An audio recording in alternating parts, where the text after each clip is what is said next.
I don't have a carbon footprint. I just drive everywhere. When I was a child, I used to be afraid of the dark, but then I grew up and now I'm scared of the electricity bill.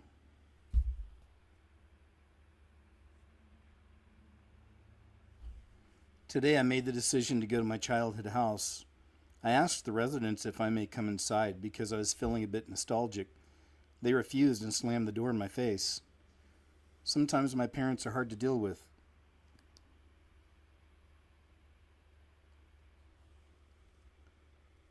When I was a little boy, my little friend next door had a fish that could break dance. Just for 20 seconds, though, and only one time. Also, what's pink and dangerous for your tooth? A brick.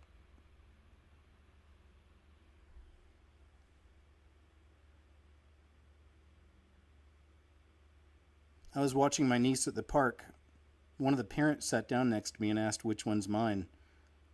I slowly turned my head to her and said, I haven't decided yet.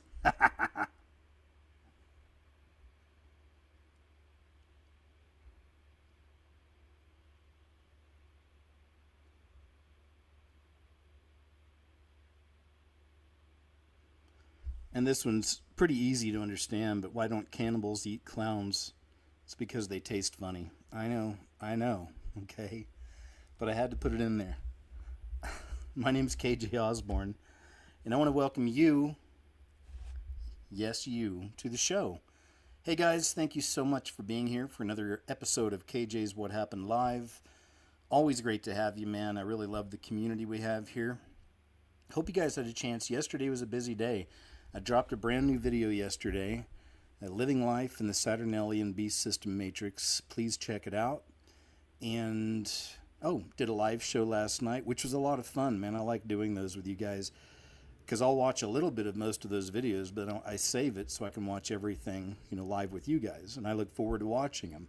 I've always said I would never make a show or video that I wouldn't want to watch myself. I always have to look at it that way. I want to make sure I'm entertained and interested too, So yeah, either way, man, thank you so much, man. Thanks for joining us last night. Had a great crowd there last night too.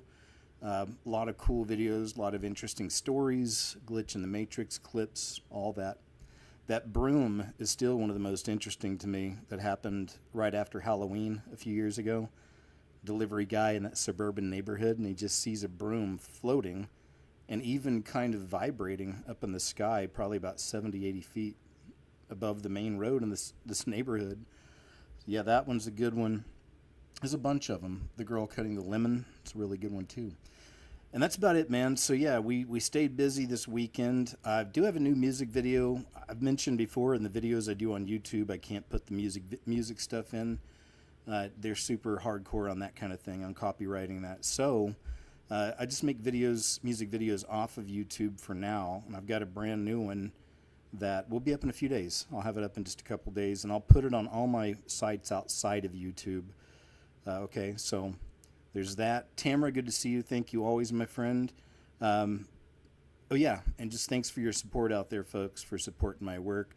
I opened up memberships on the channel. I've been holding back for a while, but I've lost some support on Subscribestar and Rumble Wells over the last several months, and it's just to that point. So I figured, why not? YouTube's becoming kind of my main site now, more and more. Except for Monday, the Uncensored Show will always be over on Rumble. So that's what I did. So I hope you look into it. Thank you if you do. And I could always use the support on Subscribestar as well. So there you go. That's just the business stuff. I got to put it out there sometimes. And that's it. All right. Love you guys. Appreciate you. Thank you for your prayers too, always. And you guys are awesome. Appreciate you. So today we got plenty to get into. And then, of course, Monday we'll do the Uncensored Show. And then I'll have something coming up this week.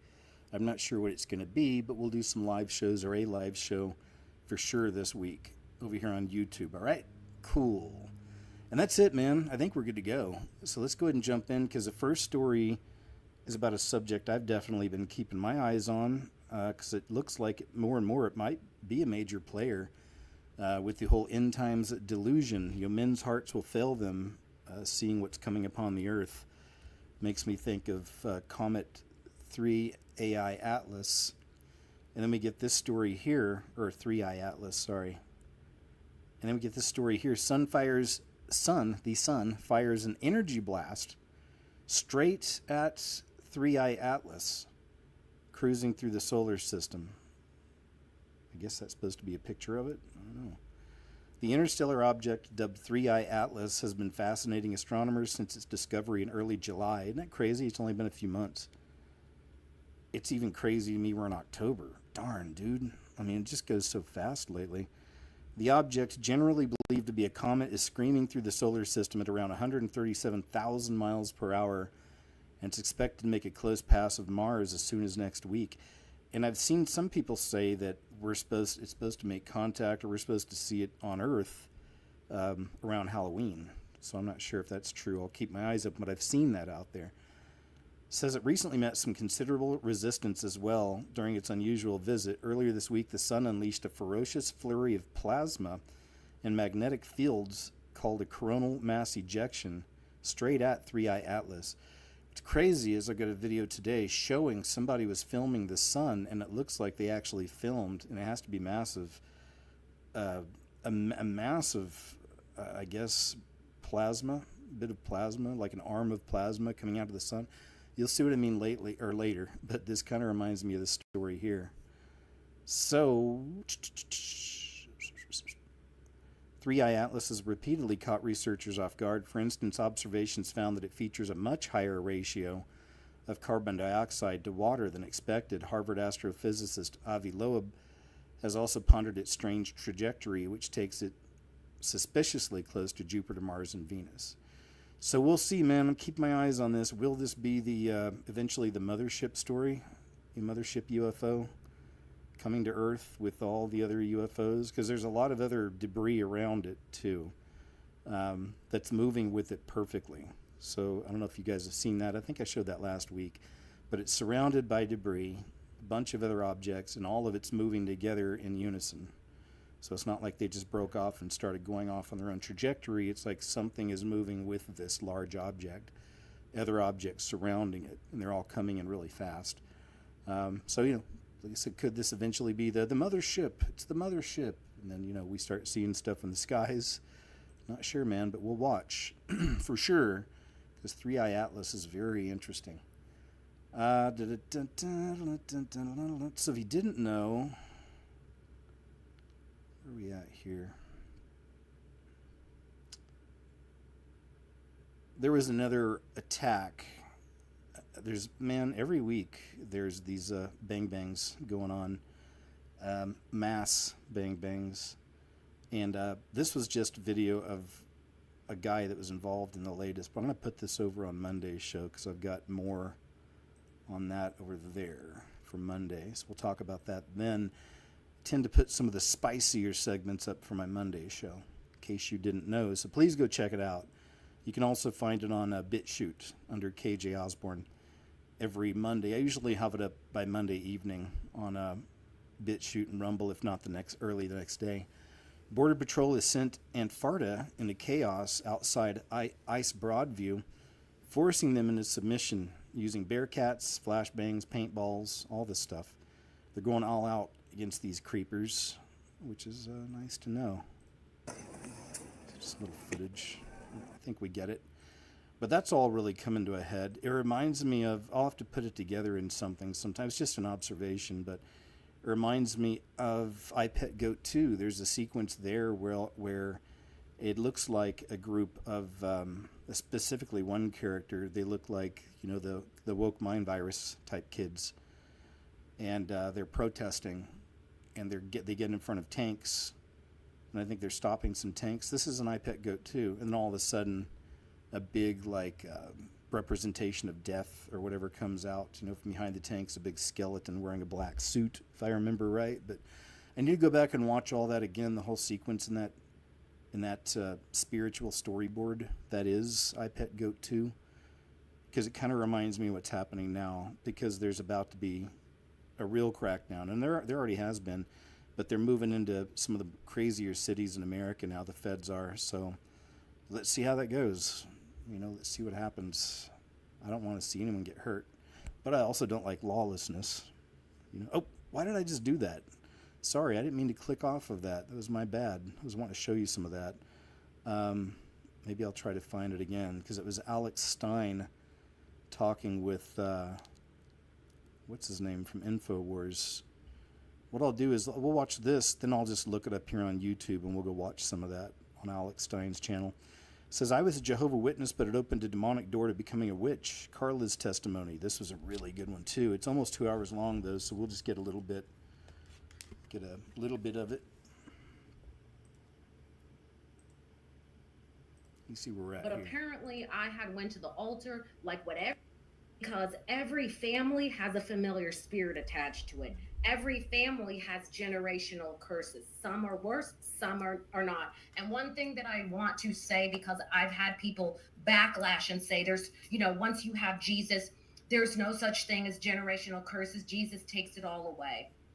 Here's the one thing is that you have Jesus, when you accept him, he makes you brand new. He changes your heart and he allows the Holy Spirit into you so that the Holy Spirit can help you work through the things that you need to work through and to release the strongholds out of you. But there's a different side. You see, there's an agreement that was made. When you pick up tarot cards and you decide you want to play with them, when you watch on, witch talk on TikTok and you're scrolling, you came into agreement with it. The simple fact that when we come into agreement with things, that is a contract with Satan. He goes now to God and says, I have access into their life because they made a contract with me through doing this and this. You open up your phone and watch porn, you done made a contract. Every little thing that we do that is not of God becomes a contract with the devil. So now, yeah, you accept Jesus into your life, but now you have to break the contracts. It's not Jesus who has to break the contracts. He didn't come into agreement with it. You did. So you have to go back and renounce it to Satan and say, you know what? I renounce the pornography. I renounce, organized religion. I renounce all witchcraft that I practice. I renounce all of this. I had to literally do that.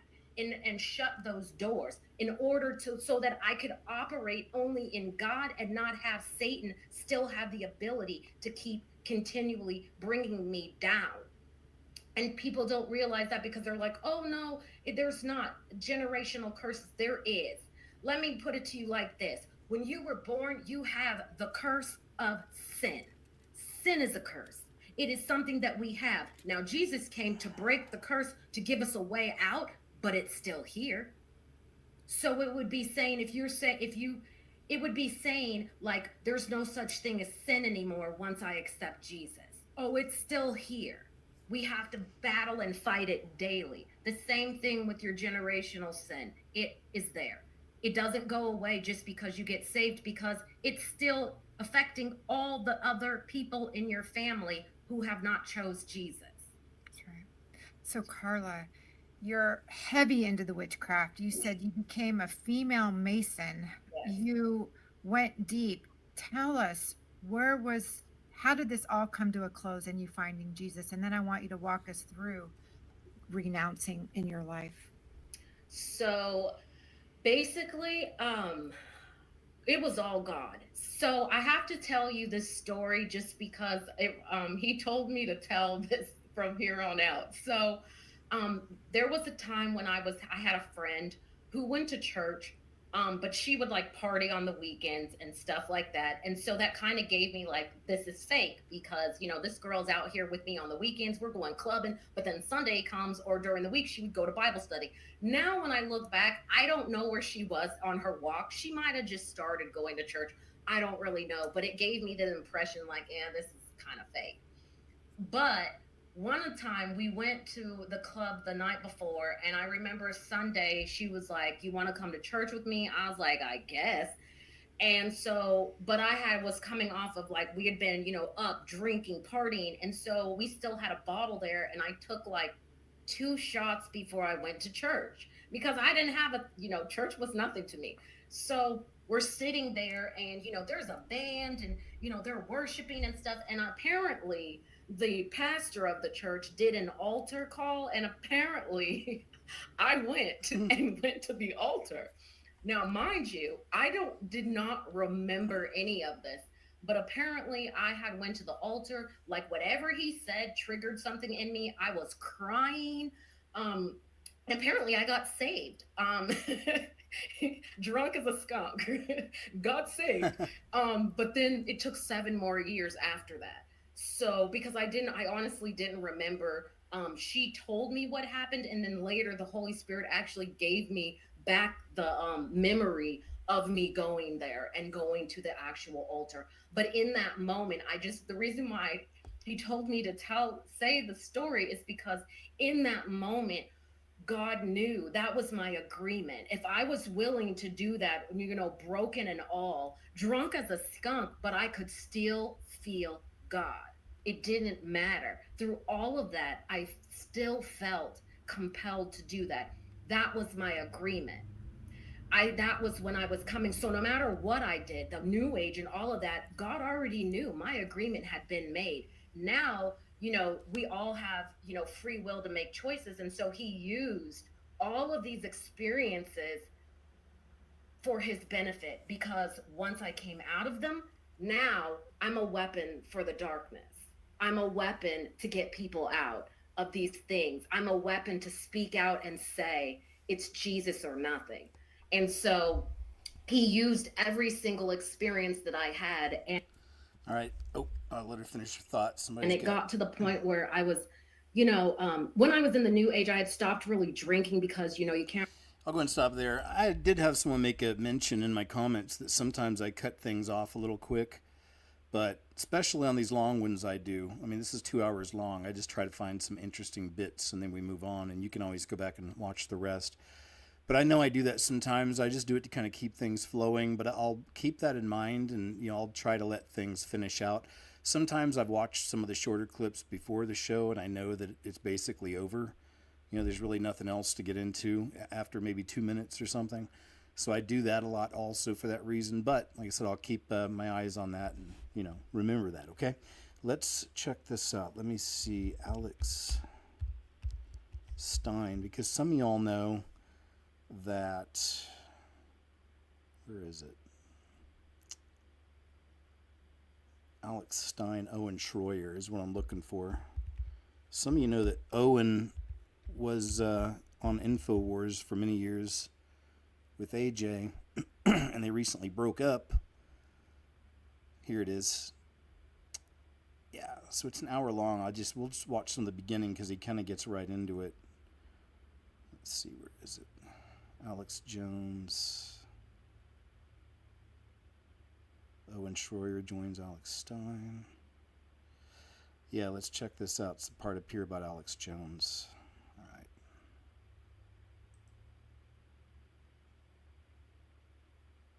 All right, let's see. Gosh.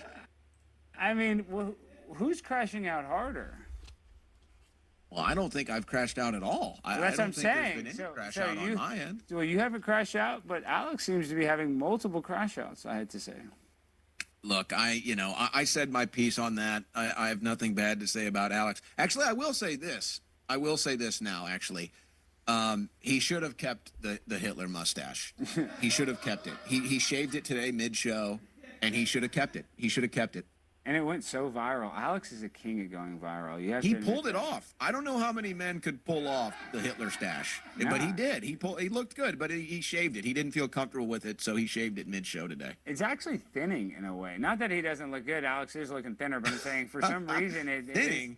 I thought you were going to say like it's like a time traveler. It feels like you've gone back in time to like the 1940 or something. It does. It feels like he's at the Olympics, like watching is it Jesse Jackson win the 40-yard dash or whatever the hell he won, the 100 meters. But I'm saying it's a little thinning because it's a thin thing, so it elongates the face. I think that a fashionista would say that actually is.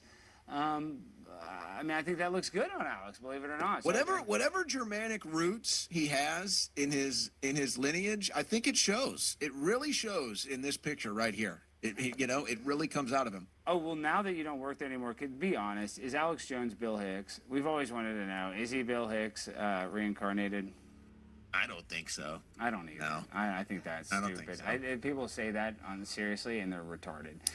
You know what's funny here? I will say this because it was a big learning experience, and I've had people make claims about me too that I'm somebody else that they basically I remade always see or the one that whatever. you're transgender, that you're born a woman and that you have a vagina. I see that one a lot. Definitely. Really? Yeah, all the time. That's I what think that's I what think they say. that That's you why actually have just started that no, tonight. that's I why think you that have the that's beard. They say, oh, it's Owen. His real name's Karen. yeah, that and feels like you're starting that tonight. So we'll Yeah. let that one slide. I'll retweet it. I'll retweet it. But I see so many people over the years. This was actually a really important learning experience for me. I saw so many people over the years report things about Alex that are I just know are not true, right? I just know they're not true. And yet they would report them with 100% confident. Like they are confident they got it figured out. And I'm just sitting there, I'm like, wow. So obviously you don't know what you're talking about. And now I can't trust you with anything. Now to me, you look like a fool. You look like an idiot, and I can't take anything else you've ever said seriously. So the reason why that was a big learning experience for me, because it kind of taught me to go through my own process before reaching conclusions or assumptions about people specifically. Because if you get it wrong, especially if you get it really wrong, then the people that know the truth are going to look at you like you're an idiot and you're a fool, and they're never going to trust you, and they're never going to want to hear from anything that you report ever again. So that was a really important learning experience for me. You know, most of the crap they report about Alex is untrue. Yeah, no, and actually, trying to tie this back to Charlie, that's how I feel with Charlie, because I paid attention to Charlie, and I knew that he was actually critical of Netanyahu and critical of Israel's government. I'm not saying he was obviously very pro-Israel. I think he would always say that he's very pro-Israel. All right, I'll go and stop there. Just wanted to get some of that main point in about his experience with AJ and confirmation that AJ is not Bill Hicks. That's been one of the goofiest ones out there forever. I remember first person I saw pushing that was a channel called Russian Vids many years ago on YouTube. But if you just look at a picture of them side by side, just simply do something like that. That's what I did, and I showed it to people back then. Clearly, these are not. This is just in height alone. Bill Hicks towered over Alex Jones. It's just things like that, man. Basic things. reality, logic, reason, common sense, critical thinking, spiritual discernment. It's like, but some of these things really get out there. They had I still think he was probably a Fed, but they had a lot of these auto hoax channels on YouTube, and then they would make crazy claims, and then mainstream media would latch onto it and then say, look at this, this people on YouTube are saying this, and it's obviously a dumb claim.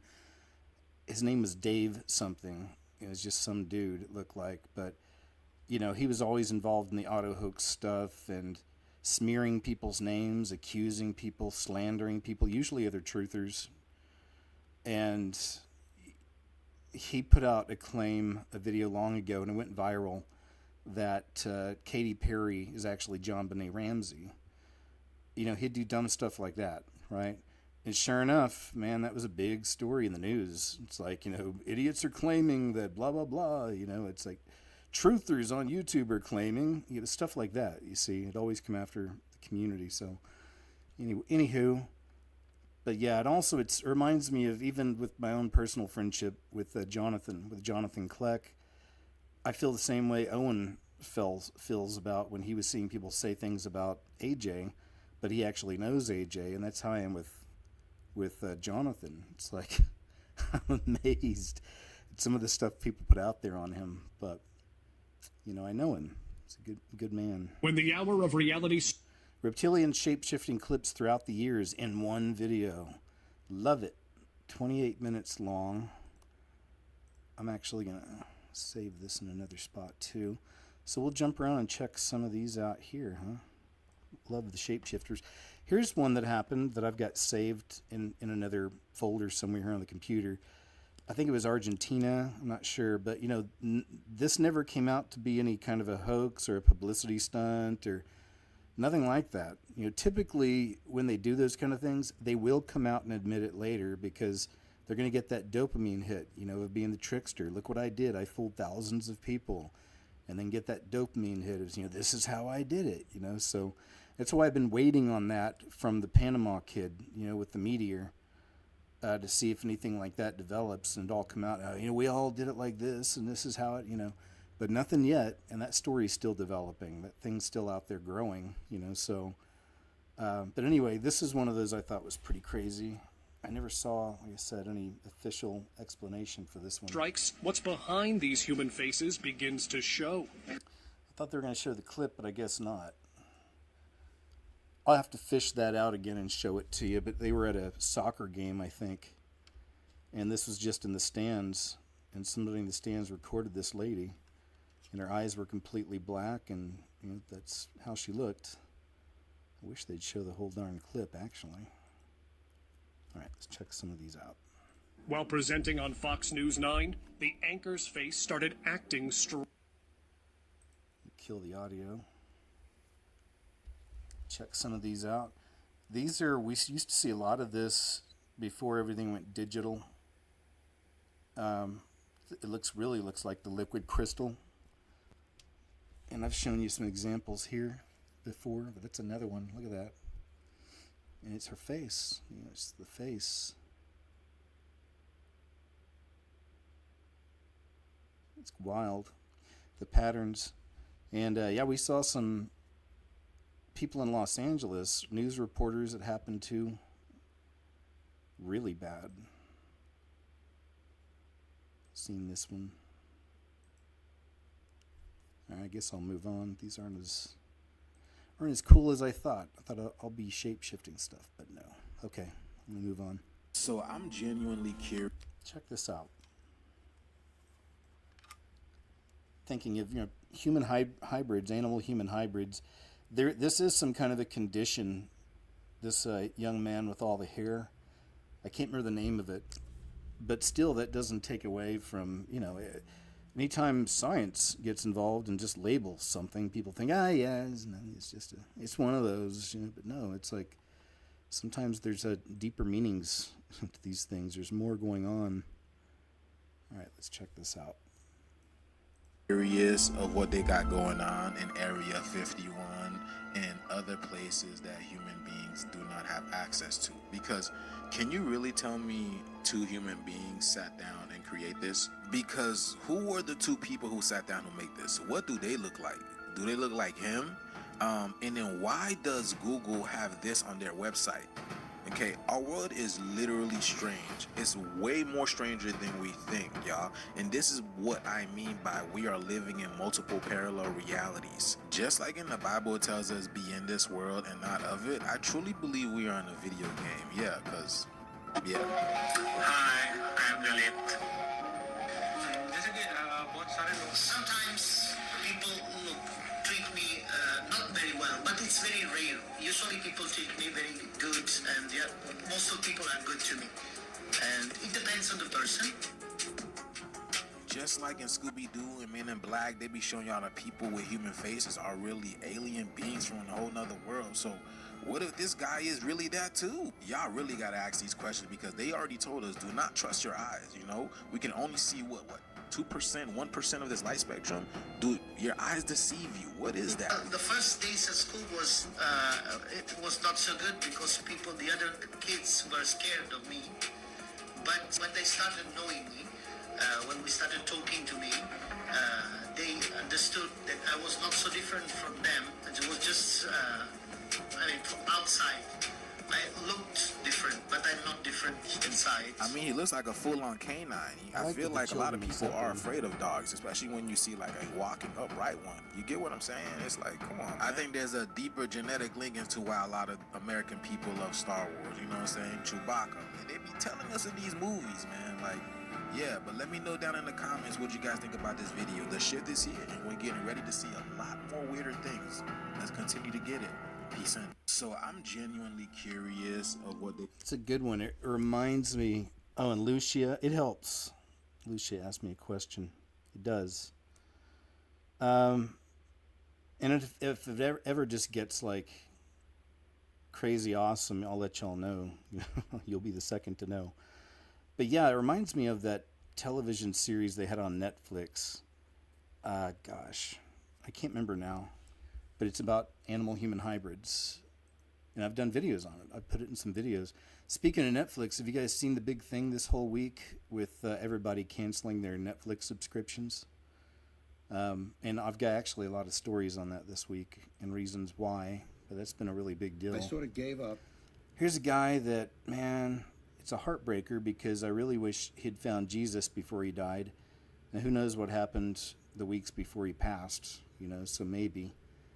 But George Carlin, a comedian, but more than a comedian, man, he had a really great mind. Unfortunately, he was an atheist, so I wasn't with him on all that.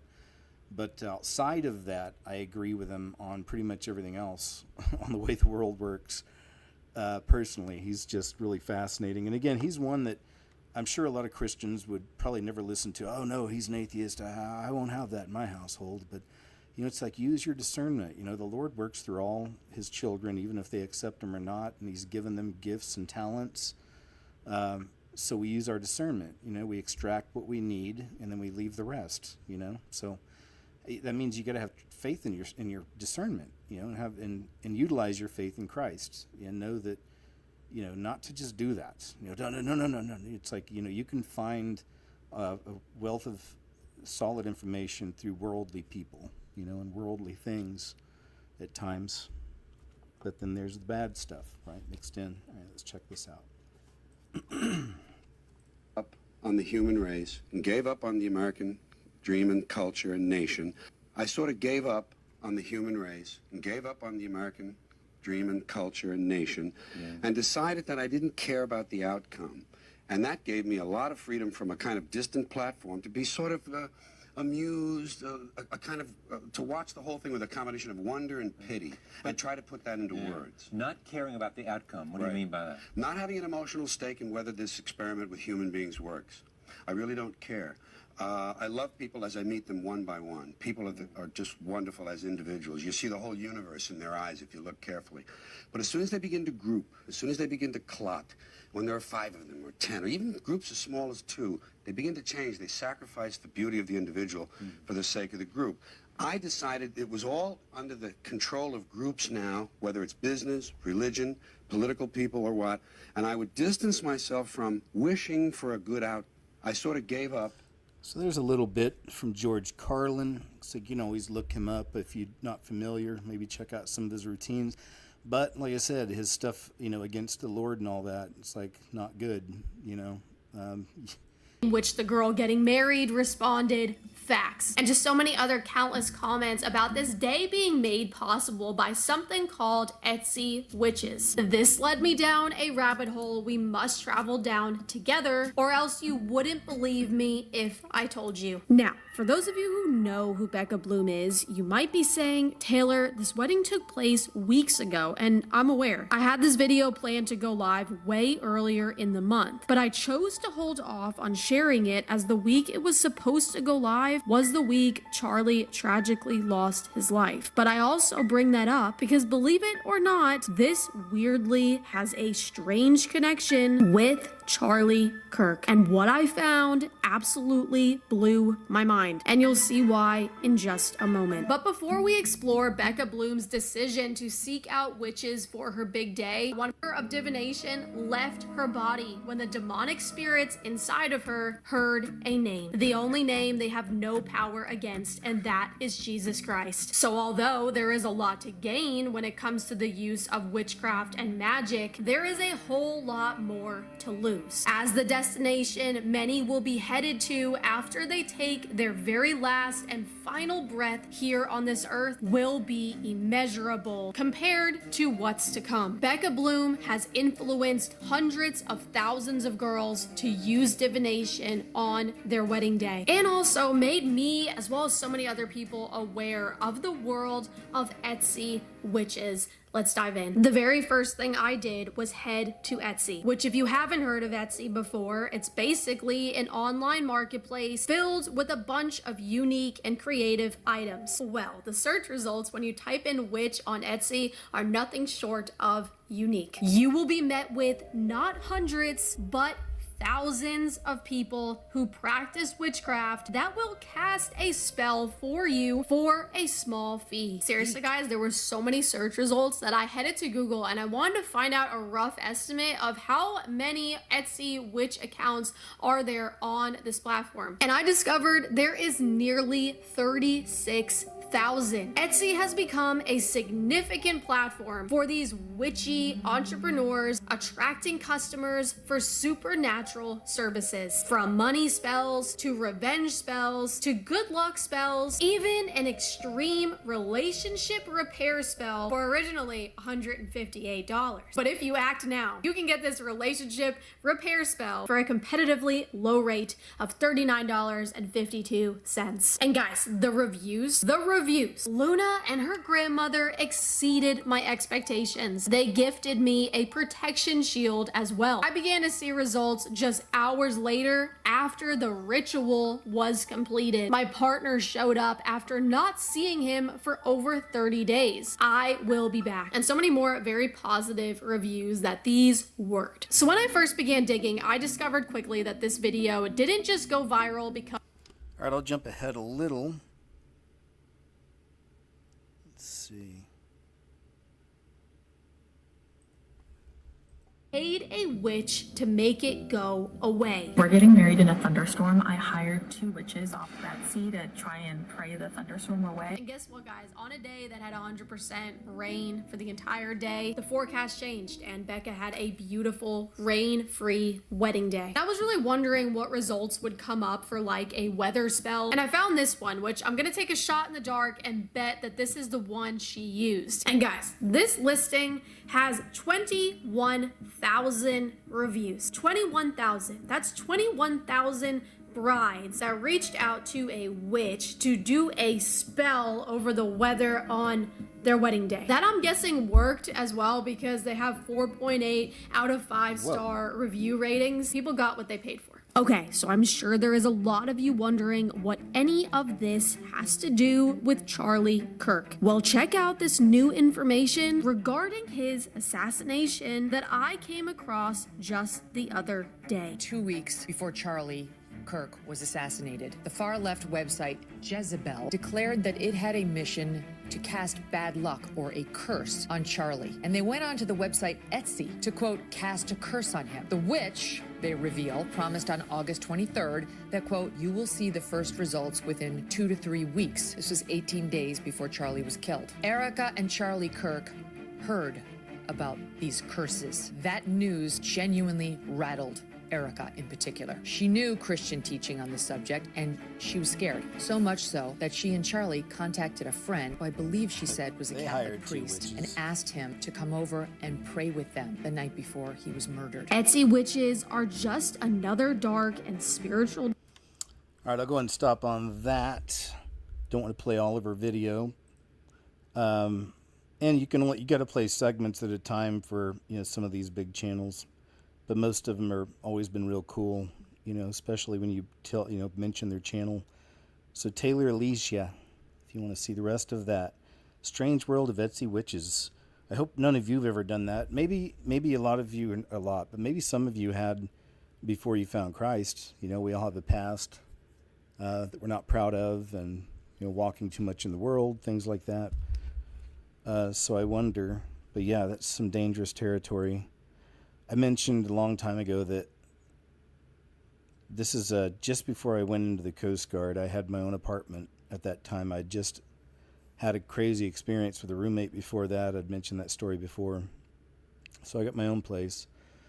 And a buddy of mine I worked with, and we both liked the same music. Back then it was grunge, you know, of course, it was 90s. And big Nirvana fans, both of us back then. And he played guitar, you know, so anyway, but oh gosh, where was I going with this? Oh yeah, so he was dating a girl that was a witch. You know, this is, you know, years ago. Again, I was young, just before I went to the Coast Guard. And, you know, he said she wanted to come over and bless my house, you know, or my home, since it was my new, you know, place on my own. And as a guy, you know, it sounds fine, I guess. I'm not sure what I thought, actually. It's been so long. Either way, I let her do it. she ended up even putting a doll up above my doorway and hammering it in, and just did a bunch of weird stuff. And I tell you, man, I kid you not, it didn't happen immediately, but soon after that, I learned what depression was. I've always been an upbeat, even keel, calm type person, but I really started to learn what depression was. First time in my life I think I'd ever really felt something like that, Didn't want to get out of bed, and all this stuff, it was crazy. And what's crazy is that all this stuff even kind of led up to me finally signing up with the Coast Guard and getting out of that town, getting away from everything. Even when I was choosing where I wanted to go after boot camp, I wanted to go to Alaska or just Puerto Rico or just the furthest away from America I could at the time, or at least, that the Coast Guard offered. And so, yeah, but it did kind of, certainly helped push me in that direction. But eventually, I kind of figured it out. I can't remember how. I'm sure the Holy Spirit helped, but so I took that thing down and, kind of got rid of all this stuff and whatever. She had some other stuff there in the place. Yeah, but that was also my early introduction to the power of the enemy through that stuff, too, in real life, before I was even super aware, of these things. So there you go, Taylor Alicia, if you like. This is really wild. Did you guys hear about this? YouTube has agreed to pay President Trump $24.5 million for their 2021 suspension of his channel. Says he's approaching $100 million in settlements as ABC, CBS, Meta, and others have already paid out. I think, fine, good, do it. Why not? Gregory Reed Wiseman. Oh yeah, this is a really interesting slip, you might say, a Freudian slip.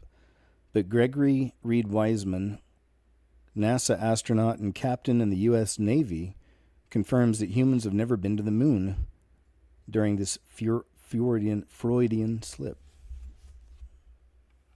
You decide. We already know. This is the first time we're going to send humans to the moon, and we're going to have humans in low Earth orbit. That is awesome. This is the first time we're going to send humans to the moon, and we're going to have humans in low Earth orbit. That is awesome. We should, as humanity, we should take a brief moment to go, that's awesome. One of the things that we most asked for and look forward to is we are going to do a crew conference between Integrity and the International Space Station, the crew that's up there. And I will tell you, our friends that are on Crew 11 and our friends that are getting ready to launch on Crew 12 are arm wrestling between the station and home to see who gets to be in space when they talk. They're as fired up as we are, and I did not expect that. This is the first time we're going to send humans to the moon, and we're going to have humans in low Earth orbit. So, right? What do you make of that? We already know. But that's still, look at that. He knows. It's Stanley Kubrick. That's right. Very interesting. Very, very interesting. Good catch from somebody. Massive groups of Border Patrol agents arrive in downtown Chicago. Whoa, look at that.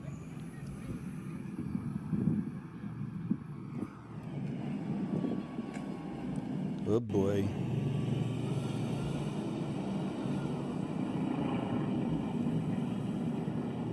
Oh boy. Here we go. Yeah, that'll be interesting. We'll see how this turns out. I'm going to take a look at something here, if they have it on here. Maybe they have the whole animation on here. They should. I would think they would. Somewhere. Is this? No. It's a lot of breakdowns.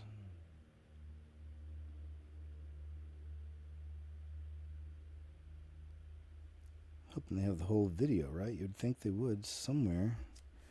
Bear with me. And I'm trying to find the video, but okay, I guess not. Let's do that. This. And keeping in mind what we were just looking at in Chicago, and knowing how woke mind virus it can be. here it is. And the thing that I was thinking of, I'm just going to just try to find it on here real quick.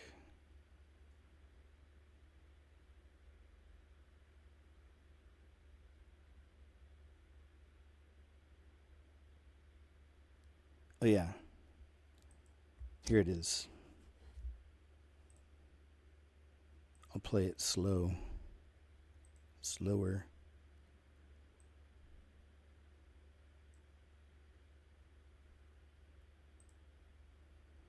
All right.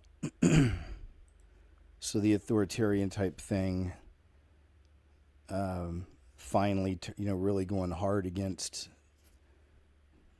the so-called protesters and the ones who've been let loose, crazy Marxists and whatnot. But this scene right here, it's just what I think of. I'm not sure if it even matches anything yet, but you had the peace symbol down there, right, at first. White flag, and then you got the all-seeing eye tanks coming in. The UNO World System tanks. And then there's that. But when you see her, she reminds me of, like, one of the protester style types, woke mind virus and all. And she's agreed with that.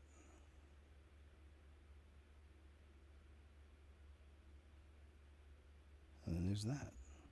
Defeated.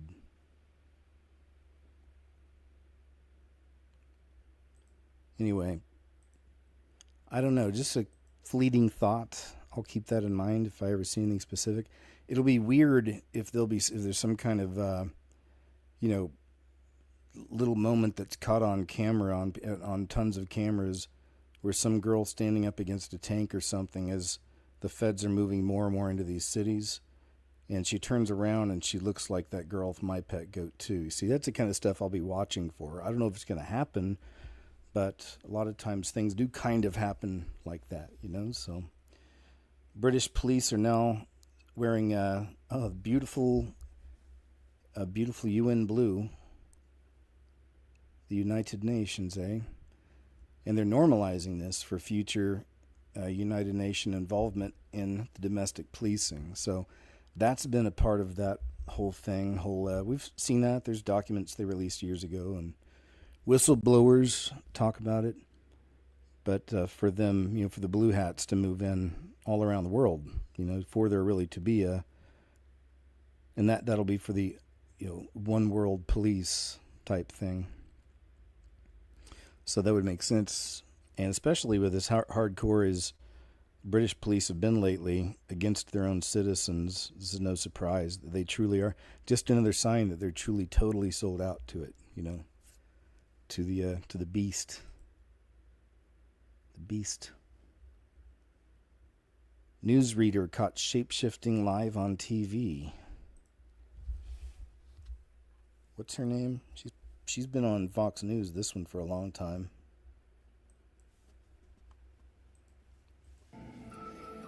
Watch this.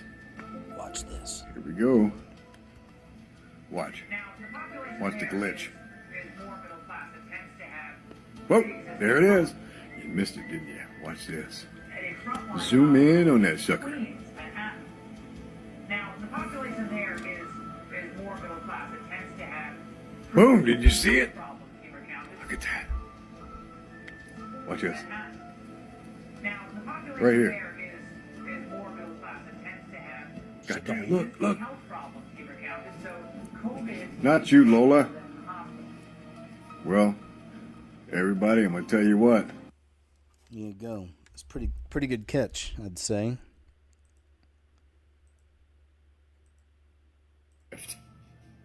Look, here it goes. Watch this.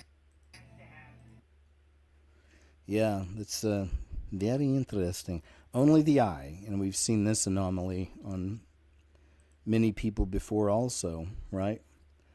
And how can it be just like an eye glitch thing or something? It's like, no, I mean, it would... Why wouldn't it affect both eyes and all that? No, it's just...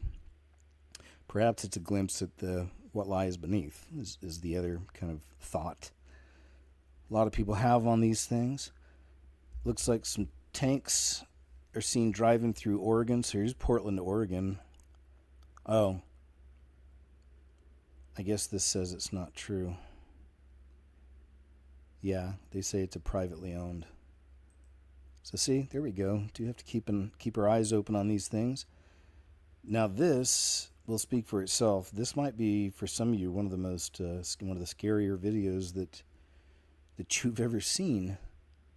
Wow. Just watch, really. That's all I gotta say.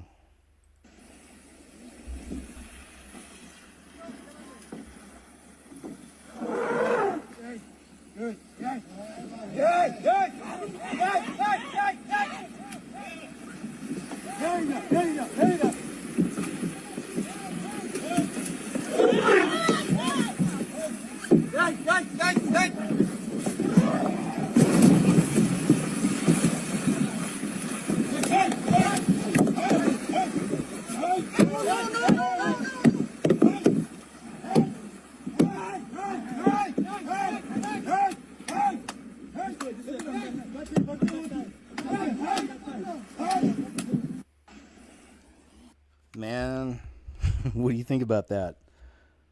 Yeah, people are going, whoa, wow. Yeah.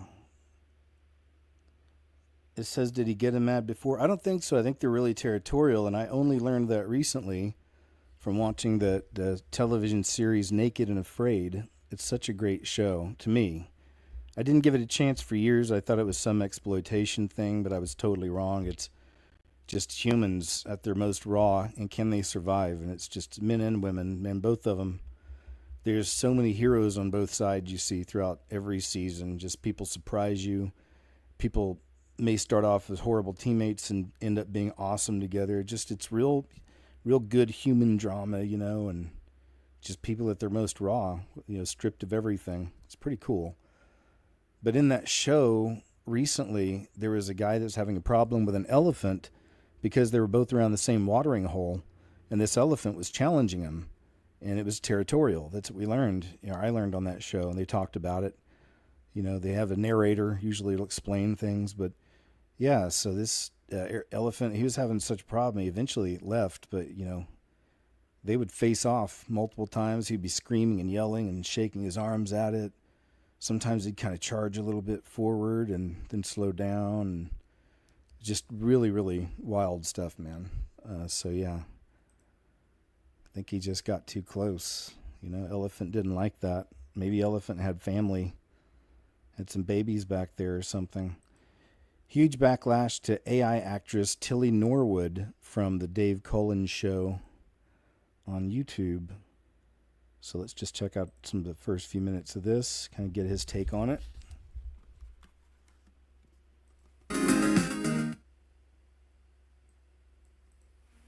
We have to talk about this. It was inevitable. Here we go. This article is from Variety. AI actress Tilly Norwood draws backlash from Melissa Barrera, Lucas Gage, and more Hollywood names as creator defends her as a new tool and not a replacement for a human being. Incidentally, this is what we're talking about here. This is the Instagram of the fictitious person Tilly Norwood, an AI-created actress. Very convincing, I think you'll agree. The fact that she has over 30,000 followers seems to be proof that people will follow anything on social media.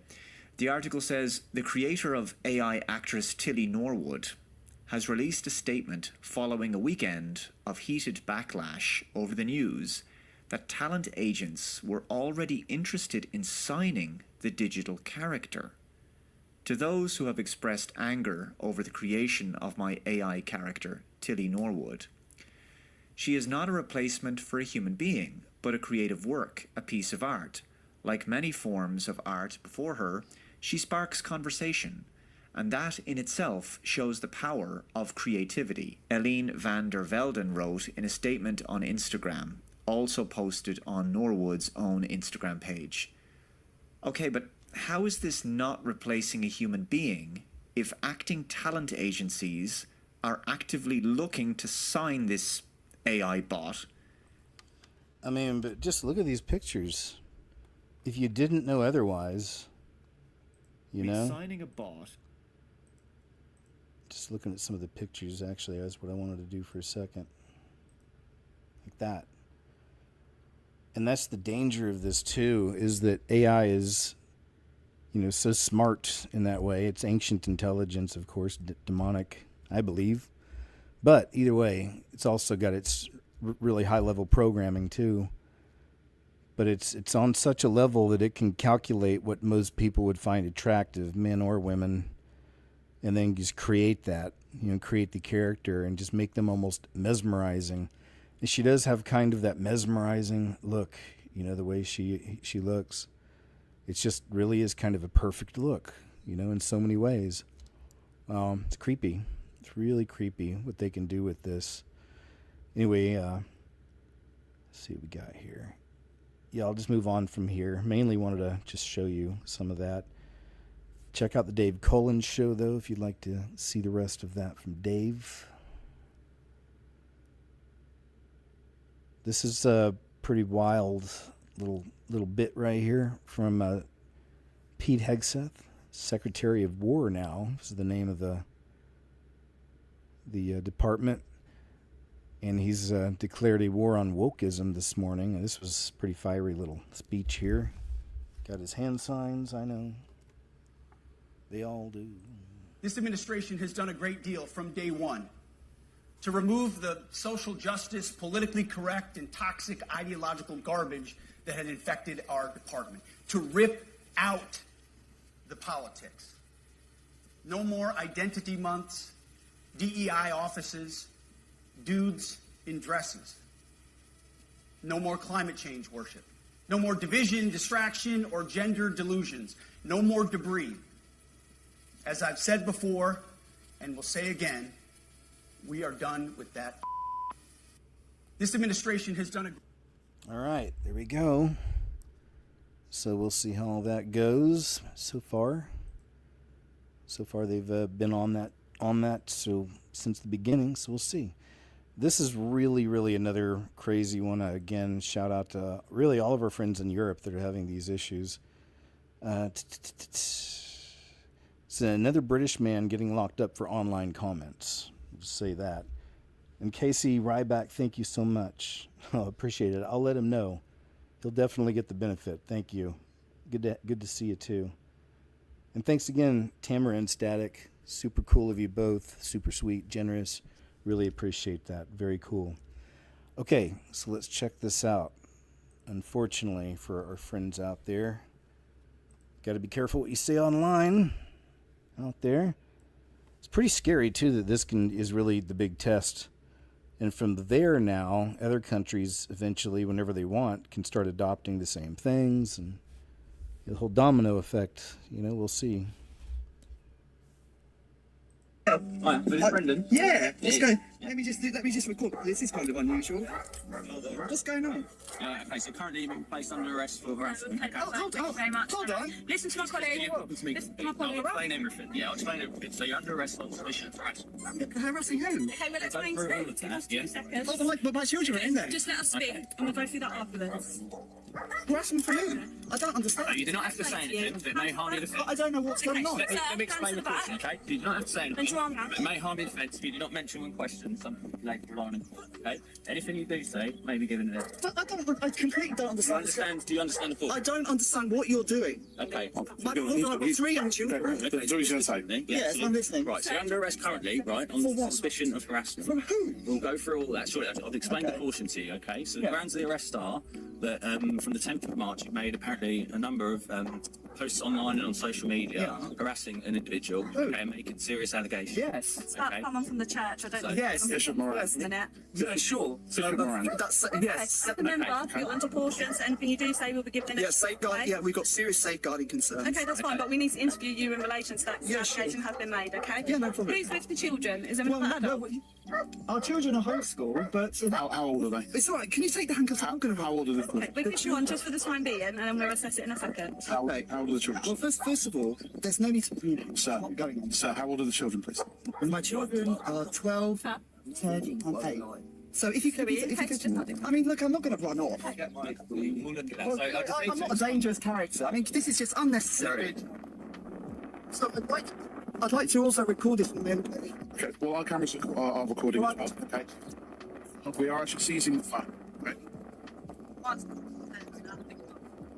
Okay, well, there's three things. First of all, there's three children here, and there's a safeguarding concern. However, an allegation has been made. That's as fine. part of that allegation, I'm happy to talk about you, it. and there's No evidence that we problem. need to collect, okay? What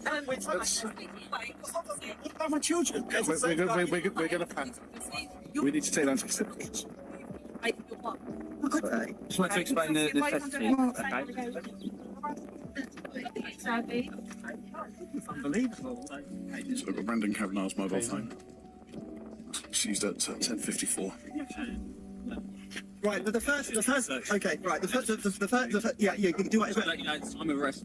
Yeah, sure. Right, there's three things you need to do. First of all, you don't need to put me in. I've got three young children here on the property. I don't know where they are. Man, out of control, really out of control. But they always have their little Mason patches on there with the checkerboard. You notice that, of course. The order. And so, I'm sure it's just part of the lodge. Because lodge comes over all. That's why a lot of these people will do symbols in front of everybody. And then I always try to keep the possibility that some people just start doing it naturally. Maybe they see other people do it, or, they don't realize what it is. There's always that possibility in some cases, because these things all just get ingrained with everybody. These symbols of this beast system and, all of that. So it just all gets ingrained in people too. But on high levels like that, and there's even inside the White House, there's tons of the checkerboard floors, and it's pretty obvious it's all part of that system, and so they have to be on some level. But there is fighting in between, the sides and stuff, and some's real, some's perhaps not. Of course, all a big game, and this is one of those big reasons why we always remember just to stay close to Jesus, man. Anytime I've ever started feeling confused on something throughout the years, subjects or whatever, I always just go back to him, make sure I go back to him, spend time with him, focus on him, on the word, spend time with him. And it just centers me. I know it centers a lot of you also, but that's the way I like to do it. It just kind of brings me back to earth, if you will. And then you can kind of go from there, then you get a fresh start. The People's Voice. This is from Wikipedia. I didn't know this. It was formerly known as News Punch and Your Newswire. They call it an American fake news website based in L.A. It was founded by Your Newswire by Sean Adel-Tabatabi and his husband, Sinclair Treadway. I had no idea he was married to another man. Didn't know that. 2017 BuzzFeed, which I don't trust either, but they report that News Punch had been the second largest source of popular fake news stories that spread on Facebook. June 2018, Poynter Institute analysis identified News Punch as being debunked over 80 times in 2017 and 2018. So again, I don't even really trust Wikipedia totally, but I just thought that was interesting because I don't share really anything of his over here, but I do on my Monday shows because he gets into a lot of the subjects we're interested in there primarily. And but even then I've had to warn people, mainly even on his shows, I'm looking for his clips, not his perspective on things, but his clips. He will show good clips on things. But we have to be careful with him because I personally have remembered through the years getting burned by articles he had put up and stories and things like that. And for a while, he was doing a bit where he would have whistleblowers, in quotes, come up, but they would be in shadow, like an animated shadow on screen, and the voice would be, totally mutated. And you see, you never saw the person, and you couldn't really hear their voice.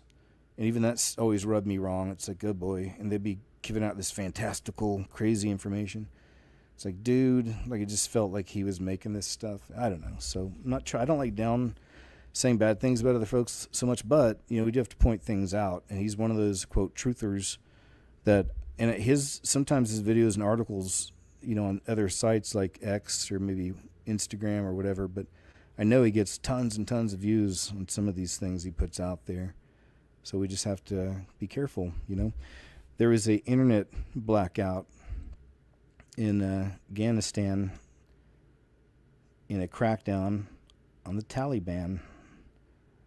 First time the country experienced a shutdown of this kind since insurgents seized power in 2021. Just want to throw that out there, that's always a possibility. That's one of the weapons of, wartime tactics or whatever. So they could do that. It's totally wipe people's phones out. Remember also the other crazy tactic they did with it was the pagers, right? Wasn't the pagers that were popping off, or was it the phones in people's pockets? Pete Hegseth tells top generals to prepare for wartime activity, if you will. And that's pretty crazy, because remember he called all of them together, and it was like not unheard of, but just very rare. They would pull that many together in one place, and people were wondering what it was all about. I guess this is some footage from it, looks like. Yeah, this is President Trump addressing top military leaders. Let's check some of this here out, eh?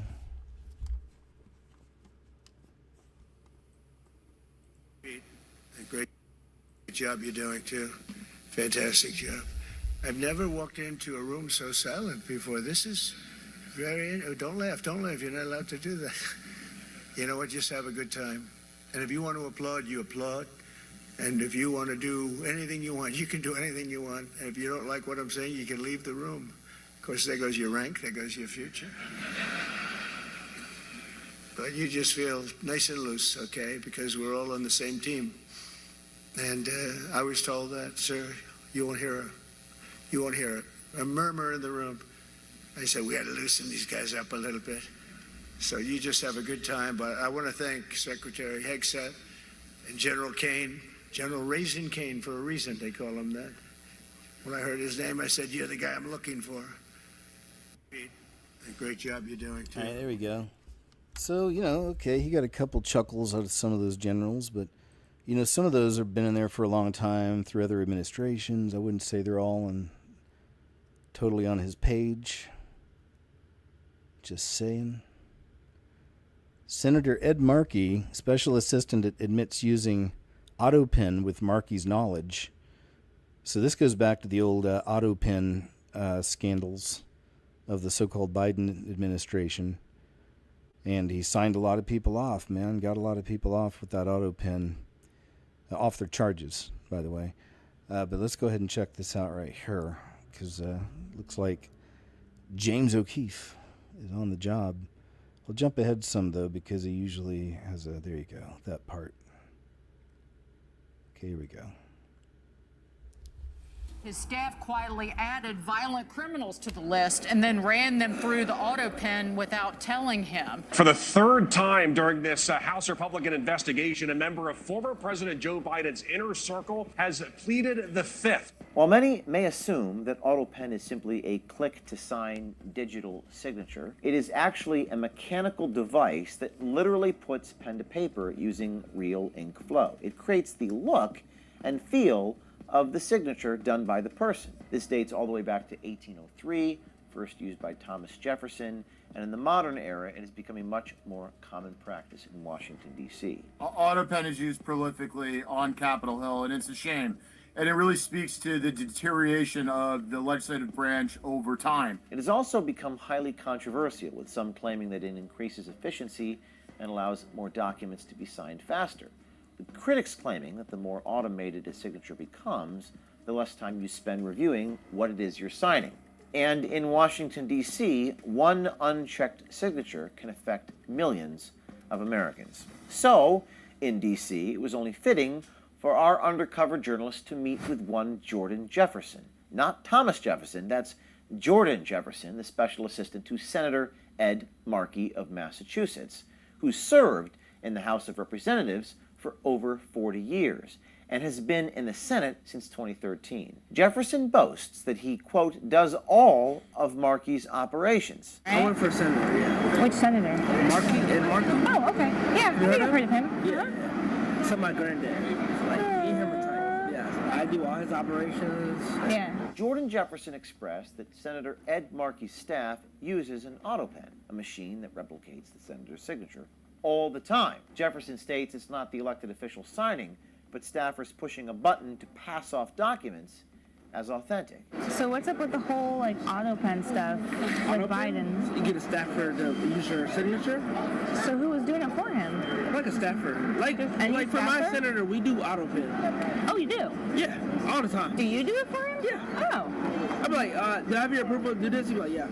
Okay. Now, according to the E-Sign Act, or Electronic Signatures in Global and National Commerce Act, signed into law on June 30th, 2000, it is legal for senators to use an auto pen for their signature. However, the E-Sign Act also states that all parties must consent to the use of their signature and must be aware of what they're actually signing. Where this case will turn on potential criminal, activity is whether the staffers were utilizing the auto pen without the direction and authorization of the senator. This is where Jordan Jefferson's claims cross into a very gray area. Like Everybody does auto pen. You don't have time to sign everything. Do you have to like tell him exactly what's on it? I do it because I respect your signature. Mm-hmm. But nobody else.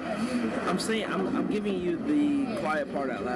Yeah. But some people don't do it. Like, ask them. Senator Ed Markey relies on the auto pen used by his staff for everything from Veterans Affairs cases to visa issues. It's just got to get that stuff done. A visa issue, veteran affair, like, not for an individual case, a senator's not going to be like, yeah, let me know that. So there's no time to like, make sure you let me know you use my auto pen. Got it. On Capitol Hill, mistakes don't fall on U.S. senators. They fall on the staff. If the wrong document gets signed, Jefferson says Senator Markey has an easy out. Just blame the staff. Throw the blame on aides the public has never heard of. Are you guys allowed to use it? Yeah, you just go up to it. The signature is really like... Not that big a deal. Do you guys have to get approval to use that every time from him, or? I've never heard anybody ask, can I use the auto pen? Do they just try and keep it a secret? Well, no, it's out there. Be like, oh, I didn't know about this. My staff did it. But yeah, oh, I didn't know about this. I mean, it's easy to blame your staff because like nobody knows who they are, and then the staff is like, this is an easy get out of jail free card. Even if you did sign it, be like, oh, I didn't know. Lie. Senator Ed Markey's own special assistant bragged on Hidden Camera about being, quote, fucked up, unquote, while driving the senator home, mocked Markey's wife as a Karen, and even claimed that white people are afraid of him. Black Karen. Okay. Driving the senator home, mocked Markey's wife as a Karen, and even claimed that white people are afraid of him because he's a black N-word. I'd be like at a brunch or something. I was torn. Like when I picked him up, when I dropped him at home yesterday. Dude. He didn't know though. He was playing like James Brown in the fucking back seat. I was like, bro. Is that ever like mean? Other people, not me. No, Not you? Yeah, there you go. You're not talking to me like that. I'm black. Ain't no white people scared of black people. It's like his wife is, she's kind of, I'm telling you this person, she's kind of like a Karen. Karen's scared of black. No way. I'm a nigga. Okay. I'm a black Karen. Okay. I can do this. While looking into Senator Ed Markey, we also found he takes an aggressive stance against Tesla's autopilot feature. This is ironic, considering the senator often doesn't even sign his own name without his pen. All right, there we go. And I think the overall point, too, is just how often are these auto pens being abused by these people in government. And that's pretty scary that his subordinate talks about him like that. He knows not to mess with me. I'll roast him. Things like that. It's like, would you want your assistant ever talking like that about you behind your back? Somebody that maybe it's your secretary. I don't know. Your right-hand man or woman. Maybe somebody you're mentoring, training. Find out that he or she, man, they know not to talk to me like that. I'll send him to the moon. So here's an update. It says Special Assistant to Ed Markey, so the young man we just saw on camera, Jordan Jefferson, is denying his own words right now because O'Keefe Media gave him a phone call. These are always fun, I think. Hey, Jordan. How are you? Hey, I'm doing well. How are you? Good. I just saw your message, and this is alarming. It's alarming to you? Why is that? Yes. Oh, because of the hidden camera and all that part. You work for Ed Markey, is that correct? Yes. Okay, and you're a special assistant? Yes. So, Jordan, you talk about AutoPen. Now, I know you guys use that. You're not asking the senator, and we're looking at this and saying, okay, the E-Sign Act says senators can use the AutoPen, but you told our undercover journalists you guys are not even telling the senator when you're signing things. So what's going on there? That's not a true statement. So you're lying? No. So what is it? Yeah. There you go. End of phone call. Hey, Jordan. All right, we'll go move on. I think that's it on that subject.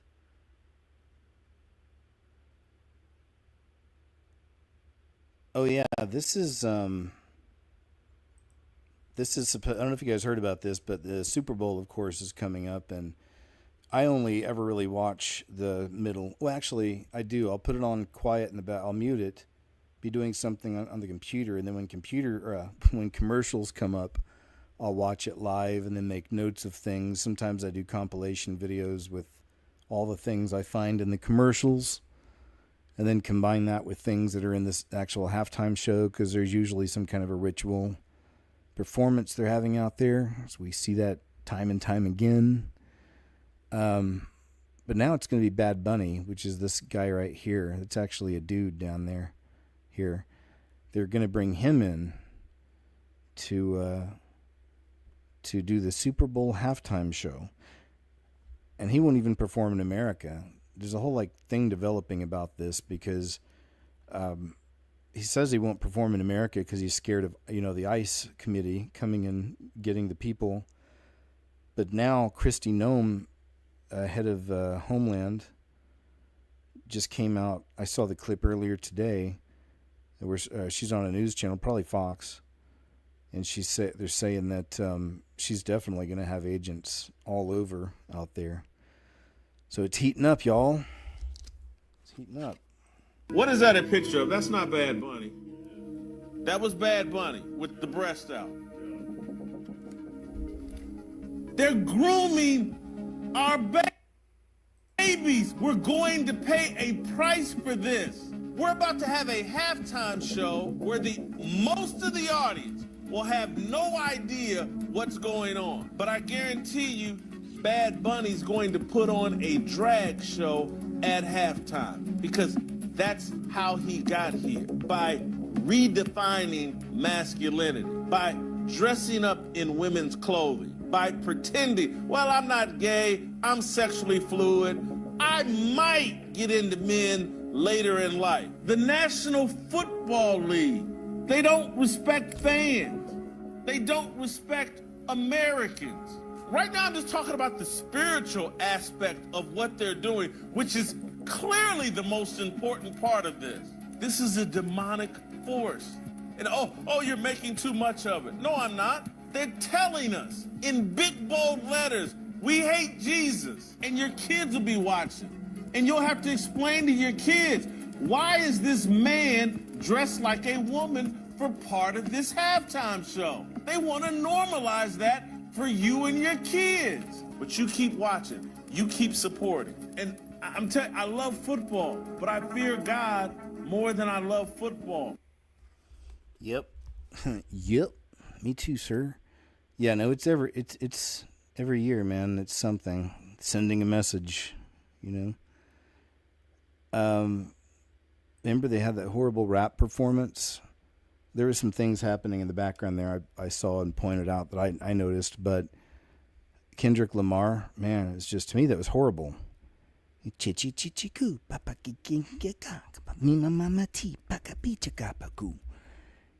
made no sense, and it was just not entertaining. They used to be entertaining. They used to have big rock bands that would do the show. This is many, many years ago. It's been a takeover of hip-hop and rap and whatever's at the top of the charts type stuff, which is unfortunate. You know, they really, but you know, the system really tried to kill rock so much over the years, bury it, you know, just get rid of rock and roll in so many ways. And all of the whole music industry is really fragmented, totally taken over by those at the top of the pyramid. And at least the mainstream stuff is.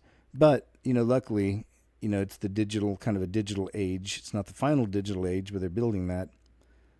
But it's a great time to just find music online and bands you never heard of. And I love exploring and finding new bands on Spotify. And even YouTube has some really good offerings in music. So, yeah, you know, you can still find great music, you know, great bands.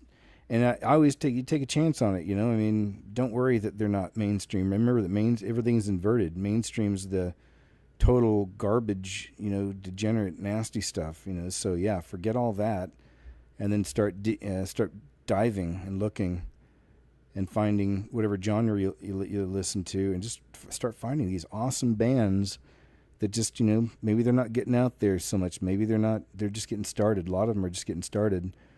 And help them, you know. I always comment on these bands I love that I find on YouTube and things like that. Also, you know, planting a seed, if you will, hoping they will come see a video or a show, and then hopefully hearing about Jesus. I know it's kind of a long road, some may say, but, you know, you do what you do, and we have to be wise as the serpent, if you will. So I try to always keep that in mind, or in those kind of cases, and that's how we do it, you know. Hopefully it's working. Says this woman says that over the next 6 years, the U.S. Department of Defense is looking for a lot of welders and electricians. Check this out. But it sounds pretty rough what she's saying, because so long ago, the high schools in America just stopped trade classes, you know, teaching these kind of things. High school I was at had agriculture classes there. It's pretty cool. I didn't take them, but, you know, now I would. And by the way, if y'all didn't know, but most plumbers and electricians who then go on to own their own businesses make more than most doctors and lawyers today. It's actually becoming a national security issue because the DoD, Department of Defense, is looking for 600,000 electricians and welders in the next 6 years. And they don't exist. And that is just to maintain our military equipment, not to build new. And by the way, I mean, really let that one sink in, right? Yeah, they really just messed up all that throughout the years, got rid of all the trade schools. They used to have, you know, a whole department set aside for the trades, and you could teach the young people welding, electrician work, you know, all kinds of stuff, you know. We actually had, you know what, now looking back, we actually did have, you'd have to take a bus from our high school, but, and I think it was only offered the last 2 years of high school, but we did have a place you could drive to off of campus, maybe 5 miles away. This is pretty wild. I remember this. Out in the middle of nowhere, kind of, not surrounded by anything, kind of out in the country. You can go there, and that was a place where you could do specialized training in something. I do remember now. They even gave us this weird personality test, a trade test, like what best jobs you'd be suited for. My top two, believe it or not, were filmmaker and preacher. I kid you not. Even back then, I remember feeling a little shocked. Not about the filmmaking, but the preacher thing. I was like, really? Okay. Anyway, so let's go ahead and move on. But make of that what you will. It's part of my history. I think it's kind of cool how it's all worked out, you know. So here's one of those examples of reasons why so many people are getting rid of Netflix. It's a Dead End Paranormal Park show, and it's the transgender stuff for the little ones. It's advertised for 7-year-olds. So I don't know if I'm allowed to play a lot of this. It's me. I'm trans, Norma.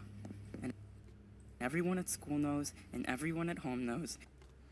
There you go. I want to stop there. I think that's the main bit we wanted to see from that anyway. So, but advertised, you know, for the 7-year-olds, and it's on Netflix.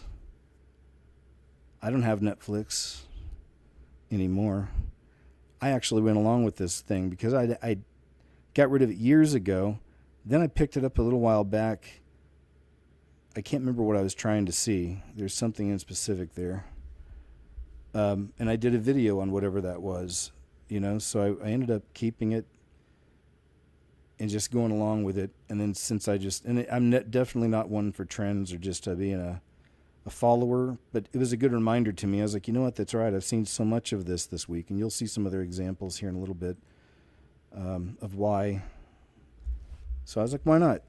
It was easy to do. All right, let's see. Thousands of NFL fans are threatening to boycott the Super Bowl after Bad Bunny was just announced as the person leading the halftime show. Bad Bunny says he's not just performing for himself, he's also performing for all of his people, every Latino and every person from Puerto Rico. But fans online are furious because they say that Bad Bunny doesn't sing any songs in English, and he is performing at the biggest sporting event for English speakers in the world. Other NFL fans even say that the NFL should have chosen what they call an American performer. Now keep in mind, when they say American performer, Bad Bunny is from Puerto Rico, which is an American territory. Now, people have also dug up comments where Bad Bunny said that he canceled his United States tour because he was too scared about ICE showing up to his concerts and possibly arresting and deporting his fans. But now, all of a sudden, because he's being offered the halftime show of the NFL Super Bowl, now he's not worried about ICE showing up to the biggest sporting event in America. Now people have hashtags trending online, and a lot of people are saying they're just not going to watch the Super Bowl completely in hopes of the NFL backtracking and getting somebody else to do the halftime show before the Super Bowl in February. So now the NFL has a choice. Do they stick with Bad Bunny, or do they give in to the thousands of people that are upset and find somebody else to lead the halftime show? I'd love to know what you guys think about this. Oh. I think that final little noise at the end with these TikToks are always cranked up like another 10 decibels for some reason. It's strange. It says, wow, children showed Jurassic World Camp Cretaceous.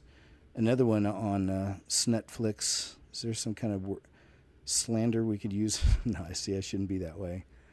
Like Nutty Flicks, I don't know. Cretaceous on Netflix is pushing woke garbage on children. Says, isn't this supposed to be about dinosaurs? But instead, right. Let's see what we got here. Excuse me, Sammy, I'm pulling for you. Lord have mercy. Like hard. So yeah, I got to be careful playing too much from that show, but I think we get the point. She's admitting her love for this young lady. But here's another one. At the beginning, he's talking about, we can listen to this. Folks, you need to check this out. We just sent our kids to bed. This Jurassic World was still playing, and we came across this. All right, there we go. Yeah, so keep that in mind also. But another one, right? So we keep finding these. People keep finding these, and they're posting them. Another school board power trip in Texas. San Antonio mom, after she spoke about school safety lapses. Yeah, so this is a San Antonio mom. Check this out. What happened? It's crazy how these school boards are still acting like this, and this stuff needs to be looked at. Somebody.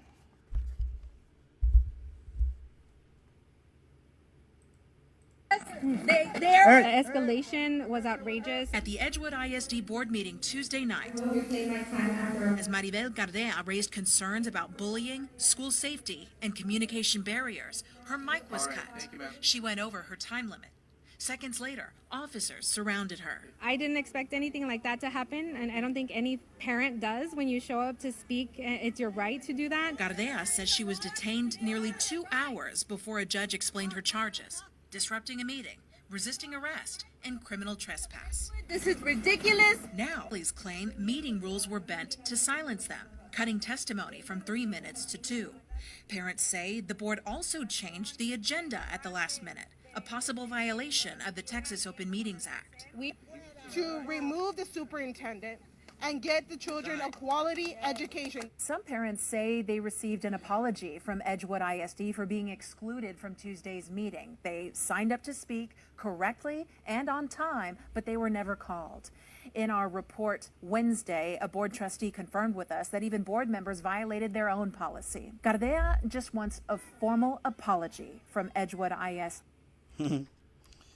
Love it, though. I do love to see a lot of these men and women standing up against these terrible school boards that we see over and over again. A lot of them are promoting really bad things for the little ones. New stereotype is that Gen Z won't buy a car without running the contract through ChatGPT first. So I'd never seen this or heard about this. I'm going to have to look down this rabbit hole too. This might be an interesting one sometime. We'll save it later. But yeah, let's check this out. It'll explain itself. Don't know if this is all a parody setup thing or if this is actually real life. I'm not sure. You decide. We'll decide together, maybe. All right, Mr. Wentworth, here is that deal we were talking about on that RAV4. We got it right here. Selling price is $26,485. You don't mind to move your fingers real quick? Oh, you just take a picture of it? Yeah, Oh, so I'm taking okay. a picture of it real quick. Okay, you can keep on going if you need to. Are you sending it to somebody? No. Well, yeah. Okay, well, anyway, so we got that down. You didn't have a trade. Here are your terms, 48, 60, 72 months. The payments that we talked about. So on the 48-month term, it would just be a payment of $703. Sure. It's a pretty good deal. I get you. So I'm actually looking at ChatGPT, and it's telling me that the interest rate's a little high. Now, the price is good, but the interest rate's a little bit high for my credit score. And you're getting that from where? ChatGPT. It told me that you're offering about 9% right there, and my credit score is a little bit better than that. So I should be able to get in that range. It says anywhere from 5 to 7. So 5 to 7%. Yeah. So, I mean, do they have a local branch here? No, it's Where not. are you No, it just says I can go to a credit union if I really need to go get a better interest rate. Price is great. You have a great price, so I won't bark on that. But if you can get me a good interest rate, then I'll buy that car today. So all I got to do is get a better interest rate closer to what your BTG says. Yeah, and yeah, then ChatGPT, yeah. Whatever. Yeah. So if I do that, you buy it? Yeah. Let's go see if we can do it. We go talk to them. Okay. It's fun.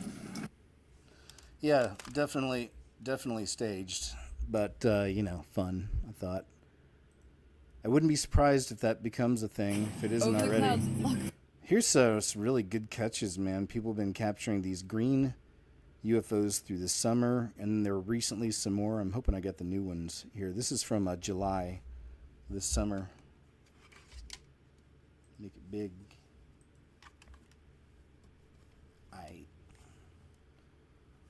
Over the clouds, look, like. Is that a UFO? Oh my god.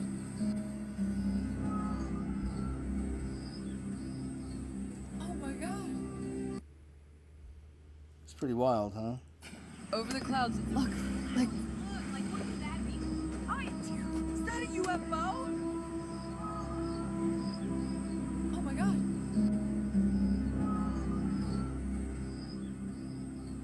Oh my god. All right, we'll move on. But there are others of the green ones specifically. I think we'll find those here in a little while. Let's see. 4 days ago from Dabu77 says, was the WOW signal emitted from 3i Atlas. Astonishing new data shows they came from the same region. So it'll, I think, make more sense in the clip here. This is Dabu7. We have Avi Loeb now raising a very interesting question and backing it with some data, as he has the entire time. People want to flip out and say, oh, this object, it's just a comet. Well, it doesn't have all the signatures of a normal comet. So you can call it a comet. If you want to be one of the people just to speculate and guess, then that's all you're doing. But with the data that they're getting and analyzing, they're able to tell many different things. For instance, you can look at an object in space and just tell by its color what it's burning off, what kind of metals and everything that it has, and properties of it.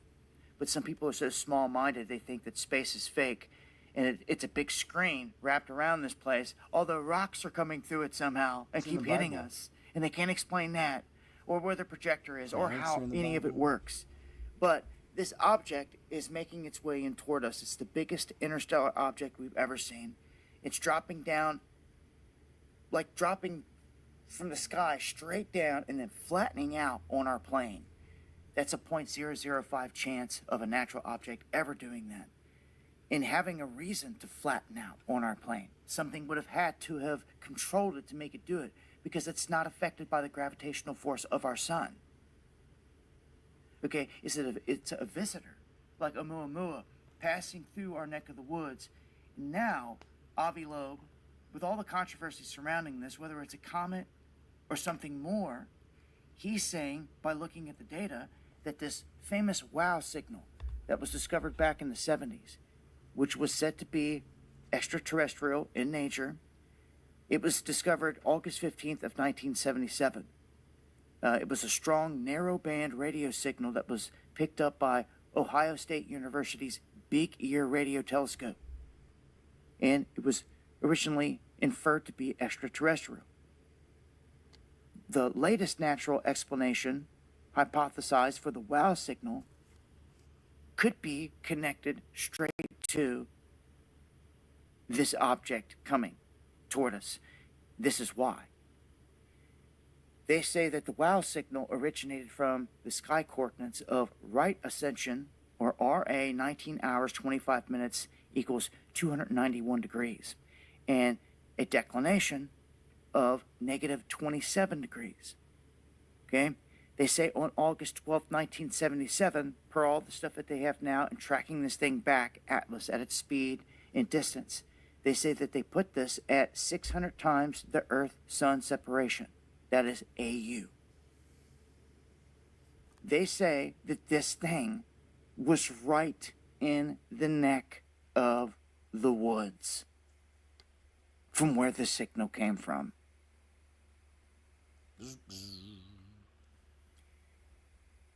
The characteristics and the odds of all these things, plus soft disclosure. We all know there's a big show, a big illusionary show that they're going to be pulling off, whether it's Blue Beam or whatever lies they're going to kick out. It's coming at some point, and how it's going to be played, we don't know. But all the signs are there of technology being rolled out in front of us. Look at the drones that rover over Jersey in America. They could outrun all of our aircraft. We couldn't pick them up. You couldn't jam them. It was all new technology that we didn't even know who was running them until Trump got in there and said, oh, they're ours. Yeah, they had FAA lights on them. We knew that they were ours. But they won't say nothing else about them, just like they won't about the gold in Fort Knox and all the other lies. All right, I'll go ahead and stop there. Got the main point out. Thanks, Dabu. 77. Police arrive. Here's another one, you guys. Just crazy, really. So the coppers arrive at 2:20 a.m. to, quote, advise a woman to take down social media posts where she didn't really break any laws, and this was just, quote, advice. But apparently they come late at night to wake you up so you're disoriented and are more likely to admit you're in the wrong, is what they're saying here. Some nice tactic there, coppers, if I will.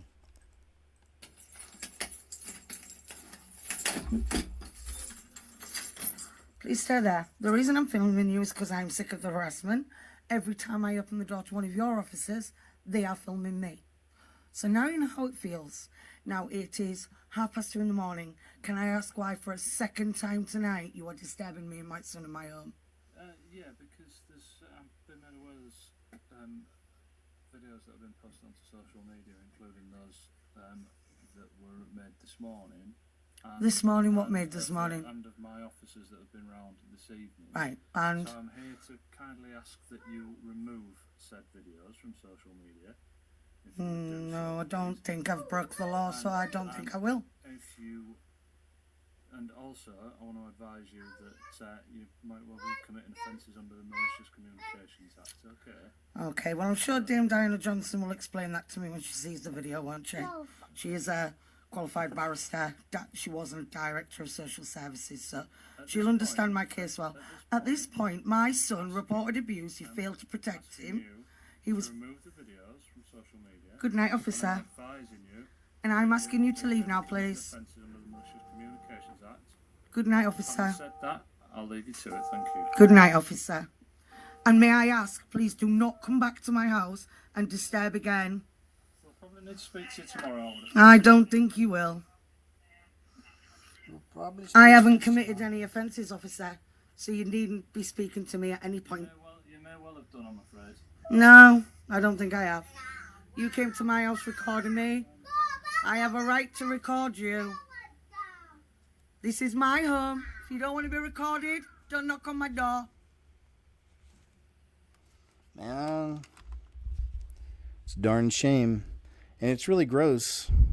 Somebody I was watching, I can't remember who it was, but they were making a point. Because somebody was saying, well, you know, I'm sure the police will, you know, stand up against all the criminals once the feds come. It was something like that. But this person was making a point that no, he was like, after all they took away so much money from the police departments over the whole country, you know, during that whole situation, psyope situation, but they used it and it worked. They funded, even in my town I'm in, they did it to our police here. It's crazy, man. So they did that, and then they said that he was saying after that, and then all the just, you know, bull crap they have to put up with, especially in the blue cities and all that all the decent, good ones, you know, that really wanted to just do a good job are gone, and what's left are the people who are totally down with the system, you know, the hard arm of the lefty law, stuff like that, you know, Marxist type ideas, wokies, things like that, and that's what you're left with, which kind of makes sense. So some of these guys enjoy it. The guy seemed like he kind of enjoyed it, taunting her, you know. This lady is, I think this is one I have for Monday. It doesn't matter. I think this is all right. Check it out. Explaining digital. All right. So people keep asking me, what's the big problem with digital ID? Everything's already digital for us. That's not what digital ID means. Digital ID doesn't mean everything will be online or digital. It means that everything that you have right now will be encompassed under one digital ID that is governed by one entity, and that it can be shut off whenever they wanted to. So I found this picture on the World Economic Forum. I've already done a video on this using this exact same picture, but I will try and explain it a little better. So if you look at this wheel, this is everything that they want to encompass under the digital ID. And the dangers of that is because that means they will override the authorities that already govern some of these separately. So for example, you have a driver's license that's being monitored by the Department of Transportation. So for example, if you get a speeding ticket, they can't just go and cut off your cell phone or cut off your bank account until you pay it. With digital IDs, they can do that. So same thing with healthcare, right? Right now you have a health card. That is being governed by the Department of Health. Well, if this comes in, they will just bypass that. So what they want to encompass in all of this is healthcare. Financial services such as banks. You will not be able to get in your bank, use your money if you do not get digital ID. Food and sustainability. Somehow they think that, you know, digital IDs will help farmers produce better. No, it's just going to monitor them. Travel and mobility. You will not be able to book or fly or anything without this, so that they can monitor exactly where you are at all times. Humanitarian response. They're saying that in case something happens, it'll be easier to find you. Bullshit. They're just wanting to monitor you at all times. E-commerce. You will not be able to sell, buy, or anything if you do not have this. Social media platforms. You will not be able to log on to social media, no more fake accounts, if you do not have this. E-government, taxes, voting, EI, all of those things you will not be able to actually get if you do not have this thing. Telecommunications, cell phones, same thing. Smart cities, and that's where it gets dangerous. I can do a completely separate thing on that, but it's complete control because it says it's pretty much going to siphon data and see your energy usage, your utility usage, and traffic congestion. Now, if you add CBDCs to that, meaning the digital currency, they have absolutely all control over everything. Everything that you do, buy, say, you know, own, everything. That's the dangers of it. So right now, if you get a speeding ticket, they can't just cut off your cell phone. With digital ID, if you get a speeding ticket, they can cut off your cell phone. And then they can track and monitor you, and they can also add carbon credits to your life based on how you shop and how you do this. This is to control the populace and basically corral the sheep into behaving exactly how they want you to behave. Otherwise, they cut you off from the rest of the world. And we've seen the Canadian government do this during the trucker protest when they cut off bank accounts. Completely illegal, and they've done it again since. But I guess some of the liberal dummies didn't realize that. So people... There you go. Hey, I think that's a really good breakdown of it, as some of y'all know. And it's a subject we cover more extensively on Monday's show, but digital ID's been passed in Europe. Unfortunately, I'm pretty sure we covered it last Saturday on this show too, though, a little. Circle. And it's a big deal. It's a big deal. Not good. Not good at all. I'm going to save this one here somewhere else too. Really big deal. Huge move towards what's in the Bible, which is one of the, obviously the best book ever, but obviously the best book ever, but it also has the best spoilers ever, so it gives us insight into kind of things that are coming. So we keep that in mind also watching all of this, and it's all going to be all about control that final 7 years. It's going to be a digital control over everybody, and you know how it is. If you don't partake in it, then they come after you. Then that's where all these really cool videos we see. There's a new one out of an Atlas robot, Elon's Atlas. It's training karate. No kidding. It was a real robot doing this stuff. So not at the level yet, but imagine when they can get it more versatile, more move human-like. It's going to be pretty crazy, these things. But anyway, this one's pretty cool. Goes back to the whole demon face syndrome, which is really the veil thinning. Check it out, if you will. Well, and we're getting ready to go out for the first time. This is the first time we're going out to the meadow. And it's 10 a.m., something like that. Sun's up, wasn't cloudy, anything like that. So we're not talking about at night. And I just remember looking around, and I felt uneasy. And I noticed Jack's face first. Mm-hmm. And he looked like he was crying to start with, but then it looked like his face was changing. So I'm thinking, man, maybe I need some water or something, So I drank some water. And you even, in that moment, called Jack out on it across the circle. You looked at Jack and you're like, Jack, you okay?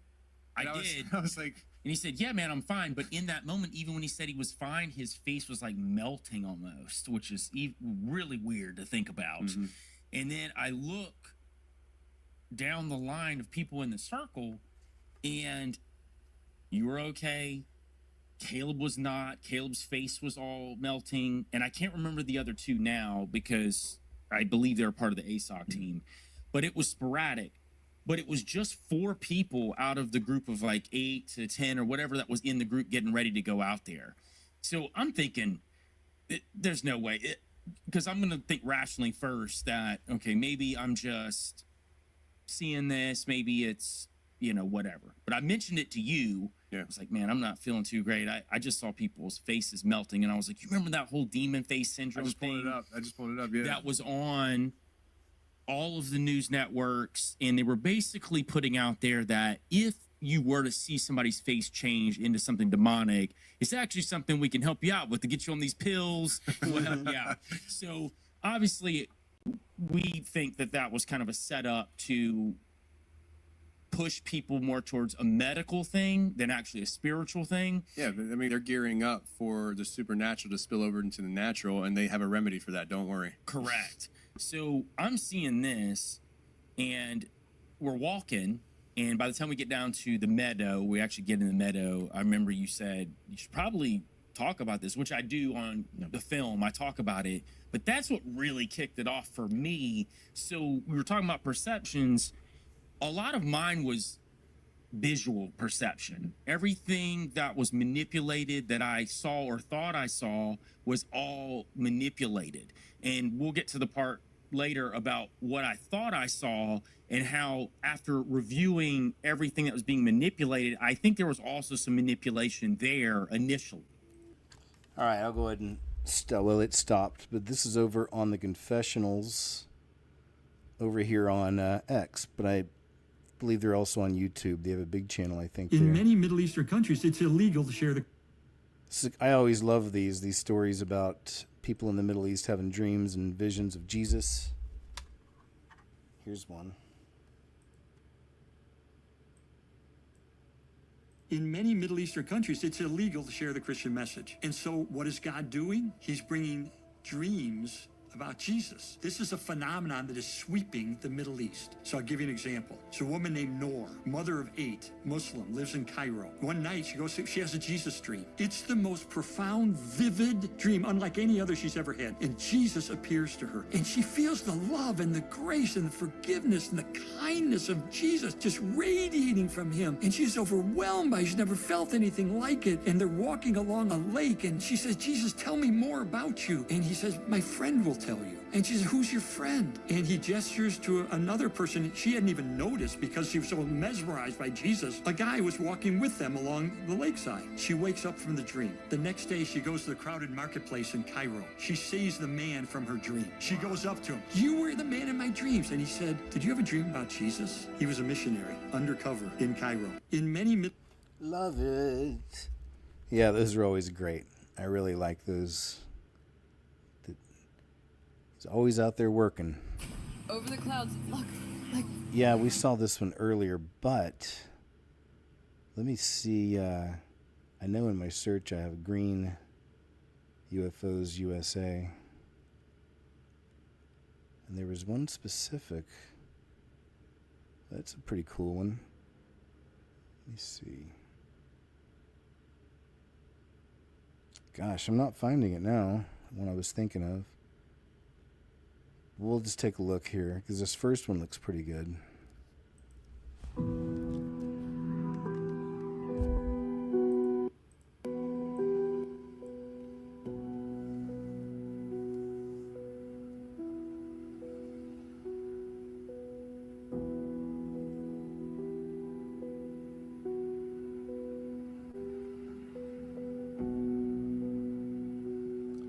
Oops. So this is from just last month. Or, well, 2 months ago. No, yeah, about a month ago. Maybe 2 months. 803. Yeah, 2 months. What am I thinking?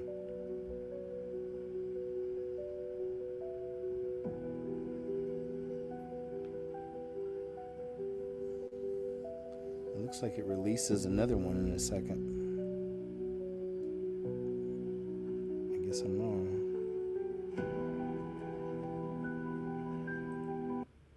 Pretty good. Over the clouds. What the fuck? Hey. That was got it. a fake. This one's pretty cool, though. What is that?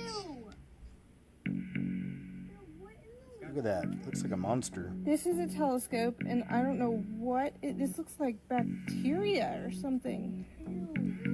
That's so gross. Oh wow, you got it. It's like a huge hydra creature. I don't know, y'all. This is kind of creepy. Look at that. Very creepy.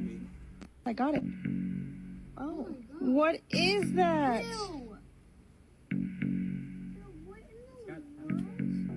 This is a telescope, and I don't know what this looks like. Bacteria or something. That's so gross. Oh wow, you got it. I'll try to pause on the best picture I can find. First, there's that. So, I mean, far away it looks like an orb, right? Like a little green orb. Looks like it's flashing. When they get real close to it, look at that. And look, does look like it has tentacles. I think there's a better shot in a second. Yeah, right there. Look at that. It's pretty wild. It really does. Here, I'll play this out for a little bit. Got it. Hold on.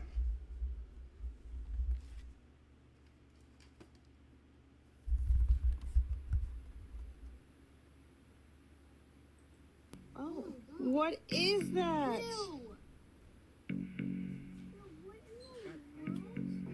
This is a telescope, and I don't know what this looks like. Bacteria or something. That's so gross. Oh wow, you got it. I don't know, y'all. This is kind of creepy. All right, there we go. So I'll go and move on, but that's pretty wild, isn't it? That's what it looks like far away. Very. It's freezing up there. What's up, sir? How you doing? He just came in. I heard him clawing at the back door, so I need to let him in. Yes, sir. You need to go get some water. How's that? Says, oh, we saw this earlier. Yeah? What's up? Did you guys hear him? Here's the, okay, sorry. Looks like I got a couple double ups over here. Yeah. It happens. Run, throw that turkey now! Simpsons predict 2025 rapture situation failure, mockers, Kirk, and more. Apocalypse is coming, as I previously shouted. I see. Well, we have 30 seconds left. Any other cuckoo yip yap? Against Springfield, let us size. Marge? Oh, this is an interesting one. He had 666 on the board. I'll try to pause it right at the right time. You can kind of make it out, right? Oops, crap. Sorry. See, there it is. It happens real fast, though.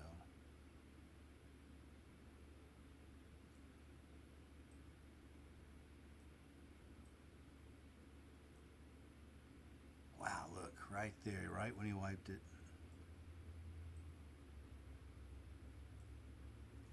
Man. Oh, anyway, I think you could see it. It happened fast. A little subliminal Multiply by 7. 666. Don't forget to carry the 666. Wait, the best smarty head. Earth is channel 23, I think.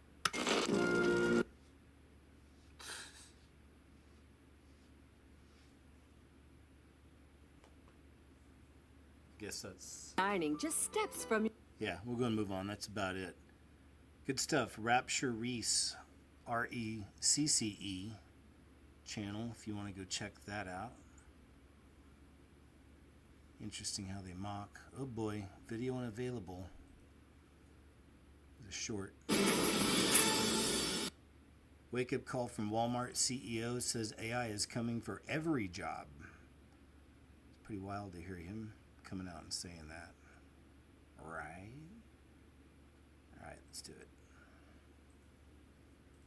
He says it's very clear that AI is going to change literally every job. Maybe there's a job in the world that AI won't change, but I haven't thought of it. More automation in warehouses, more AI chatbots providing customer service. Some jobs might disappear, others may emerge. One thing is certain. C-suites across the country are anticipating a monumental shift. Okay, you revealed yourself as Mr. Ingenuity, Yes, innovation. sir. You don't short anything. Right. AI. Yeah. Now, he didn't say it's going to kill every job. He said it's going to change every job. And that's the that important means distinction. Some go away, some add. What do you make of that? Change is very different from destroy or eradicate. So I agree with him that AI not only will change, but is changing. And we could come up with all kinds of examples, whether anecdotally or professionally. I'll give you one that I thought was fascinating. The Wall Street Journal asked lawyers to review contracts. And on average, it takes a good lawyer about an hour and a half to go through a contract. Well, they put, 15 contracts through AI, and in 45 seconds, they had the same response back from the computer. Now, that doesn't mean that you lose all the lawyers. You still need a lawyer to go through and then finish it. Yeah, that's right. You're a lawyer. So it's not as though all those jobs certainly don't exist, but you may not meet as many as you thought. So I think he's right. There are going to be changes, and I think the onus is on all of us to figure out how to use AI efficiently, effectively, make our own businesses better. And then if I don't have kids, but if I did and they were in high school, I might encourage them to start thinking a little outside the box. Where there is AI, there are data centers. And where there are data centers, you need electricians, master electricians that can actually physically wire the stuff. Okay. Or HVAC specialists, right? because you got to cool this stuff down. There are new jobs that will be created. You know, robot took my job, right? You go in the factory. Well, guess what? There are people who need to maintain robots, even build. So I just think we all have to be thoughtful about how to adapt. In the same way, the car put the horse business out of business. Right? Well, so you talk but about didn't make it worse. You talk about adaptation, and Jackie, I know you can review 15 contracts a second, so you're okay. But Accenture CEO Julie Sweet, she said, "Look, we are exiting employees who can't be retrained for this." Yeah. So I appreciate thoughtful adaptation, but this seems like speedy, get smart real quick on how to use this stuff, and that could be tricky. And it leaves opportunity for the up-and-comers, for people who are just deciding what they want to do now, if they're at that age, if they're either in school or are thinking about trade schools or different things, that programs that they could do without going to a four-year college. They have a lot of opportunity. I actually asked AI about the kind of jobs AI will create, and AI said there'll be more training jobs in training people how to use AI, that's managing the robots. Yeah. This was interesting, the ethics category of it, people to manage that, because once this goes on a grander scale, you can imagine some of the problems that are going to rise, and then the actual implementation of it. To me, Adam, though, what you're talking about is change for the better, but the rate of change is going to matter, how quickly those jobs are eliminated and then replaced. And then at the end of it all, when you sort of look at it in a lump sum, when most of it is fleshed out, apples to apples, was it equal, or are there less jobs created than were eliminated? You know, I covered energy, and we're going to talk about it in the next block, about coal. You had a lot of people in the energy industry who were displaced because this is what they were trained to do. They were trained to do it a certain way, and as we scaled back on certain technologies, they just couldn't adapt and keep up with it. All right, I'm going to stop there. I just wanted to get a little bit of a report on that, but as we know, man, and this is the Walmart CEO we're talking about. It's got a lot of insight, you might say. It's pretty interesting here, just how we see there's been a rise in paganism over the last many years here in America, and we have this: several indigenous, in quotes, people conjure Montezuma's revenge on feds at the Broadview facility. This technique was extremely effective among the Aztecs and their enemies. There's this.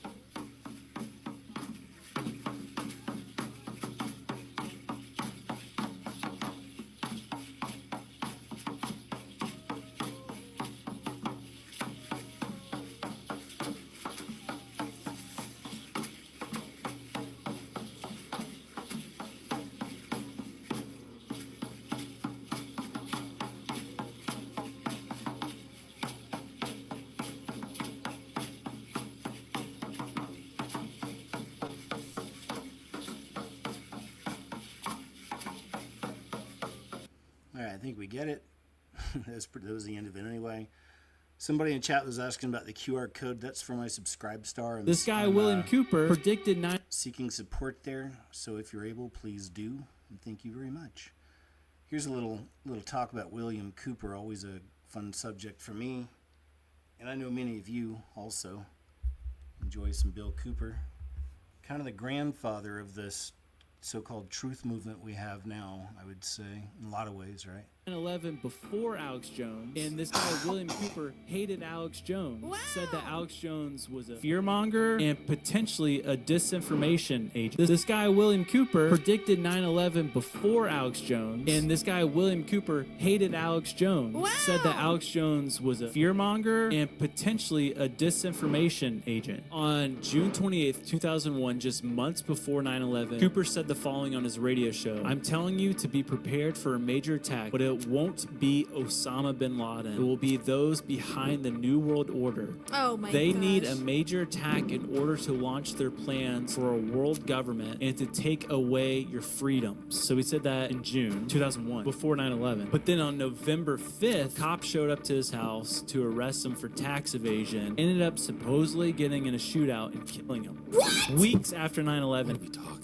are we dumb? Cooper didn't trust anyone. He despised UFO cults, even though he claimed to have seen UFOs while in the Navy, and later believed aliens were a government hoax. He believed aliens may be demonic in nature or part of a Luciferian deception. Disclosure will be fake and used to create a one-world religion under the Antichrist. The more he actually started like reading scripture and stuff, he changed his views on what aliens were. He said in 2000 on a broadcast, the whole alien thing, it's a lie. The day they fake an alien landing, you better know it's the devil coming. Oh my gosh! That's dude. This guy, William Cooper, though, man, he would have been A great guest. He was wild. He would have been an amazing guest. This guy, William Cooper, predicted 9/11 before Alex Jones. All right, good stuff from William Cooper. Yes, sir. Can you hear him barking over there? This is just an interesting meme. You can see here at the top. These are, mass bang bang type of situations. Yes, sir, I know. All right. Come on over. What's up? Why are you barking? But Colorado Spring was non-binary. Denver, a tran. Aberdeen tran. Nashville tran. Uvalde tran. So we kind of see this interesting trend. Yet we continue to have, big media constantly, giving us the opposite idea. There's a TV show called The Peacemaker, and they recently had this whole thing on there about alternate dimensions and realities. And this guy was going into a reality he didn't realize until recently, but it was, if World War II had turned differently, and then America was under that kind of control, and, that, right? But once again, it's like, white people bad, mostly, kind of one of those messages. We get a lot of that stuff, right? But anyway, this is Gruesome Newsom's California. This is in Oakland, as this guy's just driving around. But look what they did to the, these are federal vehicles. They did this to all the mail vehicles and more, vans. All the post office vehicles are tagged up, I guess. Tagged. It's a shame, isn't it? And it really just shows that very little control in that particular city government. Something had to happen. It has to happen, I would think. I mean, that's just not the right representation, is it? Am I right? I don't know. I guess it'd be interesting to know Believable. It'd be interesting to know how well that it runs out there. Is it effective, or are they horrible with their service? Harvard hires a drag queen named Lahore Vagista, wonderful, as a visiting professor. Wonderful. Expected to teach a class on TV show RuPaul's Drag Race in the spring semester, the Ivy League school announced over the summer. And here's a picture. This is a newly announced visiting professor at the vaunted Harvard University. And this is Kareem Kubchandani performing drag under the stage name Lahore Vagistana, or Vagistan. Yeah, really classy stuff there, but this human is going to be teaching a class. This is without all the makeup, but this person will be teaching a class at Harvard. These universities used to be esteemed. It used to be a real big deal to get to one of these Ivy League universities, but that's really changed over the years. Just all the madness, far too loony lefty type professors. This was a really weird one. This is actually, somebody said that this is something Melania had actually posted, which is a short video, but it's pretty interesting with all that, with all the time travel type stuff surrounding Trump and his father and Tesla's technology and all that. Some people have been wondering if that has anything to do with that. don't know. Melania, First Lady, says it's always in the movies. Disney knows about the new financial system and crypto. Let's check this out. All right. So this character is named Amber Lumens. Okay? And this character is named Wade Ripple. What does that matter, right? Well, the names of the two tokens that's going to be running this new financial system is called Ripple, XRP, and Stellar Lumens. Coincidence, they're showing you how these tokens are going to work in the ecosystem running the new financial system. Now, XRP is for institutions. Cross-border payments in real time, money's going to move at the speed of light. Now, when you send a wire or or get a refund or something, it takes days. You have to wait for transactions to settle.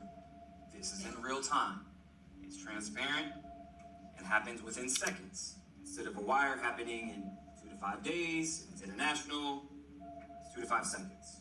This one, XLM, Stellar, is for the retail investors, for you and I, on how we can interact with these protocols when it comes to, if you go to Walmart, Amazon, any of these entities, you'll be using that.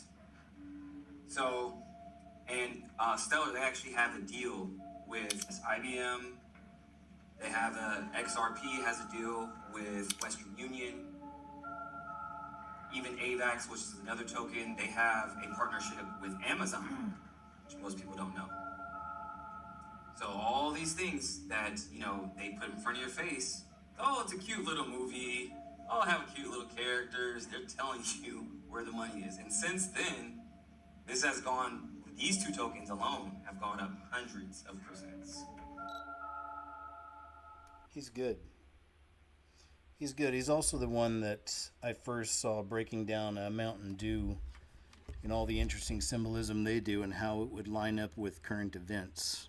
Very good stuff. The Maverick Approach is his name. If you're interested, you can check him out. It's up to you. One trucking company in Chicago just fired 40 truck drivers in a single day. These drivers kept getting pulled over and law enforcement couldn't communicate with them because they only spoke foreign languages. Jeepers. The safety manager is American born, so he was 40 truck drivers fired in one day. Can you guess the reason why? One trucking company in Chicago had their safety manager spend about 2 weeks calling every single driver in the company. The safety manager is American born, so he was just having casual conversation with each driver about anything. And if the driver had no idea what they were talking about, they went automatically on the fire list. The reason why is that they started getting a lot of out-of-service violations. So a couple of drivers were pulled over in some of the western states, and the DOT officers were not able to hold a conversation with the driver. They were put out of service, and their driver fitness score skyrocketed. So that's a big problem for a company. So in order to take every precaution possible, and in order to avoid a DOT audit or a shutdown or being blocked by brokers, they decided to get rid of every driver that doesn't speak English. So now they're looking for truck drivers. If you speak advanced English, if you are a green card holder or a US citizen, you have clean driving background, more than 2 years experience, go to my website, drivernest.com, fill out your driver profile, and right now I have jobs available in dry van for 60 cents a mile, reefer and reefer hazmat for 65-70 cents a mile, dry van hazmat 70 cents a mile, and an open deck for 80 cents a mile. These are some really good jobs, so if you're looking for a job with a good stable company and you're a good driver, clean record, good English, fill out the app, let me know, and I will be in touch with you. There you go. Man, there's a time where I was looking into getting my CDL. Is another one of those, doing this for so many years, you go through kind of peaks and valleys. with, getting by financially sometimes. And, I was going through a valley. This is probably like 6 years ago, 5-6 years ago, but started really looking into this and thinking maybe what I'd do is just get my CDL, go on the road, and then start doing, shows from my truck. I think there was other truckers I was watching on YouTube that were doing stuff like that also.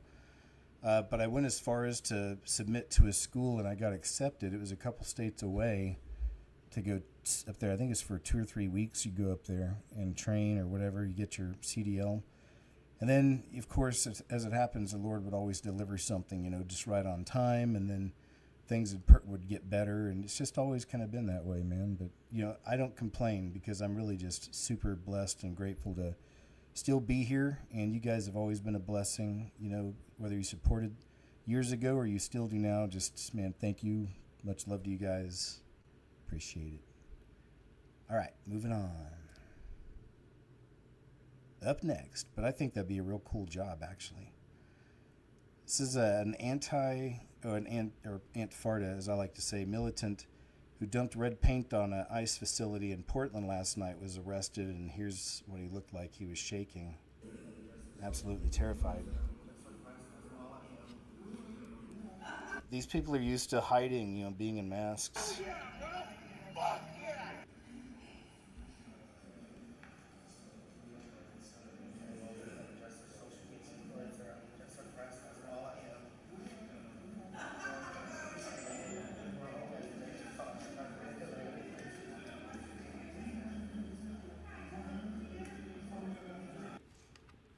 So see, they're not so scary when they're all by themselves, but when they're all together and hiding their faces. And it's really gross that so many of these blue state governors, mayors, loonies have been targeting the police and the ICE department and all these folks, trying to make sure that they can't wear masks.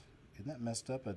So there really is just crazy, as like battles taking place here in America like that from both sides of the aisle. And here's another one saying, this is from Elon Musk, so a lot of people did cancel Netflix. He had a big part to play in that, I'm sure. Says a show on Netflix called The Babysitter's Club, and that's an old one. Do you guys remember that? Didn't that something that they had way back in the 90s even? Anyway, but now it's pushing trans on children, shaming characters for misgendering and the rest, as you know how it goes. You know how it plays. Bailey Del Vecchio. Is 32 Burn Hill Road still the current address? Yeah. Have you been giving him fluids? If he's dehydrated, we'll need to place an IV. Have him change into this. Well... I hear someone's not feeling well. Let's take a look at the little man. Big butterfly. Can I please talk to you two outside? You guys are busy, but as you would see, if you looked at her and not her chart. Yeah, okay, we get it. Bring in the, tinkle of the piano keys. No. Set the mood. It's lesson time. It's time for the message. You better get it. Yeah, and over and over, though, it's this stuff. But anyway, now this is the Babysitter's Club. This is what maybe some of y'all, like I said, I'm pretty sure it's really old school. Like they're bringing all the old stuff back, but maybe you want to turn your children on to it, You loved it, the Babysitter's Club, And then the very next day, your daughter comes up. Mommy? Yeah? I think I'm a boy. Huh? I don't know if it works directly like that, but, I think that's the idea, the general idea. This is pretty wild. Kind of came from out of nowhere from AJ. Federal judge greenlights the shutdown of InfoWars. And this was just posted October 1st, so 3 days ago. Well, this is quite a moment for us here. We've held out for many, many years against the deep state and the system attacking us. And the federal judge that has been presented with all the corruption, all the fake auctions, all the fraud he's admitted that happened, just about 45 minutes ago, said, hey, you can, the stay's lifted, you can seize InfoWars. And so they don't want money. It's all an appeal anyways. They want to destroy it. They say in the news, we want to shut him down. That's our mission. Then they also say he won't give us money. He has hidden money, which isn't true. So it's the most deceptive garbage run by the Democrats, the DOJ previously. The current DOJ had an investigation going. Their idea, Ed Martin, it's cut and dry, the documents. That got killed last week by the deputy attorney general who really runs things. And that's where we are in the year 2025. So I'm going to go to break here for a moment. And then I'm going to go with Harrison Smith and get more details of this. But it's been the fraud and the corruption and the stalking and the lies to shut us down. Obviously, it's me they want to silence and the guests and what we do here. And now the whole world is waking up. And you know, if they thought they could shut me down and shut all of you down, they fail. But it's a symbol. And the more they couldn't shut us down, the more they wanted to. And the more we survived, the more people said, oh, it's not real, even though I'm in court and in battles and having them get all my discovery and then leaking select stuff, you know, and just all of it. And I'm in the arena fight with everything I got. It's been a tiny percent of the listeners that have actually supported. And I'm not mad at the others that didn't, but when you stand up for us, you stand up for yourself. So all I ask for today is your prayers and that justice be done. But nobody keeps stuff in bankruptcy 3 years. Judge Lopez, a Trump appointee, has ruled 10 times in a row against them. This 11th time he did. He shut down their fake auction. He shut down, they sent in private security to shut us down. He did it on and on and on because it was illegal. He'd say, you can't do this. But now that the state courts got maneuvered in position, he said, fine, I'm Pontius Pilate. I wash my hands.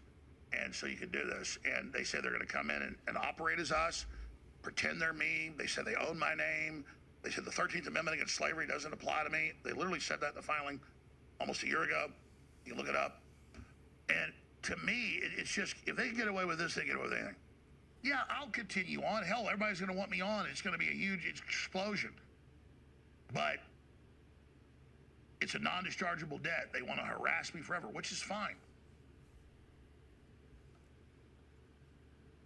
I mean, literally, I can just, the company I work for can just have a company house. I just live there. I mean, I'm not even worried about that. It's just that the mass exercise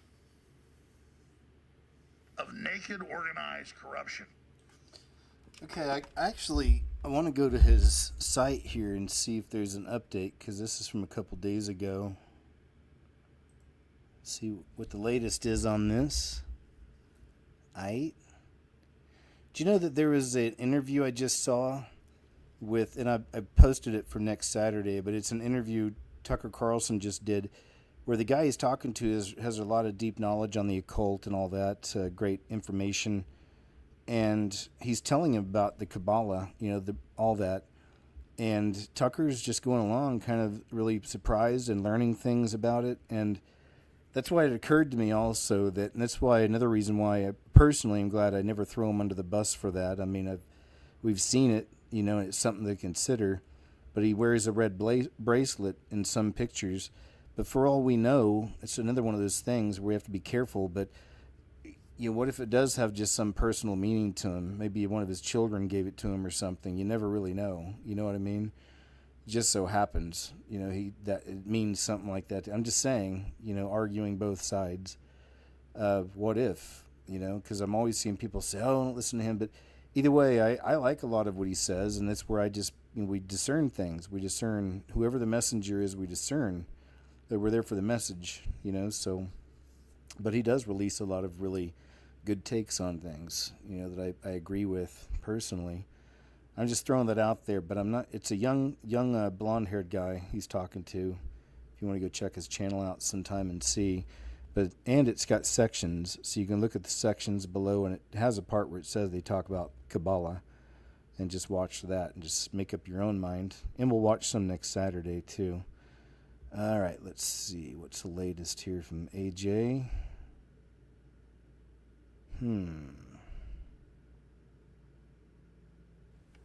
Still looking. Not seeing anything yet. Let's see. All right, we'll just move on. Just trying to see if I might be able to find an update from AJ. Speaking of updates, here's an update from Pam Bondi. And let's check this out, if you will. Just this week, Joint Task Force Alpha took 4 major enforcement actions. Right here in Tampa, we unsealed the indictment charging 12 defendants operating a massive illegal smuggling ring. The defendants engaged in a conspiracy to bring illegal aliens from Cuba to the U.S. for profit. They coached their clients, including children, who came to airports alone, came to our country alone, were put on planes for connecting flights, lied to Border Patrol agents due to coaching and law enforcement. They charged up to $40,000 per victim. They used Zelle to transfer over $7 million over the course of this scheme, and I believe had profits, cash of over $18 million. Whoa. How's that? So there we go. Good to see. They're on the job, getting it done. Inside. This is weird. I hadn't seen this before.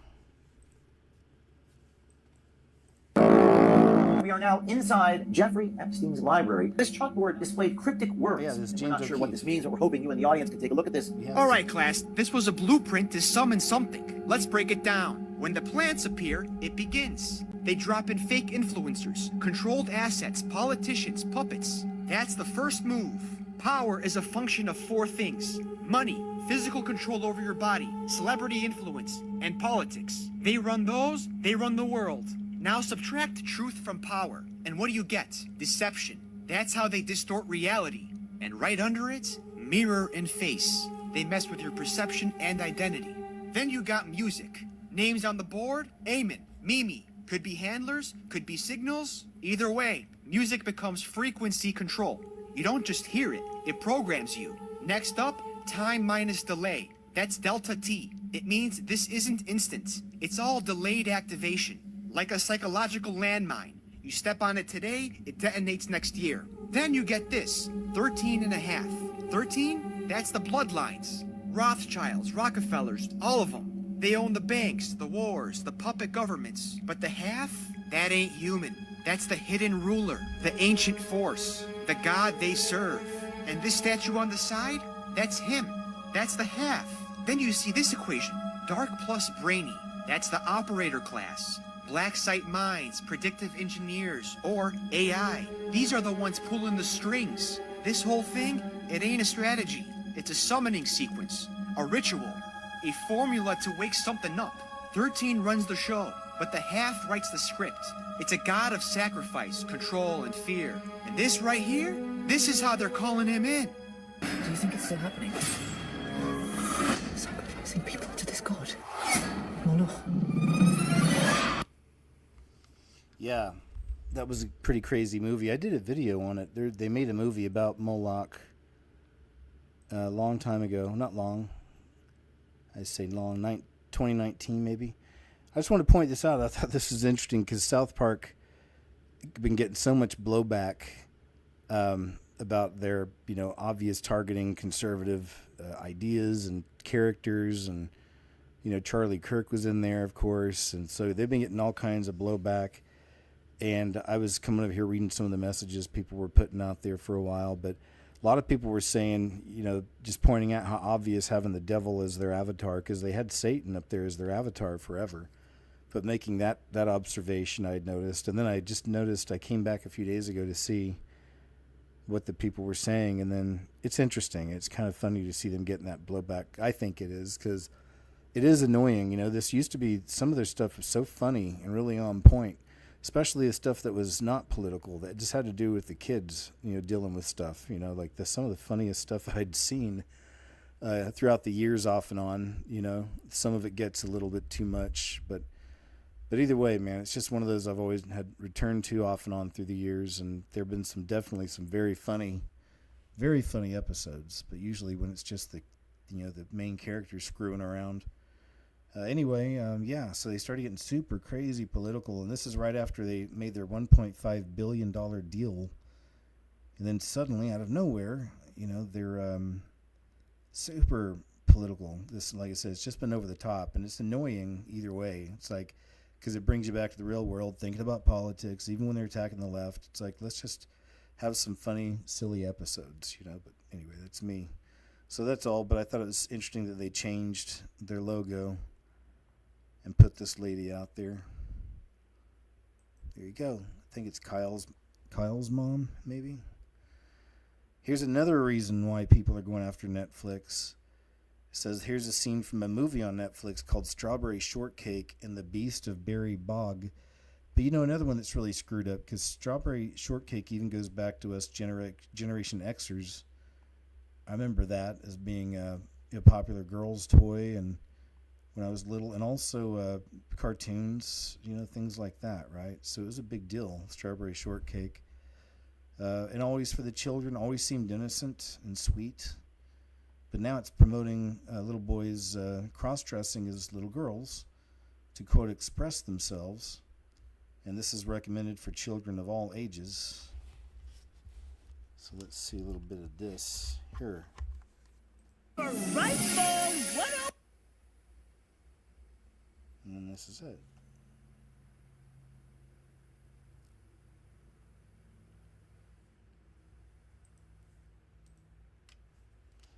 Yeah, it's, really, it's interesting. It's got the hexagons. It's wearing a dress full of hexagons. Look at all those cubes. Tons of black cubes of Saturn. Not a surprise. It is the whole Baphomet thing, too, switching of genders and whatnot. Combining. Mutating, I guess. But all those black cubes of Saturn. But it's sinister because it's for the children. It's for all ages, which is really not cool. Heritage Foundation. Oh yeah, here's another one for Monday. I'll move on from that. Heritage Foundation. Representative Tim Burchett announces he's preparing to drop in top Netflix executives to testify before Congress about what they're doing with children's programming. Good. Good, I say. Be in favor of the Netflix leadership being asked to sort of testify over this radical sexual ideology. Every time we're on, I always say I'm going to do something that makes news. Here's what I want to do on this one, because the First Amendment and all that is involved in it, of course. Let's get on it. I'm going to follow up with my folks after we get off. I'm going to call them and say which committee can they be brought in front of. Is who? I think what we have to look at, who regulates the FCC, and then since it's cable, does that count?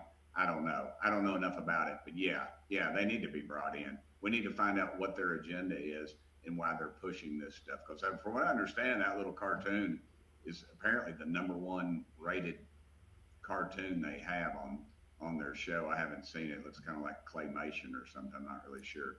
But, I said something about it, and immediately, the left pounded on me and said something about, oh, you're just upset because it's a racial family. And I know some gay folks, and they are getting a little more ticked off about the transgender situation because they're getting lumped in. That's not their fight.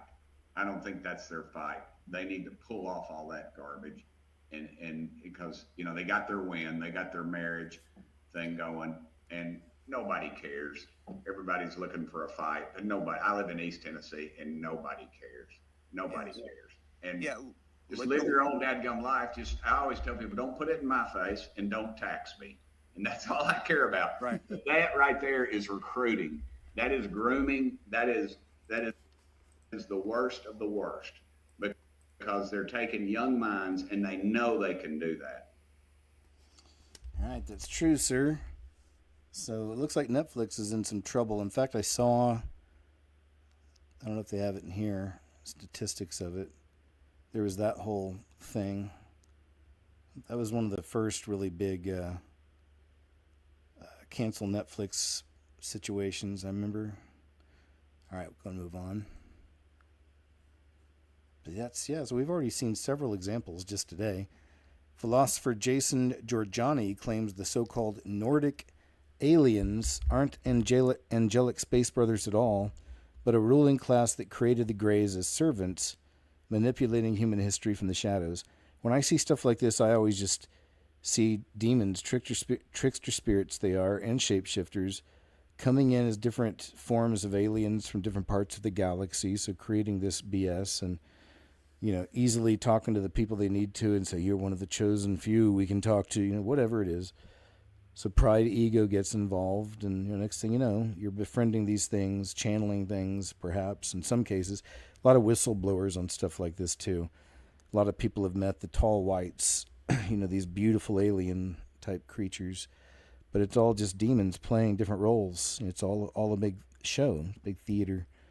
But keeping that in mind, let's listen to this. It is very interesting, I think.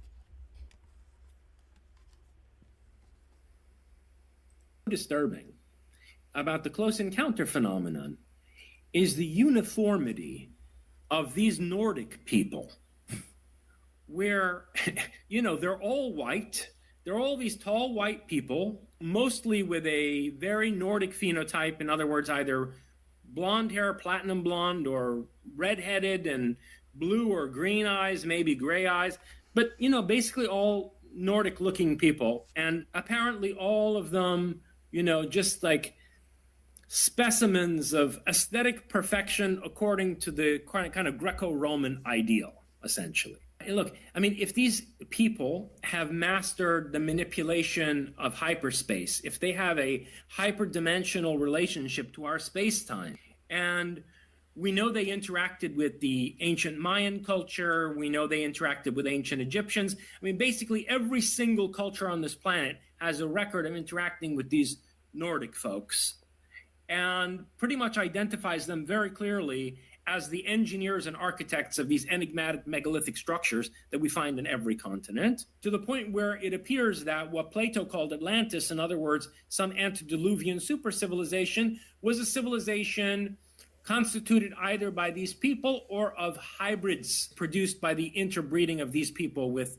the ordinary stock of humanity. Now, if they've been around for that long, we're talking at least 12,000 years ago, maybe tens of thousands of years before that. If they've been around for that long, why are they all aesthetically uniform in this way? For example, Travis Walton, who encountered these Nordics, said that they looked like they could all be members of the same family. They were so similar looking to one another that, okay, maybe they weren't clones, but they looked like, they could be, cousins of each other or siblings or whatever, right? Why would you have that degree of aesthetic conformity in such an advanced civilization? Moreover, when we look at their architecture and the engineering that they left behind, in the archaeological record in every continent, there's an extreme uniformity of style there, right? It's one thing to have high precision engineering, but why use it to always build the same way, which they apparently did. And it's one reason why we can see their fingerprints everywhere, and we can recognize that these structures were all built by the same people, because not only do they involve the same engineering techniques, they're in the same exact style. And it's an incredibly, almost brutalist, anonymous, inhuman style, okay? Or lack of a style in some sense. And so this bothers me. In terms of what you were saying, because it's almost regressive. It's almost a regression to a kind of tribal, hive-minded social organism, okay? And it's very unimaginative. And the other thing that really bothers me is how this is nowhere in the contemporary close encounter conversation. With all the people since 2017, when this began, especially for the last several years, with all the whistleblowers coming out and all these podcasters interviewing various either official or semi-official, I don't know what you want to call them. I don't think they're really whistleblowers, whatever, commentators. George Adamski and George Adamski never comes up. George Van Tassel never comes up. George Hunt Williamson never comes up. You know, look, you don't even have to go so far back. For fuck's sake, Whitley Strieber, everyone always talks about, you know, the Greys in the context of the Close Encounters of Whitley Strieber. But it's people who put the implant in Whitley Strieber's ear. People. Good-looking Nordic people in black jumpsuits is what he described. They came into his house. They were even speaking English, and they put the implant in his ear. And Travis Walton, like I said a moment ago, he described them being in control of the Greys on the craft that he was taken aboard, where the Greys were very clearly some kind of a cybernetic robot that was manufactured by and serving the purpose of these Nordics. Now, why are they never discussed? I mean, all of this conversation. It's pretty interesting. I don't know how I feel about all of it. There's a Masonic checkerboard above on the top screen, which I thought was pretty interesting. So I don't know. Some of it feels a little weird from him, but you know, you decide. Some of it seems really interesting. It's on UAP Reporting Center. And we know they interact. If you're interested, over on X. Something weird happened to the... see, this is what I was talking about earlier. Look at this, what somebody recorded. We were reading earlier about Comet 3i Atlas, and how they had noticed that the sun had shot, it looked like, I guess, a beam towards it. Keeping that in mind now, look at this footage.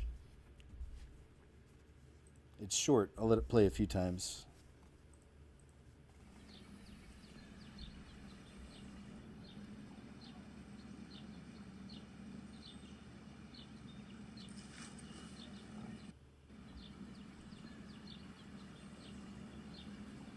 And this was just uploaded this week.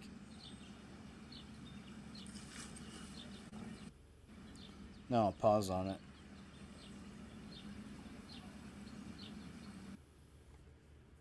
Wow, look at that. Remember, from what we're told, you know, how far away the sun is, how huge it is. So keeping all that in mind, whatever that is that's massive, man. That's massive. And is it one of those sun flares or whatever? Some people may think. Is it something? Is it an object that's like on the sun? It's a big giant creature. I don't know. I don't know if it's a big humanoid or not, but just throwing at all the possibilities. It looks like something really coming out of the sun, you know, kind of almost a big spike. If there was another one, that'd be crazy. If there were horns coming out of the sun, that'd be a trip. But I don't know. So I was thinking about that as we was talking about something from the sun shot out towards a beam, whatever, a flare towards the comet, the so-called comet. This is pretty interesting about the blue roofs. You know, this has to do with mountain dews, and it seems to be protected. There was even that Simpsons episode where they showed somebody using the Mountain Dews and everything was getting fried, and at the end it showed everything in the town just wasted. But they had a huge statue, I guess, I don't know, some kind of giant somebody, but it was covered totally by a blue tarp, and the blue tarp was untouched, you know, things like that. Interesting. How big of a conspiracy theorist are you? Hear me out. If you are going to paint the roof of your house blue, make sure it's the blue. There's a certain hue of blue that's 666. And I know that may sound, what are you talking about? If you look at the color blue frequency, it's between 620 and 670 terahertz. It's a frequency. Color is a frequency. 666 is a particular color of blue that's like the bluest blue you can blue. And that apparently is the color you want. Not like a dark blue, not like a purple. It's got to be 666 blue. You can find it. We're going to talk more about this on my Rumble channel. If you want to tune in, come. All right, there we go. So that's a pretty interesting tidbit of information. If any of you look that up, let us know the results. If you want to look that up and fact check it or something. Bluest of the blue, you can purchase 666. That's interesting. This is pretty sad, actually. It's a little boy, but I thought it was pretty sad, the level of programming. and these young ones, especially knowing that it's coming, the so-called aliens, UFOs, all that stuff, that experience is going to come. I personally think it'll be a mix of the real things and also some blue beamish activity. But I also do believe the real, because there are real entities out there doing this and acting out and shape-shifting in the sky, turning in from orbs into planes and drones from far away, it would seem, but they're not, so they're tricksters. Yes, there's a lot of that kind of stuff happening also. So I keep it open to the possibility of like real intergalactic, it would seem, things coming in. A big show being produced also, but then real entities, perhaps they'll even come here to the Earth and be talking to the leaders and things. I wouldn't be surprised if they really go that heavy with this stuff. I'm not sure, but anyway, either way, it's all going to be deceptive. It's all meant to trick humanity. It's all meant to lead people away from Jesus. And then the aliens will become people's Jesus. And here's this from a little child, little boy. You really think that aliens... That you just know all this stuff. And now I you know. believe it, and so now we know. Now you know! Yeah, it's because what a great kid. He's got a lot of charisma, a lot of presence. He's intelligent. Good kid. You can tell he's a smart one. But, they're young and they're impressionable and they get pulled down the wrong path real easily. And, he's got everything going for him, but for the wrong cause, for believing in these things. Already set up to believe panspermia, that, when they say that we were planted here by them and things like that. If that's the way it plays out, yeah, it's sad to me. There's a lot of them already programmed for it. You're ready for whatever. They'll go along with whatever when it comes to when they see these things in the sky. This is of interest from Mr. Beast. He gets scared. He actually does. You can tell him tense up and freak out a little bit, but he gets scared by something he saw in Antarctica, it would seem. I know, right? I mean, he's tons of money, this guy, big deal. Unfortunately, has the beast system symbolism and all that stuff. His partner kind of lost everything, had a beautiful young wife and a beautiful little newborn baby, and decided he wanted to identify as something else and just completely wrecked his career, and then eventually got caught trying to reach out to some little ones for not so noble purposes. Got ugly, got ugly. Huevo Abba, thank you very much. Says Psalm 69:13, but I pray to you, Lord, in the time of your favor and your great love, O God, answer me with your sure salvation. Thank you. Beautiful one. Appreciate it. Good to see you. All right, check this out. Wait till you hear what Mr. Beast just said about Antarctica and the ice wall on Aiden Ross's live stream. I want you to pay attention to his body language as well, guys. Wait, have you ever been to Antarctica? Yeah. Do you believe in the ice wall? Yeah, I saw the ice wall. Well, Yeah, he saw it too. I can't say on stream. No way, but... We'll talk about it later. Let's just say you always need someone with you when you're in Antarctica. See how he tightened up and got all nervous? And then He said, let's just say you always need someone with you when you're in Antarctica. went on to say that he can't talk about what he saw on live stream. Now, why is that? Don't you find it interesting that for the first time in recorded history, every single nation in the world came together, put aside their differences, and agreed upon one thing. They agreed that Antarctica would mark the only global treaty that's ever been done. Place of peace, where there's no borders, just mystery.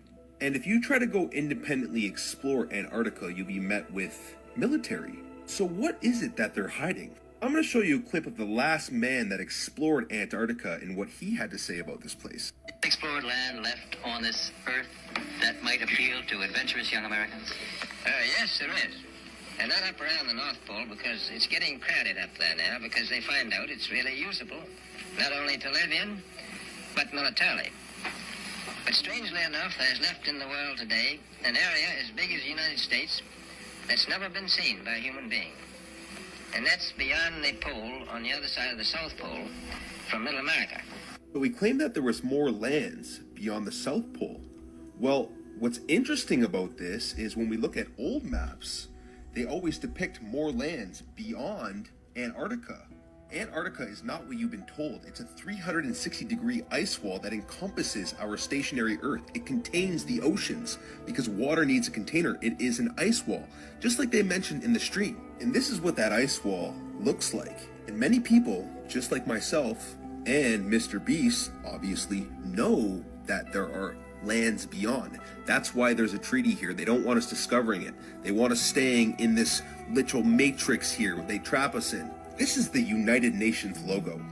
This is a flat Earth map with Antarctica around us, encompassing our stationary Earth. There's also 33 individual sections to this logo, guys, marking 33 degrees of Freemasonry. Gross. The United Nations are full of 33rd degree Freemasons, all deceiving humanity, and they put it right in your face. You don't get to the level of fame that Mr. Beast does unless you're, with them. And I'll leave you guys with this. This is a map that hangs inside of the United Nations headquarters. Have a look at this, guys.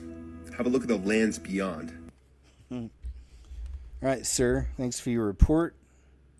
Appreciate it. But yeah, I would, who knows exactly? I mean, it would be, I can see people drawing that comparison to maybe that's what Mr. Beast saw or was talking about. But there's a lot of crazy things out there, man. I mean, he may have seen like other beings. Perhaps there's a United Nations station out there, and a lot of interesting things in those areas, even a lot of things we don't know. We've heard stories from whistleblowers, so-called whistleblowers and things like that through the years, but it'd be really cool to have been a fly on the wall or on Mr. Beast's shirt or something during that experience, be able to see what was going on. Why would you need someone with you all the time in Antarctica? Well, maybe animals, maybe dangerous polar bears or something. I don't know. American or worse, beings, maybe. American mother is outraged because in her child's classroom they're being forced to watch CNN. That's absolutely shameful. It's really one of the big propaganda arms in America, that whole network. Can someone please tell me why my kid is watching CNN at school? CNN News for kids? First off, so many issues with that in general, because why? Why is that important? Irrelevant lies, why?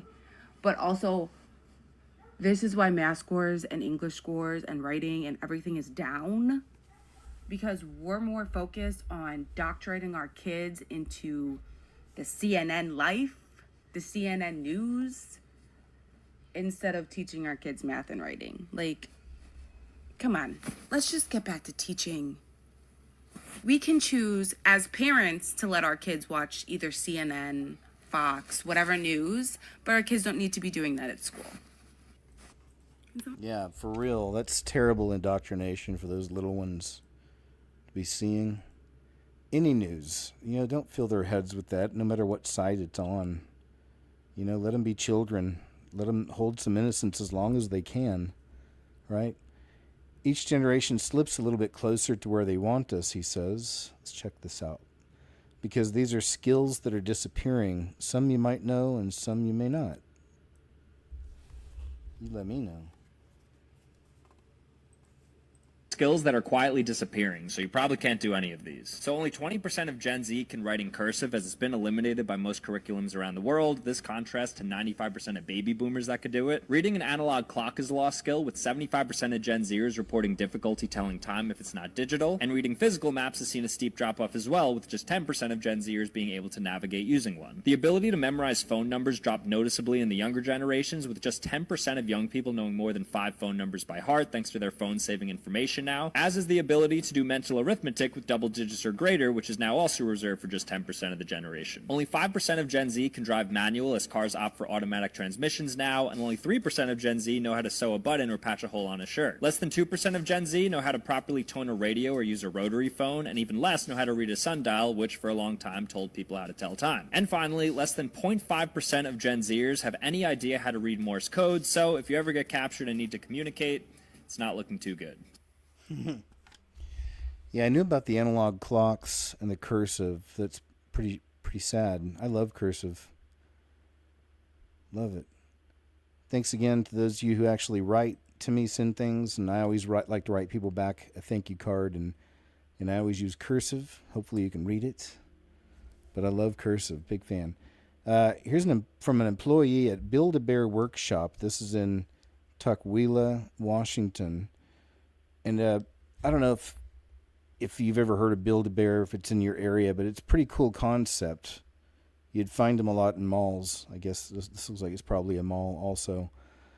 And, you can send in or email or whatever you want on your bear. They'll engrave it. They'll make whatever kind of bear you want, dress it up how you want, custom fit it for you, for your child or you. And if you want to put a name on there or a message or whatever, you can do that too. So, but this company wasn't being so nice to this little girl, unfortunately.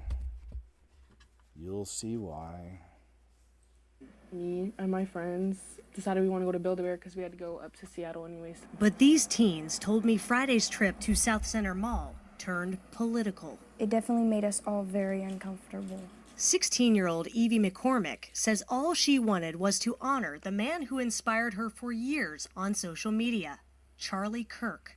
That turned my life around in more ways than I can express.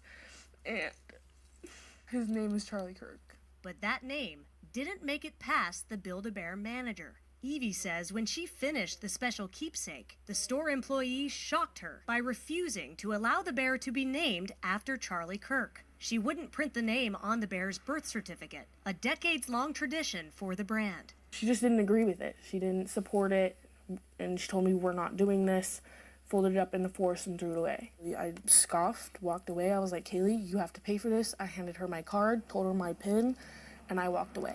I went inside the Build-A-Bear and talked to the manager of the store. When I asked her if this happened here, she said it wasn't something she could comment on and told me to call their corporate office. On the phone, a customer service rep told me the case is being handled internally by the appropriate department. Meanwhile, I did call corporate and I was on the phone for a good 45 minutes. Evie's mom took matters into her own hands. They offered me a $20 gift card just because we had a poor customer experience. Days later, she says the company admitted that never should have happened and that they would retrain their workforce to keep politics out of the workplace. Did she apologize? She did. She said that their goal is to It's a nice view. Try to prevent this sort of situation from happening to anybody else. Inside the store in Tukwila, the Build-A-Bear Workshop protection policy asks customers to refrain from typing indecent or distasteful names for furry friends. Evie says she never wanted a political standoff inside a store meant for kids. It was simply a way to commemorate the life of someone she looked up to. It wasn't political until she made it that way. There you have it. So I saw one person in chat say they've used Build-A-Bear. Cool concept, but I bet they got hammered because a lot of people, especially related to him, they and this got 2.4 million views itself. But yeah, a lot of people have been going after these companies. I bet people really hammered Build-A-Bear. And they're being effective. I mean, that cancel culture's on steroids right now, and people are really going after people online. That's one thing that was definitely triggered after Charlie, was that, Astronomers detect a rogue planet. Is this Wormwood? The size of Jupiter drifting nearby. So here's one I'm going to have to keep my eyes on. Been seeing a lot of, that kind of symbolism, Wormwood type symbolism. I've shared some in videos before. And now they've associated 33 with Comet 3I Atlas recently. So, which tells me it's a part of the program, some level, right? This is in a recent interview with homeopathic veterinarian Dr. Faulkner.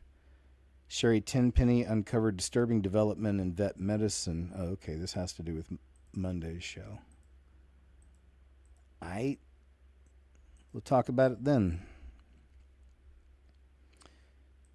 Netflix, here it is, loses over $15 billion with a B in market value after Elon Musk calls for subscription cancellation. And this is from a news channel. U.S.-based service Netflix lost around $15 billion market capitalization in just more than a day after Elon Musk called for subscription cancellation due to what they have on their woke in quotes content. Netflix shares were down by 4.3% in 1.5 days. Wow, that's really wild. So there you go, man. It really did have an impact. And they are, as we saw today, pushing out a lot of gross stuff. This is from K Podge. Says they're rehearsing a mass deception. Let's check a little bit of this out. Practicing a deception or the great deception, I'm not sure, outside of my house. I have pictures and videos. Just for the record, I would never hurt myself or anything like that. I don't know if I'm being dramatic with this. You guys will, I'm sure, let me know in the comments. Do use discernment, but there's definitely some strange threads here, and I think you guys should watch this. First and foremost, Jesus will not return as a baby. He will not. It is not possible. He returns with a large, bright flash of lightning from the east to the west. The whole world will see it. You also cannot pray to Mary. She cannot help you with anything. Only Jesus can. This is not Mary. The Catholic version of Mary is the harlot of Babylon. And I am not in any way, shape, or form disregarding Mary, the mother of Jesus, but they are not one and the same. They are two separate people or entities, whatever you want to call them. So for like a year now, I've been covering a lot of stuff on the harlot and like how to recognize who this is, because I mentioned I had a dream about Revelation 12 and like how it's actually her standing on the moon and stuff like that like a while ago. So I thoroughly believe that Revelation 12 is not Mary, it's not Israel, it's not the church, it's the mother of flesh giving birth to the Antichrist. When reading it, if you just do a plain reading and look at the language used, it's definitely not about Jesus, because if it was about Jesus, it would say Mary and Jesus, and it's very like stern, plain language. We've also linked many of her characters to calves, bulls, things like that. One of her 1,000 legion identities is Hathor, the Egyptian goddess. This is the goddess that the Israelites were making golden calves of. And when you look back, they turned to idols and made the calves and started worshiping them when Moses went up to the mountain.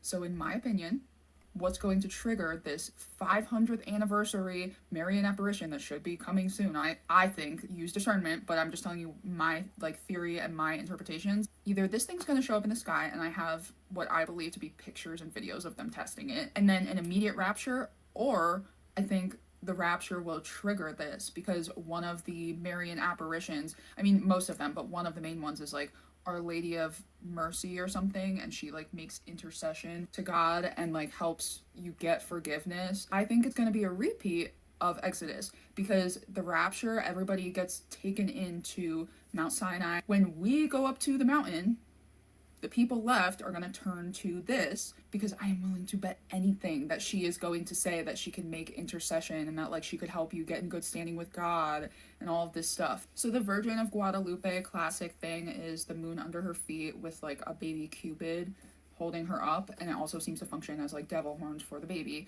And again, please remember, I am not disrespecting Mary, the mother of Jesus. This just isn't her. This is a deception. So this is also exactly how all of the archetype for the moon goddesses function. They stand on the moon. So they've been mass manufacturing these bronze Our Lady of Guadalupe statues, and they're bragging that they're making them in the exact same like casting process as the Israelites were making the golden calves. I covered this in other videos, so I'm not going to go too deep in it, but just if anybody's wondering about like where this seems to be headed. Okay, stick with me. I know this is going to be a little bit all over the place, but I promise you this is wild. I just need to put some threads together to pull it all together. So this is the Pythia. She was the prophetess, I think that's how you say it, at the Oracle of Delphi, which was in Greece.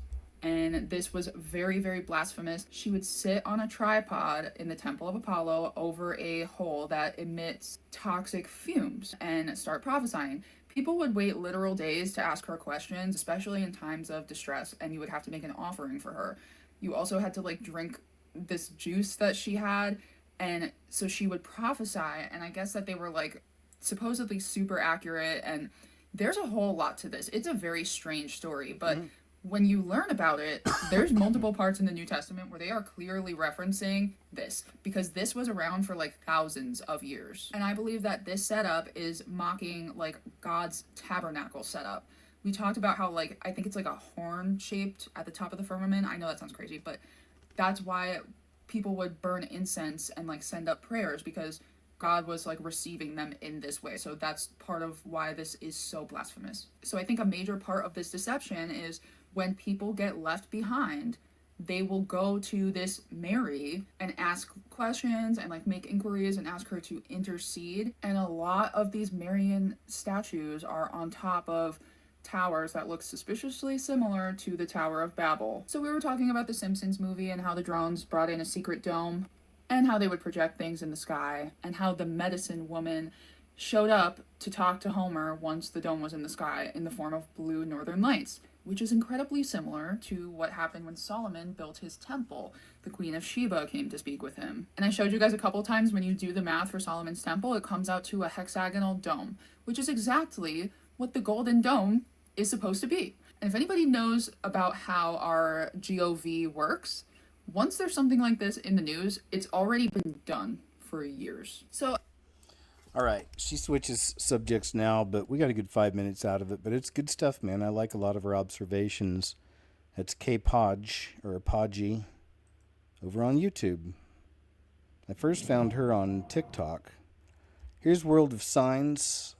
I want to play no audio. They unfortunately copyright their music on this one, but I do like their visuals. It says New Mexico, 29th of September. Check out the show. Yikes. That lightning meant business. Bay Area, California. Another lightning show.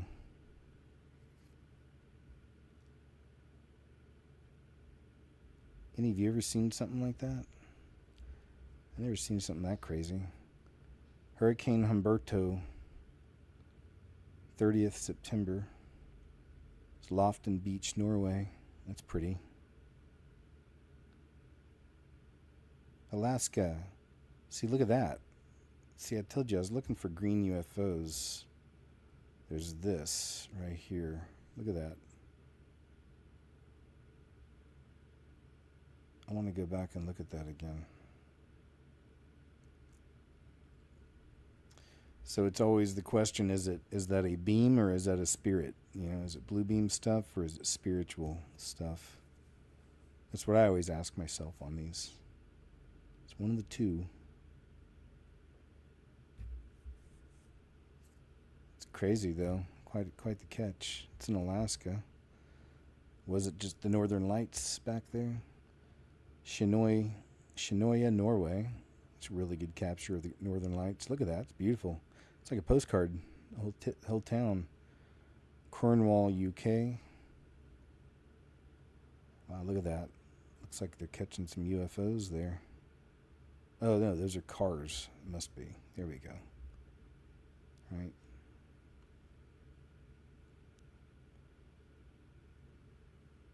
I don't know what this is.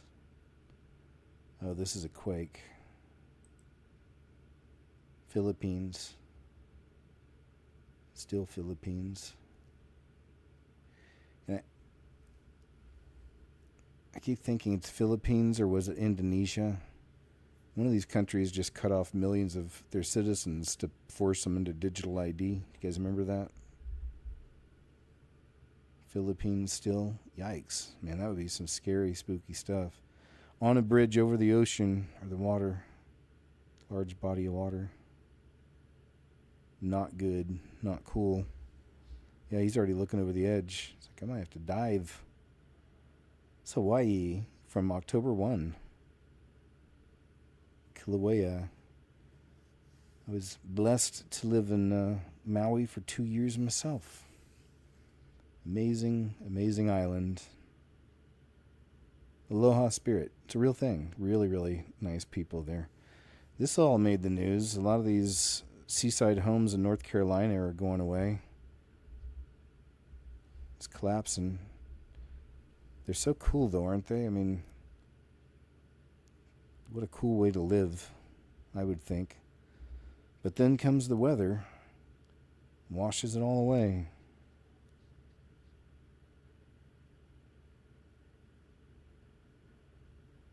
El Salvador. Whoa. No way. Oh boy. It's not good. Not on a motorcycle. Wow.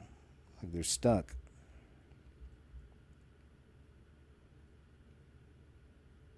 Dang, look at that. Flooding.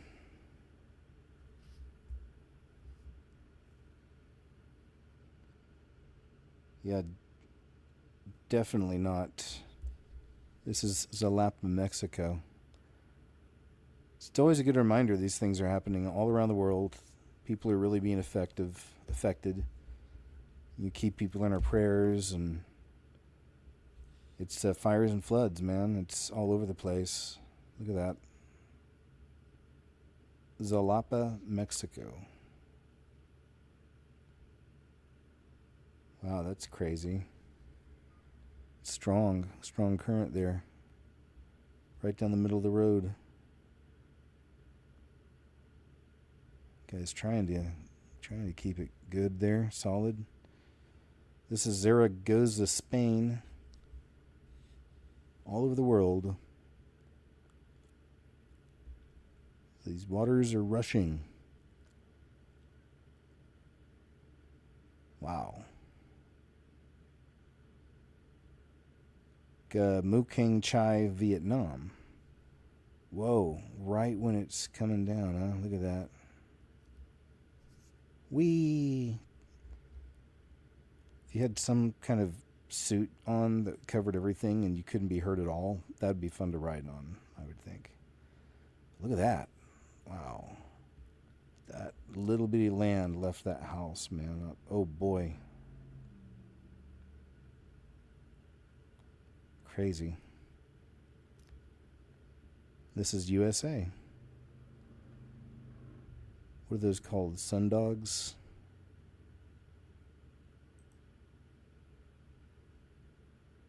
Nottinghamshire, UK. Wow, that's cool. Look at all that farmland. I don't think of that a lot when I think of the UK, that they have so much farmland. Rainbow cloud to end the show. Good stuff. Thanks, World of Signs. You did good, I think. Lead singer of the Red Clay Strays opens up about his relationship with God. I thought this is interesting. Let's check some of this out.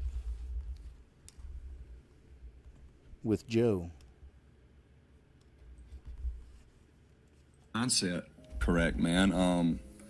And for us, it's a God thing. If you are just chasing worldly things, I guess, and worried about me and how I'm getting done wrong, or how, he's getting on my nerves, and that's what dictates your decisions, I can see, you're going to walk away from that, because people suck and people are always going to fail you at the end of the day. But when you turn it into I'm not doing this for me, I'm doing this to fulfill my calling that God's giving me. And then it becomes a selfless thing. He who is greatest among you, let him be your servant, is what it just always pops in my head. So it's like, if I want to make this thing work, how can I serve these guys? How, when we'd have to share a hotel room, we would all five of us be like, I'll sleep on the floor. No, you're good. You take the bed. I'll sleep on the floor. We'd have to fight over who gets the floor. You know what I mean? And then once it becomes a selfless thing instead of a selfish thing, you're not, I don't know. And when everybody shares that mindset, we're all worried about one another. I don't really see how you could break up. Well, that's very unusual, and that sounds fantastic, because that's kind of the opposite of most rock and roll bands. Like most rock and roll bands, it is all about, the lead singer or the lead guitarist and who's the most famous, who gets the most chicks, and who gets the most attention. Yeah, we don't care about it. So where did this mindset start with you? How did you guys develop this mindset? Is that how you grew up? I grew up that way. Yeah, my mother used to read us the Bible as children and stuff, so we always grew up knowing about Jesus and everything. And then, so that's pretty much what led me to make the leap, I guess. You know what I mean? I never had parents that were pushing me to go to college or pushing me to do something. They were just like, have a relationship with God. That's really the only thing that I got pushed by my parents. And so I've always been blessed or cursed with kind of looking at all this as temporary, you know? Me too. What's the point in it kind of thing? You can't take any of it with you. And there's nothing new under the sun. It's all chasing wind. What's the point in all this? And so that really getting into, well, a creator created you. He created all of this, and he put you here for a reason. Well, if that's the case, what's the reason? Okay, if this is the reason, then I'm here. I go, God. I'm going to do it. I'm going to make the leap, and I don't know how it's going to work out, but I'm just going to trust you, work hard and trust you, and that's really all we've done. You know, there's no plan to it. We get asked quite often, how do you make it?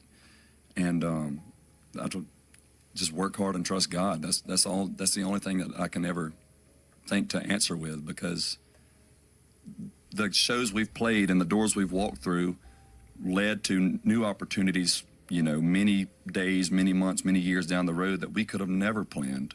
And we've just been and then you can look back and acknowledge the stepping stones that he was placing the whole time. And even if it doesn't make sense in the moment, you know, just being able to go back and look at, like, wow, I see why that happened now. I see why we went through that. I see that's just crazy to go back and look at.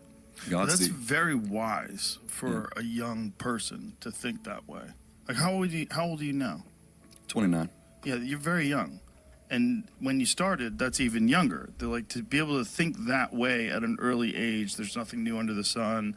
Like, what's my purpose? My purpose is to serve. My purpose is to do something with this gift that I've been given. It's our mindset, too. And to follow this path. It's very unusual. Cool. It's unusual to Joe, but it's a normal thing for us, you know, to want to know your purpose for him and to do it, you know. The name? Here's the whole AI actress Tilly Norwood story from CNN. We already saw a little bit of this earlier. Look at this. Hollywood fumes over new AI actress. Clipped, subtitled, and monetized on TikTok by lunchtime. And Tilly Norwood has human actors quite a bit upset and definitely speaking out this morning. Major stars speaking up, saying that the AI, was trained using their work without their permission and without compensation. That is where Claire Duffy comes in to tell us about all of this and why this one seems different than other things. Yeah, I mean, their work has been used to train these AI systems, and then those AI systems could go on to replace them.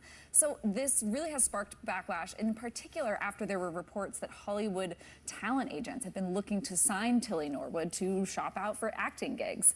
We've seen a number of mainstream actors turning to this Instagram page to express their frustration. I just want to read some of these comments. Cameron Cooperthwaite says, "This is incredibly thoughtless and frankly disturbing. I hope this backfires in every way, humanly and, well, non-humanly possible." Mara Wilson says, "You didn't make this. Hundreds of real workers, real photographers, camera operators, heck, even farmers made this. You took their work and pretended it was yours." And Sophie Turner says simply, "Wow, no thanks." There we go. A little bit of a report there. So Hollywood's speaking out on this. But I was just thinking it is really wild, because all they'd have to do is have a real movie, produce a real movie, have real actors in there, but then they can have one actor, which would be this Tilly character. It would be like a female wearing one of those full body suits they wear with all the little bulbs on them. And then they can just AI that Tilly straight into the scene, and through the whole movie she can be there and be acting with the characters. Can you imagine? Wow. Crossed some interesting borders, and it's happening fast, isn't it? Former satanic leader on what happens to your neighborhood during Halloween. I think it's around this part right here. Bad Bunny was selected as the Super Bowl halftime performer. This is an individual who is anti-ICE, who's anti-immigration, says he refuses to tour in America because of that. The NFL is sending a message, presumably, to MAGA, to the Trump administration, by choosing this anti-ICE, anti-immigration enforcement performer. He's scared to perform in America because he's worried that ICE will have enforcement at his concerts. That's what he said in multiple interviews. What is your message to the NFL? What is your message to Bad Bunny? Will there be ICE enforcement at the Super Bowl? There will be, because the Department of Homeland Security is responsible for keeping it safe. So I have the responsibility for making sure everybody goes to the Super Bowl, has the opportunity to enjoy it and to leave, and that's what America is about. So yeah, we'll be all over that place. And we're going to enforce the law. So I think people should not be coming to the Super Bowl unless they're law-abiding Americans who love this country. And your message to the NFL with this decision? It seems like they were trying to send a message to the Trump administration. Well, they suck, and we'll win, and God will bless us, and we'll stand and be proud of ourselves at the end of the day, and they won't be able to sleep at night because they don't know what they believe, and they're so weak. We'll fix it. Thank you, Madam Secretary. There you go.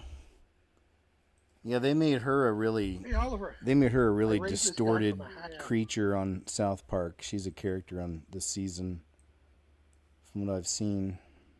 Hey, Oliver. This is so cool. Wouldn't this be nice to have?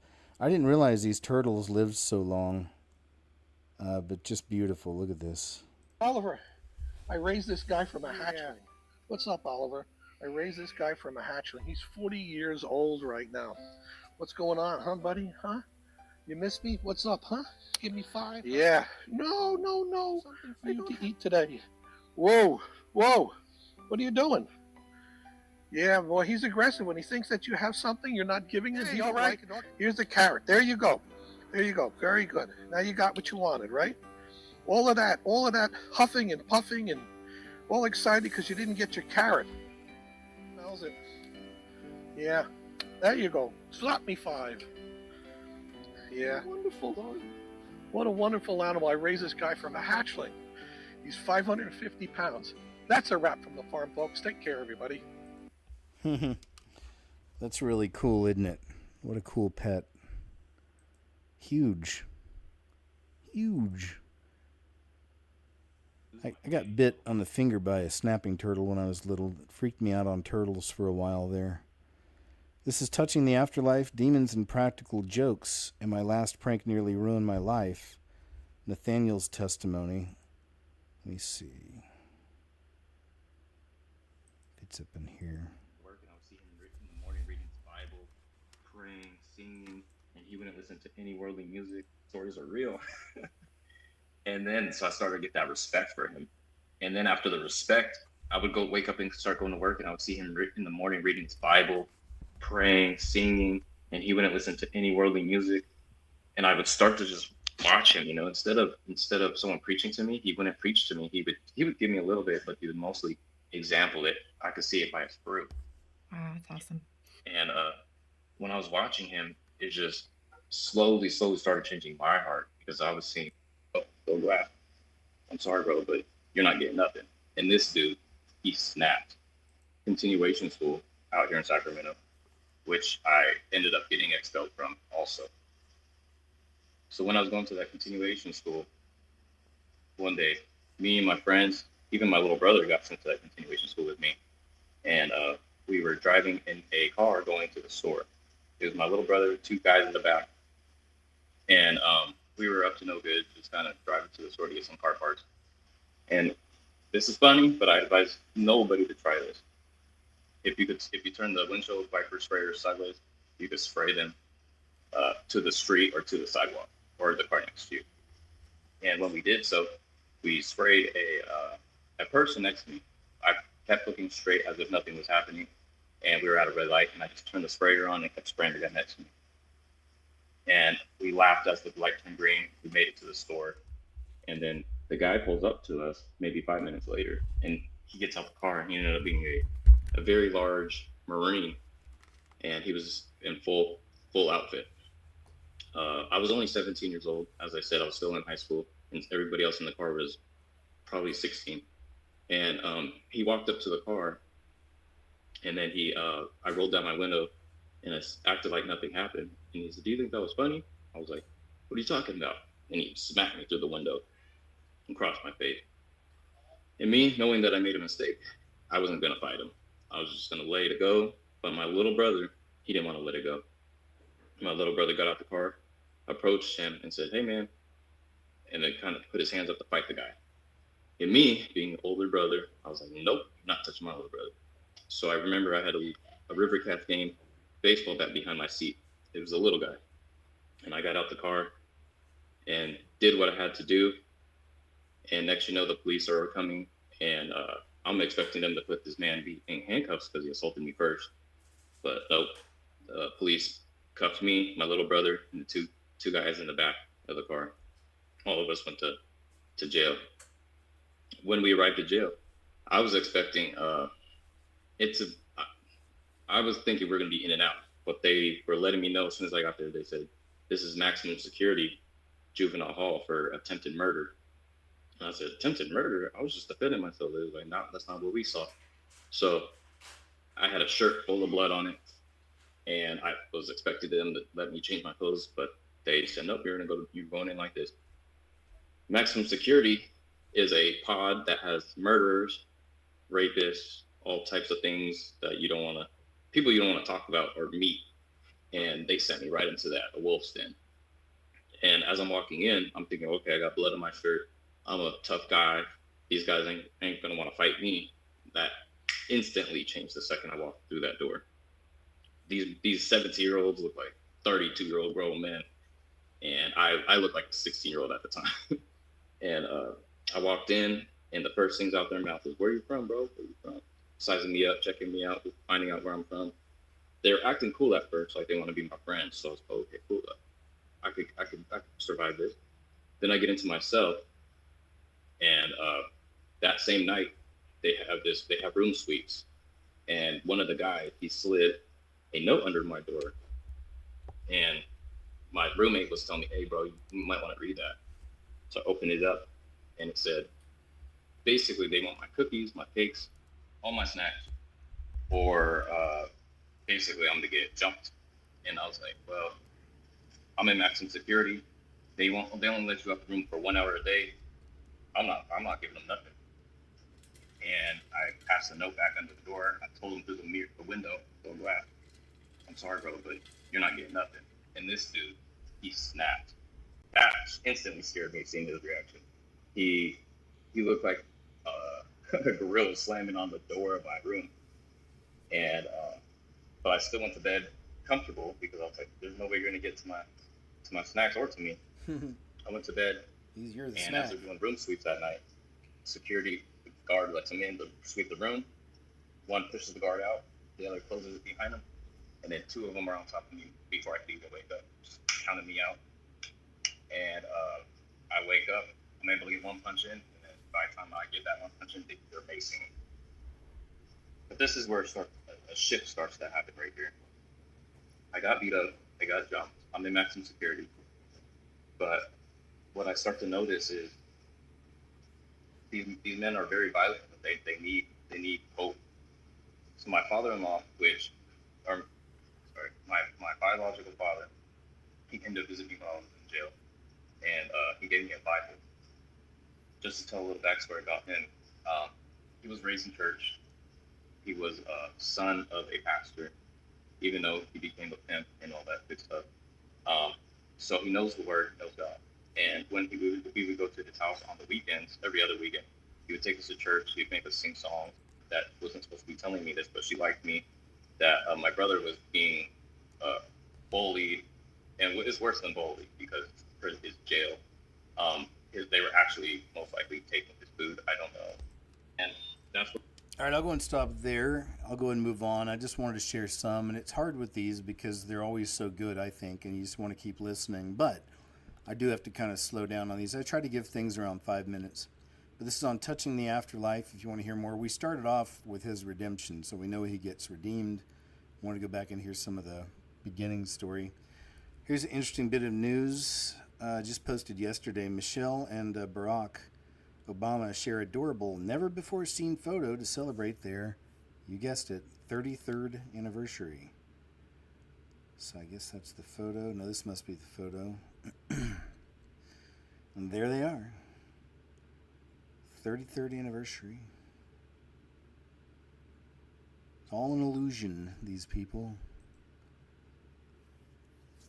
All of it, these people. Well, what they put out to us. This is whilst the Islamic call to prayer bellows from speakers in every city. The police have finally taken away Christian street preacher Ali Sabatelli's amplification. So more of this madness in the UK. How you doing? Good police station. Right, yeah, right. My understanding is that the other day you were given a community protection warning. Okay, warning you about this behaviour. For what behaviour? What have I done that's wrong? And the behaviour that is causing harassment, alarm and distress. What, preaching the word of God? This is a crowd and they think that they're not distressed. Because you have breached that community protection warning, Yeah. okay, I'm issuing you a community protection notice. Right. Alright? You need to listen to me. I'm Alright? listening. If you breach this, okay, you can be arrested and you will be arrested if you don't do as follows: causing annoyance, upset and distress to the local community and businesses of Guildford Town Centre, an example of which is the content that you are choosing to preach, and the amplified volume of your voice comes across as shouting. This is upsetting to people to the extent that they call the police and offer. It is amplified volume of your voice and the choice of words that causes fear and harm to the community of both areas in Surrey and Sussex. The notice hereby requires you to, you must not cause annoyance, upset and distress to the local community and businesses of Surrey and Sussex, use any amplification in any public place in the county of Surrey or Sussex. The list is not exhaustive, however it includes a microphone, loudhailer or loudspeaker. Such a failure may subject you to any of the following: arrest of a person, prosecution and conviction, seizure and forfeiture of property relevant to the case, or in... So you're saying that I'm not allowed to preach anywhere in Surrey and Sussex now, or I'm going to be arrested? It's not about preaching, it's about the manner of your preaching by using a loudspeaker. I'm allowed by law to use a loudspeaker. There's no law that says I'm not allowed to use a loudspeaker. There is no law that says I'm not allowed to use it. This is freedom of speech. They're not aggressive. Like, as you can see, they're trying to say that I'm now not allowed to preach anywhere in Surrey and Sussex with a mic, but there's no law that says I'm not allowed to do that.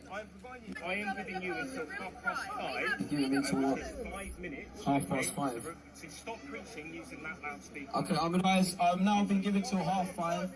I'm not allowed to preach, and I'm gonna. If I continue preaching with the loudspeaker, I'm now going to be arrested. The world is going to see the persecution that is happening upon Christians in the UK. God bless you. We're going to continue. We all need to hear about Jesus.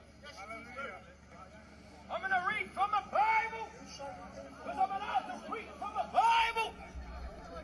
The devil is trying his hardest to stop you hearing salvation in Christ.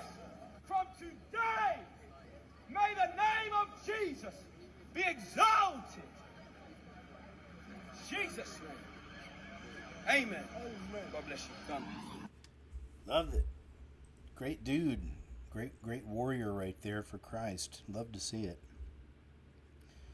Here's another one. This is another Netflix thing.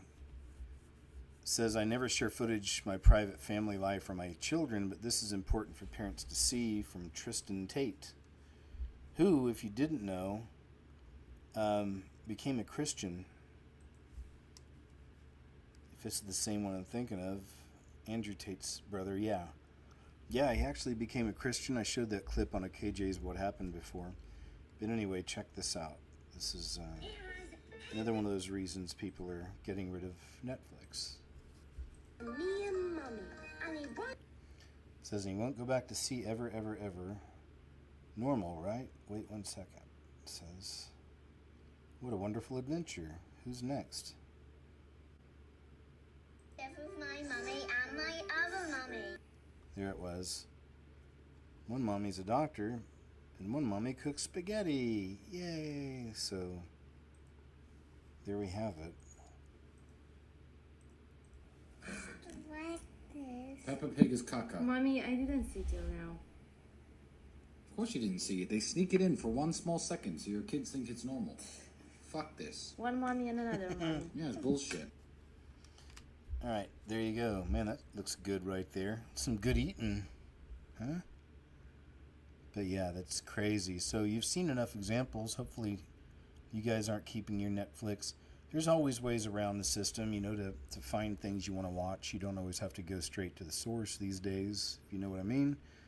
It says, why did Grimes, this is Elon's ex-girlfriend, even say something like this? Yeah, listen to what she just kind of casually drops. But, you know, she would know, especially being close to Elon, I would think. But what she says about what's coming for the population, as it is. Yeah.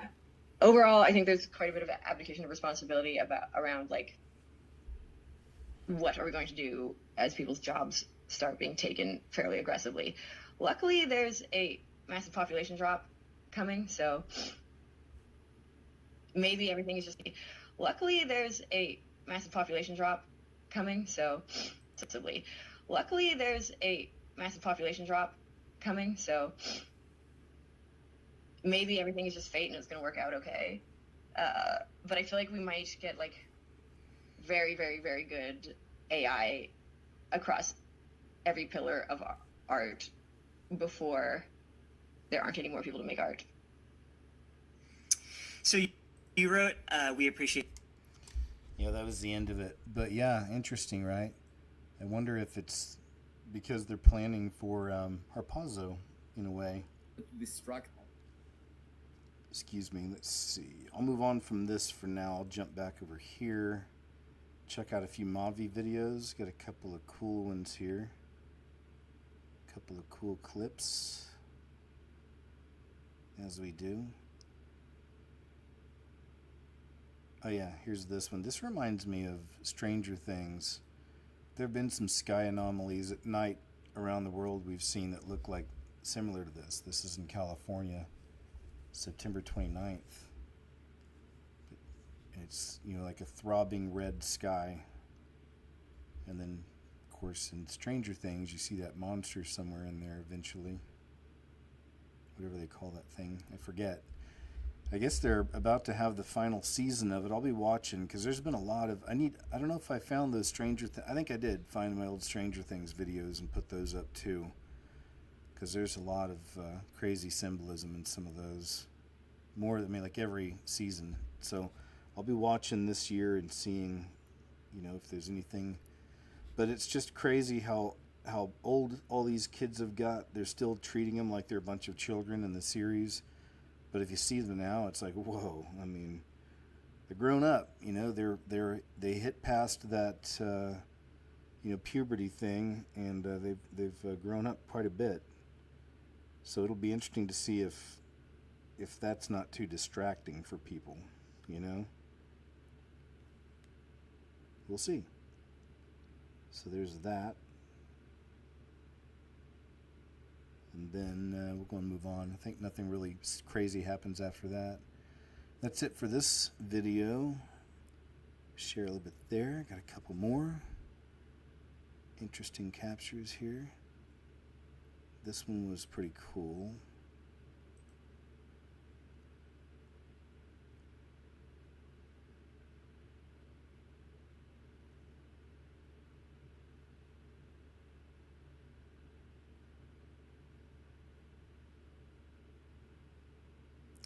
Still looking ahead. Yeah, and then there's this. So that's kind of cool to look at, but then there's this one here. Have you guys ever seen, do you remember seeing, because this is a video that's been around for years, it's had millions of views. Some person went out in the backyard and just started filming the clouds during a storm, and all of a sudden the clouds all rolled out right in front of him, and they turned into like a perfect profile, and it looked like, you know, the God type character we see here on TV and movies, big bearded man in the sky, but it turns into a huge profile of a bearded man in the sky. Do you guys remember that? That being said, though, this is crazy, isn't it? Look at this one.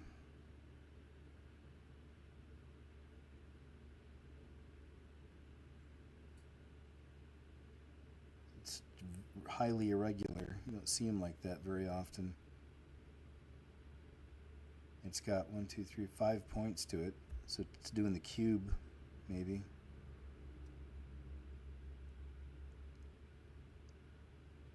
Doing the pentagram, maybe. I don't know. Now it looks like there's more.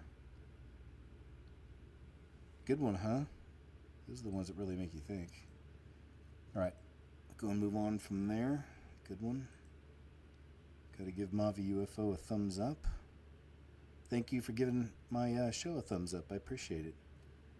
Thanks for sharing all that. I don't usually ask, but I do appreciate it when you do. Guess who's back? Ghost Lights again. This one's in California, September 27th.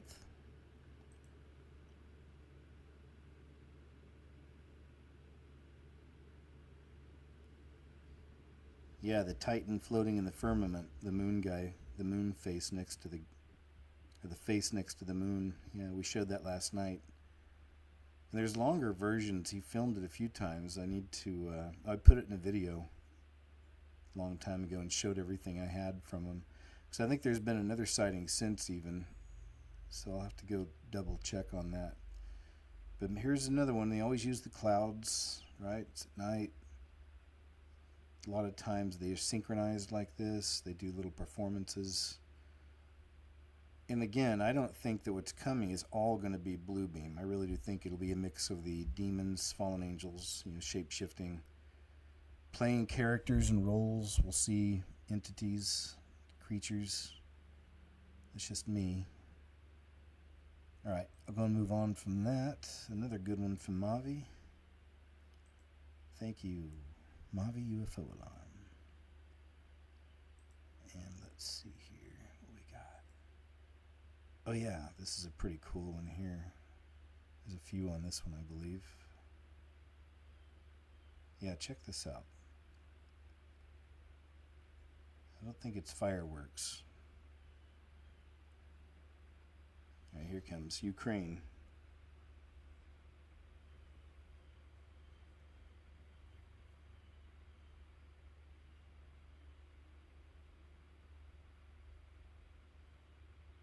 Watch closely. Is that an entity? We've seen some of these before with the tail, which is pretty crazy, and just the kind of maneuvering they do is really wild.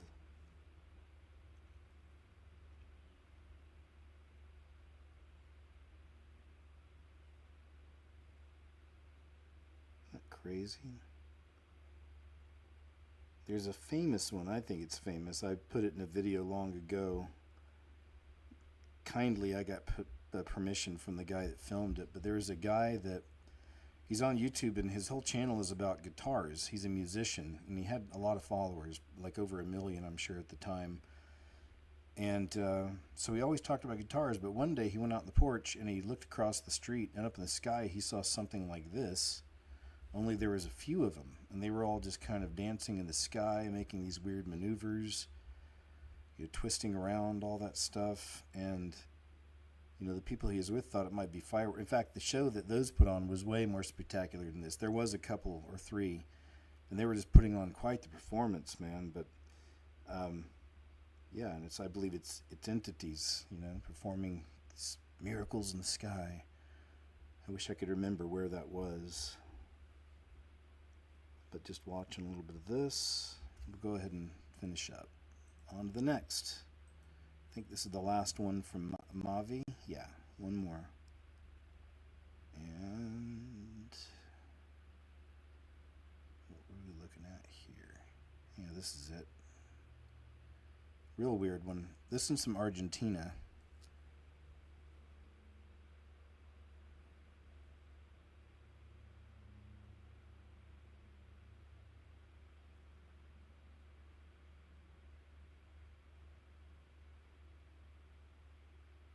Wild. What is that?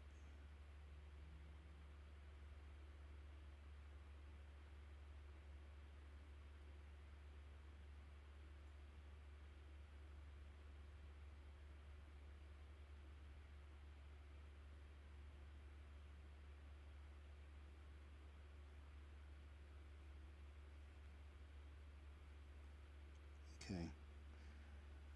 Weird. It does look kind of like a ship. Alright, we're going to move on from that. Thanks, Mavi. Appreciate it. Get some headlines now. Hundreds saved and baptized as 8,000 students attend revival at University of Tennessee. Beautiful to hear. NASA goes dark hours before first look at interstellar object moving closer to Earth. That's AI, or I would say AI, 3I. Wisconsin butcherhood clinics suspend services amid funding crisis. So there's one for the good guys, right? Massive comet hurtling towards Earth is larger than previously thought. So that's 3I again.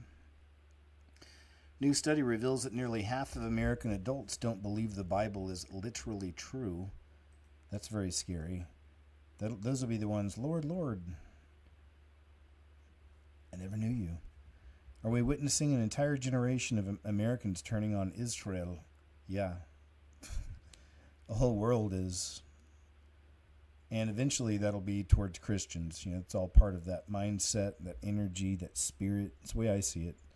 That's the big picture of it. Like all that hate is being focused on him now. And because Jesus was Jewish, of course. Think about that. They mentioned earlier the Bible was written by Jewish people. So, you know, eventually this is where these things are heading. I'm watching it now. I see it definitely going that way. And it's freaky. Man, it's really freaky. How much like people really just despise, man, slandering, accusing. And again, I do get the whole thing that, Illuminati are the ones in charge out there for now, synagogues, Satan, all that. But, man, you know, there's other levels to it. And I go with what the Lord says in the Bible about it. So that's why we don't get into big battles and arguments over here about it. It's so common. And there's programming to it. And even on my X feed, if I go to following side, it's like every other story, man. Every other story is about it. It's like, come on, man. Over 500 drone sightings reported in Denmark and Scandinavia battles to contain Russian incursions, it says. So I guess these are real drones. So we also have the UFOs being called drones out there lately, too. Yeah, here we goes a bit. Oh, this looks like this video does not show a real announcement. All right. Anyway, it's just talking about Keir Starmer launching digital ID, which they did. It did happen. Satan doesn't have to defeat you, he just has to dilute you. It's a good one. Oh, it's Laura Loomer. Not Laura Loomer, my bad. Laura Logan, eek, Laura Loomer. Big fan of Laura Logan, though. You look at the music industry, you see Katy Perry, and I've met Katy Perry's parents, and they're a wonderful, wonderful family, and she started out doing gospel, and now she's doing videos about cannibalism, you know, and songs about cannibalism where she's being sliced up in the music video as a meal, and you've got Taylor Swift doing videos where she's a witch in the forest. You feel like, how on earth did we get to this point? Right. Well, Satan doesn't have to defeat you, he just needs to dilute you. And so what we've seen, I think, not only is a war on morality, or as Yuri Bezmenov would say in stage one of the subversion, is demoralization or taking the morals out of a society. We're also seeing a war, and an intentional war, and this was actually a Soviet active measure against supernatural Christianity, that really Christianity has no power either. So you have morals being used as a cudgel, there's rebellion, and then you also have a war on the supernatural aspect of Christianity, and yet we have an entire generation that is saying, we realize there is a spiritual nature to things, that there is a spiritual world, and they want to understand it.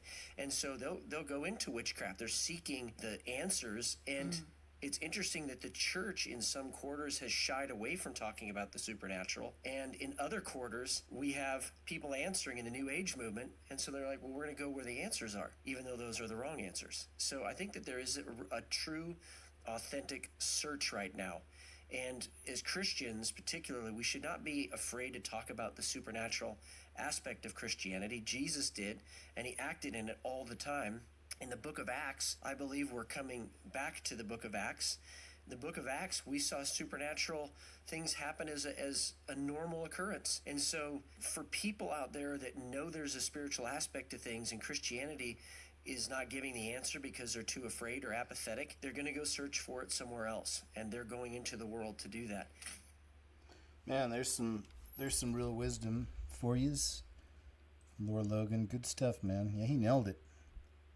yeah, people be all ABJ, anything but Jesus these days. Unfortunately, a lot of young people, and there's so many distractions and things pulling their attention. You know what's really wild about this one too? So I've been on in these kind of realms that I'm in for so many years on the internet, seen a lot, and this reminds me, and please remember, if some of you remember this, let me know. But many, many years ago, this is probably early when I was on 2012-ish, 13-ish, 14 maybe. But it was, it's a guy in Australia that kept getting harassed by a gray alien, it looked like, right? And he had a few videos out here. He didn't record all the time, but he had a few when this thing would come around outside the house. He lives out in the middle of nowhere in Australia, and he seemed to have been being harassed by this thing. So I don't know if, people wrote it off or whatever it is over the years, but to me they seemed really authentic, and it never came out that he was faking or hoaxing it or anything. But this is him right here.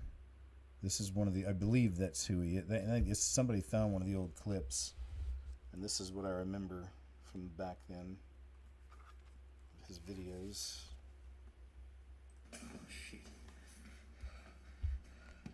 Pretty sure I just saw it out there. Oh, fuck. I'm gonna get a torch. He cusses nonstop, so I'll do that for a second.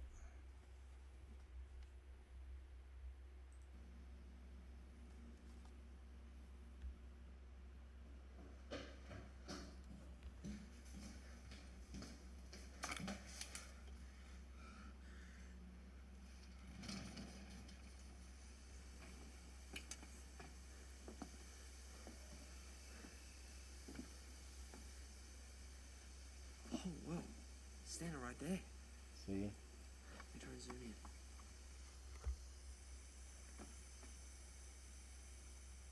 Holy crap.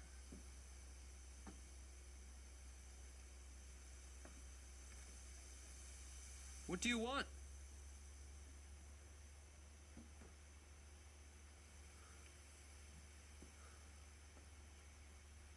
What the fuck? Why are you walking away? Where the fuck is it going? Holy shit. Holy crap. Told you, he cusses a lot, unfortunately.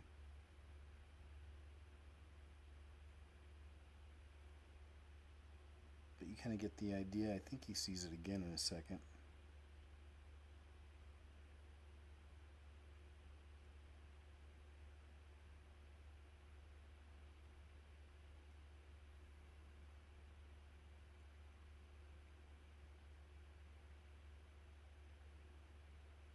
Yeah, I'm pretty sure this is the same person.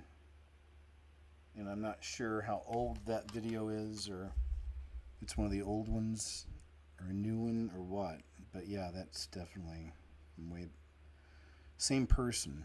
But yeah, he had a bunch of those videos out. This is years ago. He was a lot younger, I think, in the videos, so maybe this is more newer stuff. He looked a little older now. The digital ID card is fueling a rise in dumb phones. Brits vow to revert to retro Nokia devices to avoid Starmer's dystopian plan. They fight back. Look what they've done with the cameras out there. We talk about that on Monday usually. Concerning and disturbing, AI video of Trump and J.D. Vance in a band with Russ Vought as the Grim Reaper. It's pretty wild. They're really going for it with these memes. Trump is.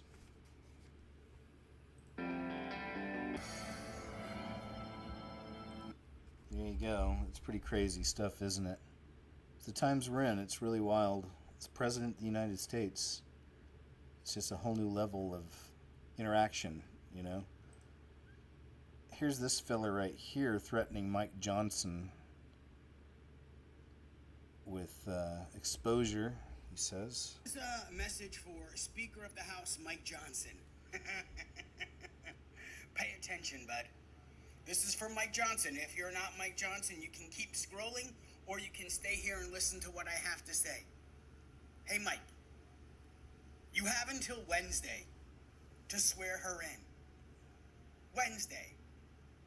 Or I will release your Grindr profile, and your IP address.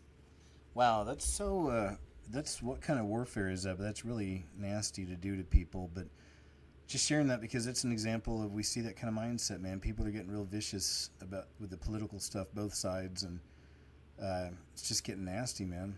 Nasty. And who knows if that's true or not. I don't care. Don't really know much about them, Mike. Don't really keep up with too much of the political side, as we know. But that's always something they use, though. They'll use, especially if someone's trying to hide it. Uh-oh. They still try to use that with people. It says the world's woken up. Block everything. These are just a few clips of what happened across Italy, Germany, Greece, and Spain. And other disruptions have also occurred in Sweden and Belgium. And there's likely more. And this is pretty cool because this is all the people coming together, standing up against, all the bad stuff that's happening. The bashing of borders, clashing of cultures. All that goes with that. So it's patriotic people, I would say.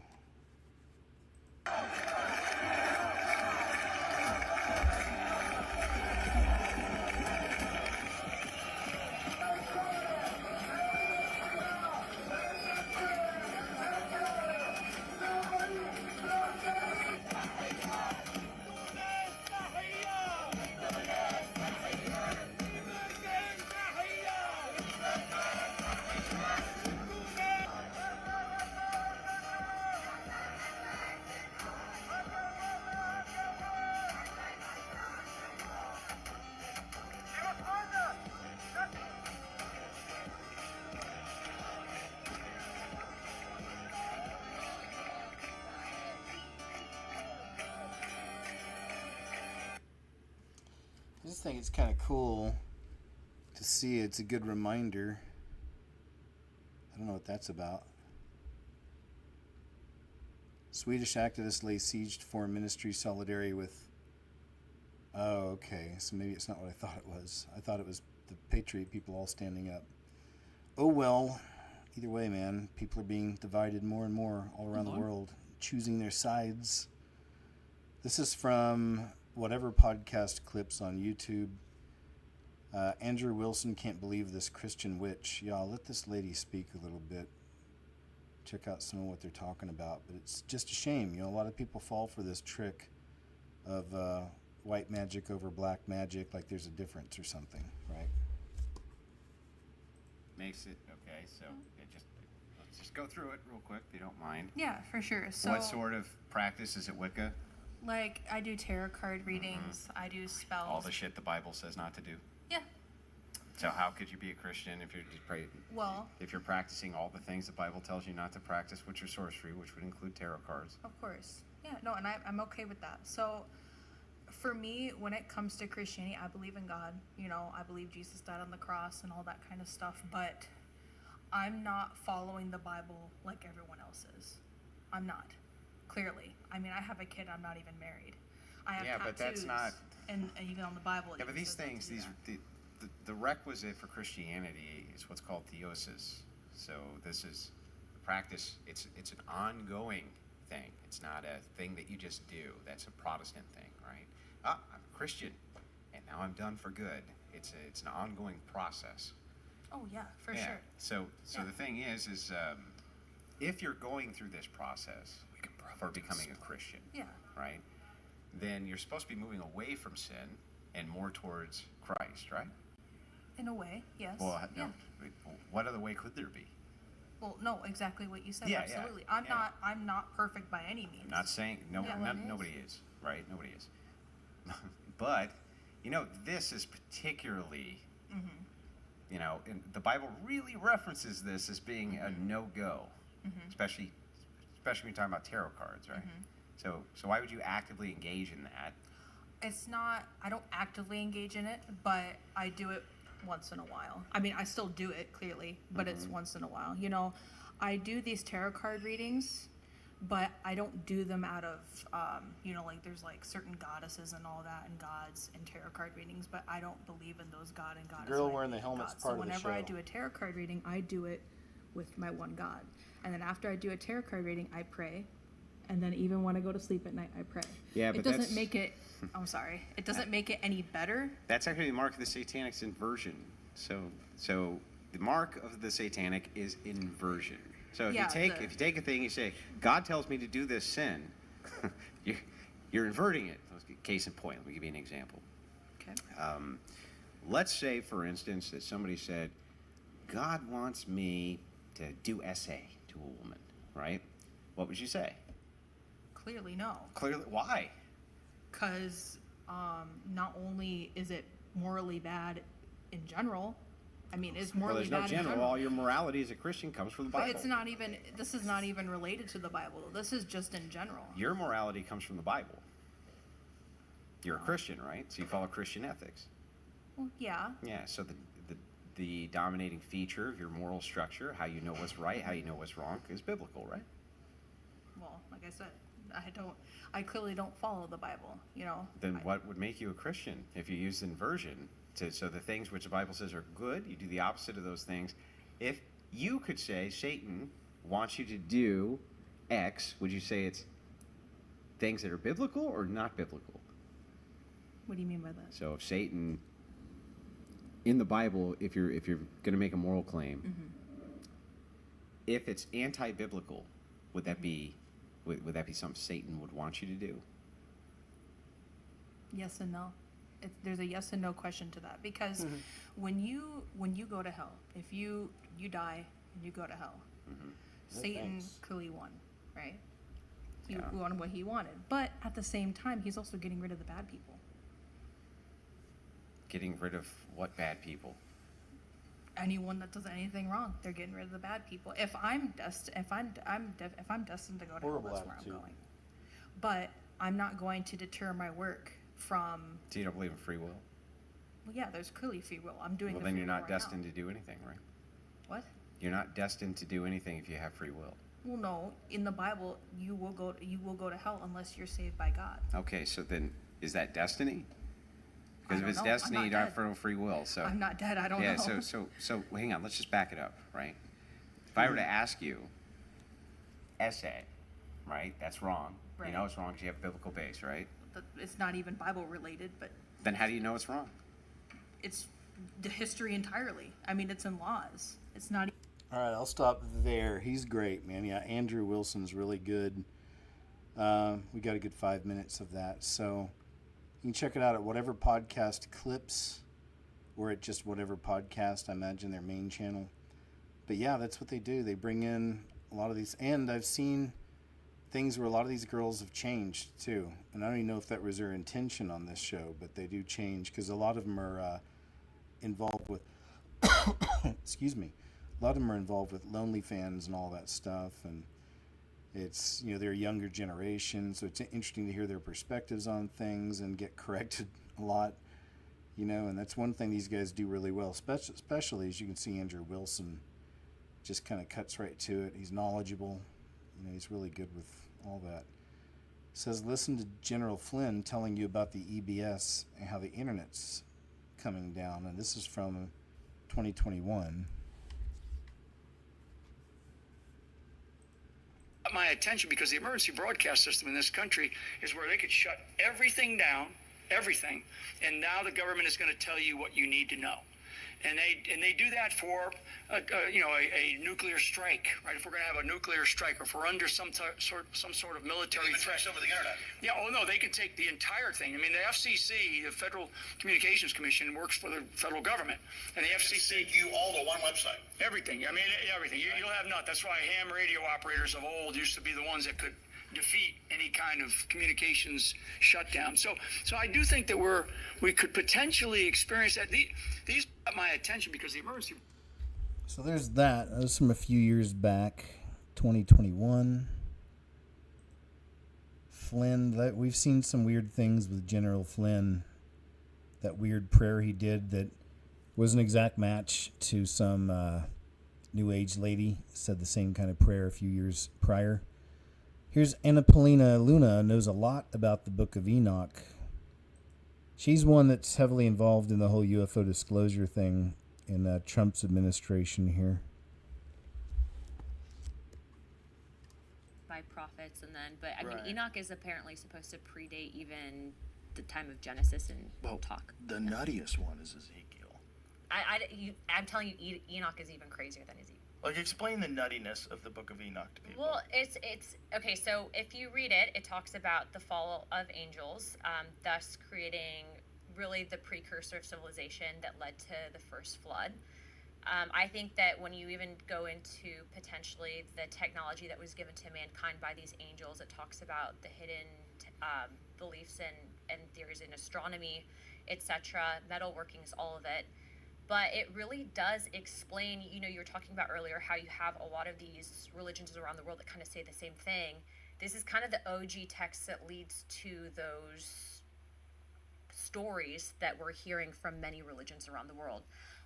To talk about angels mixing with mankind and then seeding a super, essentially, race of humans that essentially were responsible for basically damning mankind to the flood. I mean, you hear about stuff in Greek and Roman mythology, people who had these super crazy powers, and you talk about it out loud and it sounds crazy, but that's what the book says. And then the fact that it was taken out and then it's poo-pooed, yet you have one of the oldest religions in the world via the Ethiopians that actually still have it. You have, you know, the Catholic Church that has books that are missing out of the King James Version. I'm just saying that, you know, when you read it, you should read it and decide for yourself. Don't listen to what I'm saying, don't listen to what you're saying, but truly give it a chance and see what you have to say. And then, you know, you're going back to this whole concept of, if you have this information pertaining to UAPs, whatever they might be, the origins.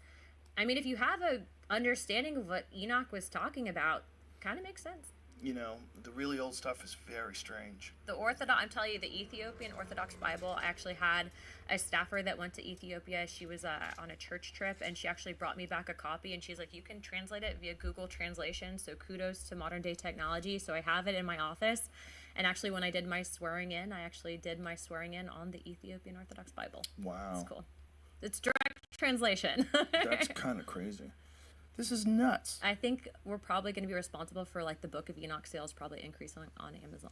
Well, I'm going to buy it. I'm going to buy it. I need to read it now. You'll trip out if you read Enoch and then follow about the fall of mankind and the angels with, you know, and this is Christian theology, right? So, like, angels came down, rebelled against God, interbred with humankind. That would be, I think, a good starting point for what potentially the Anunnaki were. Well, some of them are... Yeah, she's an interesting one. I've shared some clips from her before. Hopefully that stays. Sometimes they go after the Rogan clips. Sometimes. Canada recognizes thruples, three-way marriage, and now these, I guess a thruple is adopting a little girl here. Gutenberg? Well, that is now reality in Canada. Remember that movie, 3 Men and a Baby, starring Ted Danson, Tom Selleck, and Steve Gutenberg? Well, that is now reality in Canada, and it involves adopting babies in thruples. You heard that right, thruples. I'm sitting somewhere behind me. It's beautiful. And if you haven't heard this story, it might be because the other madness coming out of Canada is drowning some of the other madness going on in Canada. Thruples. It is a relationship between three people that has been legally recognized for the purposes of marriages in Canada. From the Daily Mail, this is back in May 2025. Court grants thruples the same legal rights as two-parent families by Bethan Sexton, that's a funny name, U.S. News reporter. Canadian, quote, thruples, end quote, are to be granted the same parental rights as traditional families thanks to a bombshell new ruling. A Quebec Superior Court determined that denying legal rights to multi-parent households would be, quote, unconstitutional, end quote. The decision came after a judge ruled that 3 multi-parent families were being discriminated against under the status quo. Thruples, a 3-person relationship, otherwise known, never have even heard the word, Throuples. It's like couple. Very good lawyer to have achieved this result. But when we get into the situation now where you have 3 men adopting a baby, after the... All right, I think that was the main point. This guy kind of gets your blood pressure up a little bit. Kind of gets you... It's a little excitable. But good report. I can understand. President Trump on government shutdown... Because, we had the whole shutdown situation.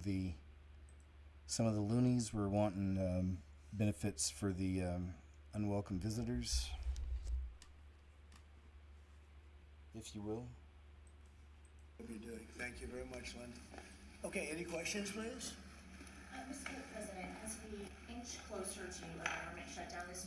you said you might do a lot of layoffs. If Doge is already reducing the federal workforce, why is it necessary to link more federal jobs cut to a shutdown? Well, the Democrats want to shut it down, so when you shut it down, you have to do layoffs. So we'd be laying off a lot of people that are going to be very affected, and the Democrats, they're going to be Democrats. As you know, this country, no country can afford to pay for illegal immigration, health care for everybody that comes into the country, and that's what they're insisting. And obviously I have an obligation to not accept that. That would affect everybody. You know, when I see what we're doing with AI and all the plants that are opening up in the country, $17 trillion is coming. And if you compare that to Biden, Biden had, in 4 years, less than $1 trillion. We have 17 trillion, more than that. I think it's going to be much more than that, David. By the end of this year, I think it's going to be far over that. It's a record. It's already a record in 8 months. It's a record by a lot. And so we're doing well as a country, so the last thing we want to do is shut it down. But a lot of good can come down from shutdowns. We can get rid of a lot of things that we didn't want, and they'd be Democrat things, but they want open borders. They want men playing in women's sports. They want transgender for everybody. They never stop. They don't learn. We won an election in a landslide. They just don't learn. So we have no choice. I have to do that for the country. Yes. Yeah, I think they've already cut a lot of people. There was a huge, a lot of people quit from the federal government. This guy's got a good point here. On the corner of Utah and Arizona, you know. No pun intended. We'll see. This is Monument Valley on the corner of Utah and Arizona, United States. Now, if you notice, these are cut blocks in the ground. And I've been trying to tell y'all that ancient people had technology that they don't tell us about. So how did these blocks happen naturally? I know there's going to be someone that drops in the comments and defends the matrix programming to try to explain how this is natural. These cuts, look at that cut. Look at these cuts all throughout the land here. You can see it's pre-cut. Y'all are seeing what I'm seeing, right? These cuts, it starts at the edge, and then it goes all the way through here, even down up in here. And on the right side where my finger can't see my finger, but over there too. This looks like somebody took a pizza cutter and just pre-sliced the pizza. So you just grab your piece. That's what that looks like. This is pre-flood. The reason why we know it's pre-flood is because there are fossilized sea creatures all up in this whole area on these rocks, these cubes and stuff. So they were building something back then, and then the flood came, and this is the evidence. This is not natural. This is not natural, okay? Let's continue.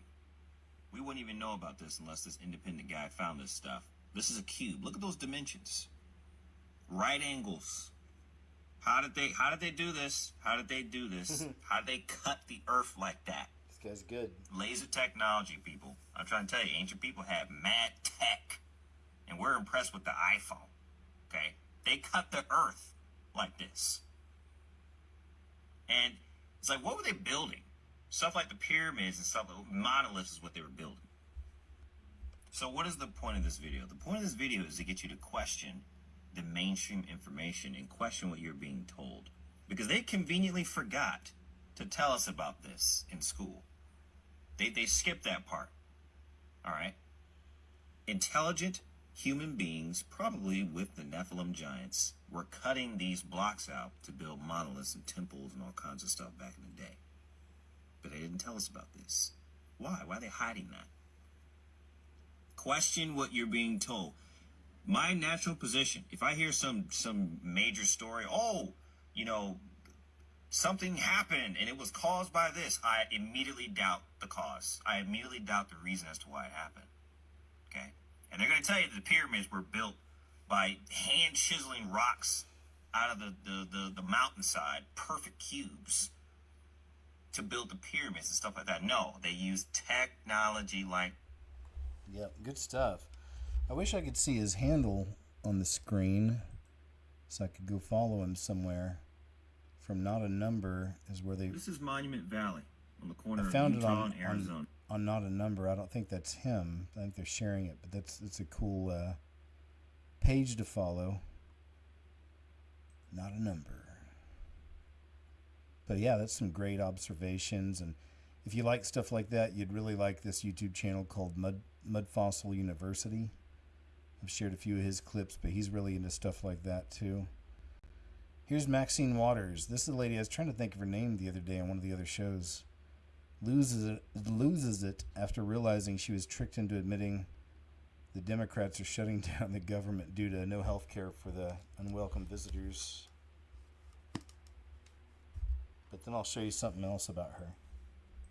The health care of illegal aliens over a government shutdown, because if the government does shut down, American Excuse me, stop it right there. We're not prioritizing. What we're doing is saying simply we want to keep the government open, and we want to work with the Republicans and have a bipartisan agreement to keep this government open, and health care is at the top of our agenda. But aren't Democrats demanding health care for illegal aliens? Democrats are demanding health care for everybody. We want to save lives. We want to make sure that health care is available to those who would die, but having the help of their government. So you're good with the government shutdown, even if it means giving health care to people who aren't American citizens? Well, that's what you're pushing on. What you're trying to do is you're standing here and you're trying to make me say that somehow we're going to put non-citizens over Americans. Quit it. Stop it. This is the kind of journalism we don't need. No, you're divisive. No, you're not. Yeah, no, you're being divisive. No, please. You don't need to ask that question. You're just trying to get controversy here. You're not going to get it from me. We want to save health care for all people. Thank you. Thank you, Congresswoman. Appreciate it. Whoa. Good thing you were wearing that cross. Probably helped. Because here's what I want to show you. What was her name? Maxine Waters. Here's what I always think of now when I see her. I can't help it. I think I can find it on here. Let me see. Yeah, it said Maxine Waters. Here it is. Yeah, here it is. It says gray. I think it's green. You gonna learn a few lessons from us. And I'm gonna be the first one.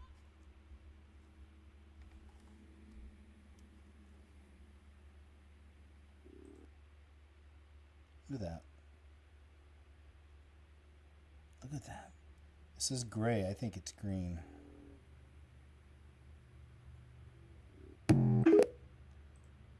Turn the audio off. Happens quick at first. Bing, bing. Now look. So yeah, that's every time I see her now, that's what I think of. There's also a video of her glitching out, like freezing up while she's standing next to Hillary Clinton. But there you go. That's what I think of. So they look like people, you know? Just another one of those examples of the illusion we live in and the delusion people are under, you know, in so many ways. And just remember, if you haven't accepted Christ as your personal Lord and Savior, please do. Most important. I just realized we're going really long today. Wow, man. 5 hours. We're about to go over. I'm going to try to keep it under, I think it's 5.5 hours, because I can't upload those on BitChute, it seems. I just want to say hi and thank you guys. I know at one point we were topped out over 1,000 people. We still have over 800. So good to see you. Thanks for being a trooper, hanging in there with me. I really appreciate it, man. Thank you so very, very much. Great to have you here. We'll try to bounce through some of these here, and we'll just kind of keep it moving. I got to kind of press it along. I don't want to go too far over 5. All right, let's check it out. This is pretty cool technology. Look at this. But you know, I've seen other examples of this stuff as well. That's a screen he's standing behind. You can see it totally hides him. But just imagine a suit made out of that kind of material.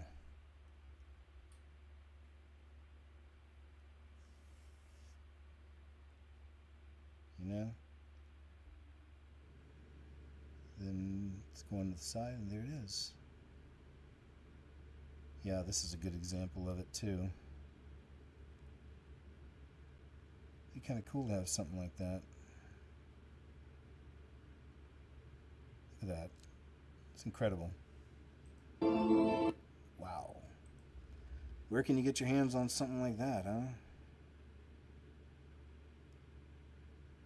It says they're priming us for the return of the Nephilim. This young lady says. This is Kay Podgy again. I said her name right. Connections that are relevant to the end times, the blues, Catholicism, and the Nephilim returning. I don't even know what to call this video. I'm just gonna start showing you things, and some of them might blow your mind, or at least they blew my mind. This is your trigger warning. If you are easily offended, this video is definitely not the video for you. This page is about seeking truth regardless of feeling. So I don't want to hear it in the comments, I warned. So I've talked about in the past that I grew up Catholic, it turned me atheist. I felt like it was dark, laced with witchcraft, decided there was no God, and my heart hardened over time.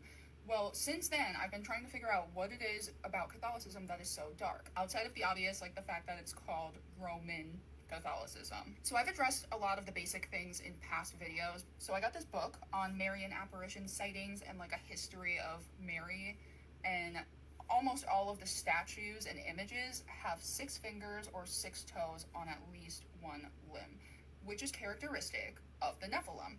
And I believe that the saints are actually the Nephilim. So I was just in Greece and I went to the Athens Archaeological Museum, and it's basically a museum of like the gods. Like you can clearly tell that this was a time when the Nephilim were on the earth. All of the female statues look exactly like Mary.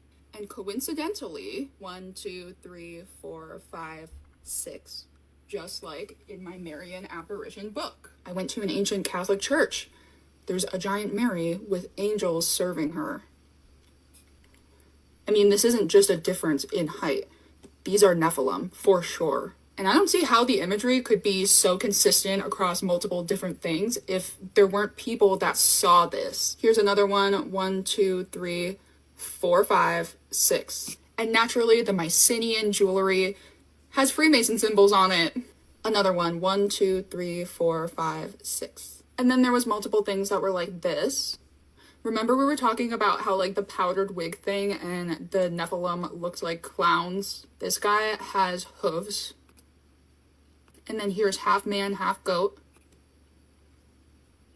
See the half man, half goat with these people who are like double the size of these people. That's because these are Nephilim. And what do you know? The mythological manticore. I did a video on this. I don't even know what these are. Maybe they're sirens, but I'm showing you because I want to show you the hat or whatever it is that's on their heads. Does it look familiar to anybody?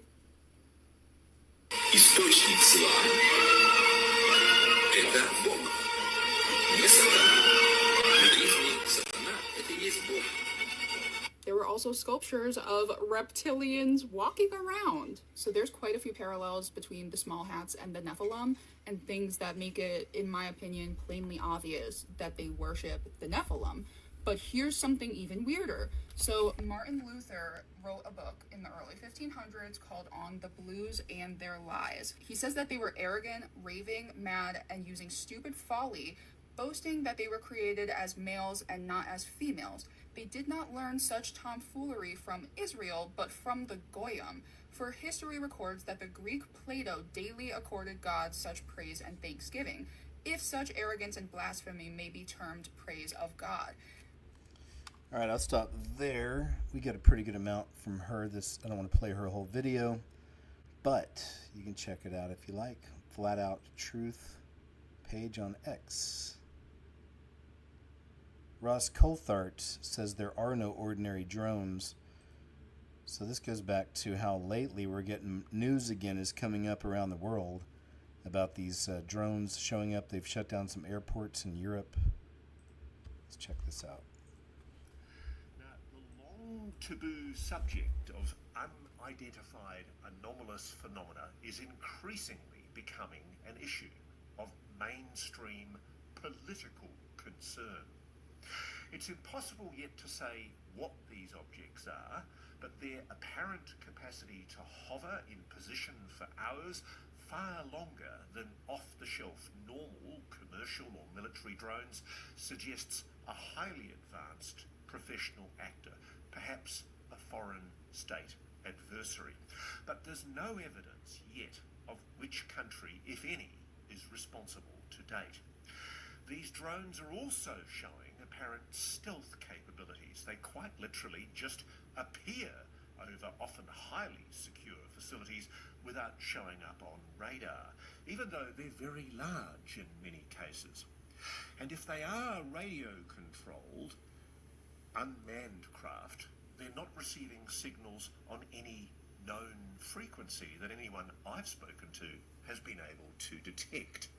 In the US, they've also apparently been able to change shape on occasion, making themselves appear to look like aircraft with jet or turbine noises, but they're moving impossibly slowly at extremely low altitude. They're also not hiding themselves at all, displaying flashing lights and often pulsing up, emitting a bright glow as they move, often erratically through the sky. All right, I'll go ahead and move on from there. Thanks, sir. I don't know if he's one of the good guys exactly, or if he's, put in there to reveal these things. Meanwhile, this is in China. Look at this. Whoa. Yeah, look what's happening with the flooding. That is just crazy out there. Crazy times. Wow, look at that. The winds. Whoa. People. That is just something else, man. That's next level. Look at this. Look at that boat. That's terrifying. Whoever's in that boat, look what they're heading for. All of that.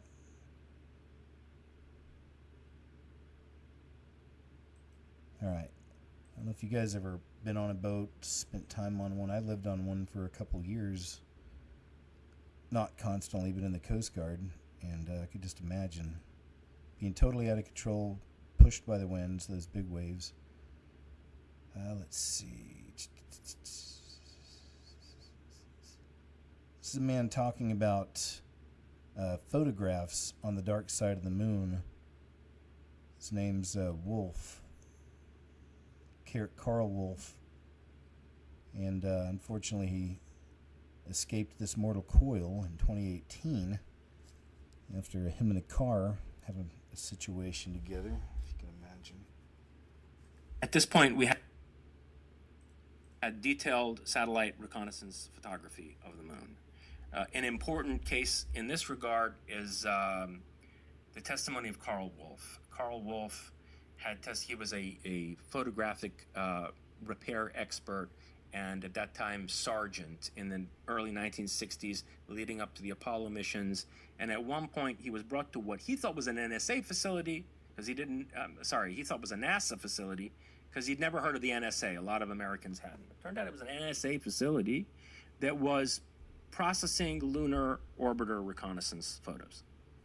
And Carl Wolf, long story short, he says he, in the course of repairing this machine, was shown mosaic photographs of a huge megalithic city on the dark side of the moon.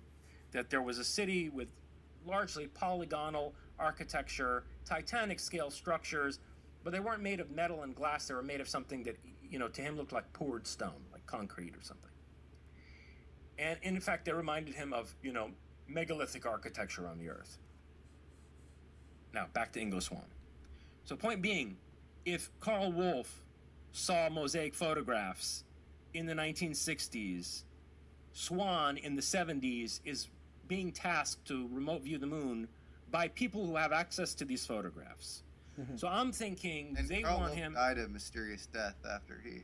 Exactly. So, by the way, Carl Wolf, and this is horrible. These, so, I mean, what are we discussing? Disclosure and how disclosure could be manipulated. Well, just before this wave of so-called disclosure began, in 2017, 2018, poor Carl Wolf was run over, and I hardly think it's a coincidence. All right, I'm going to move on. Just want to share a little bit of that. But that's pretty cool. I don't think they ever show any pictures of it, of what he saw. But I would like to see that.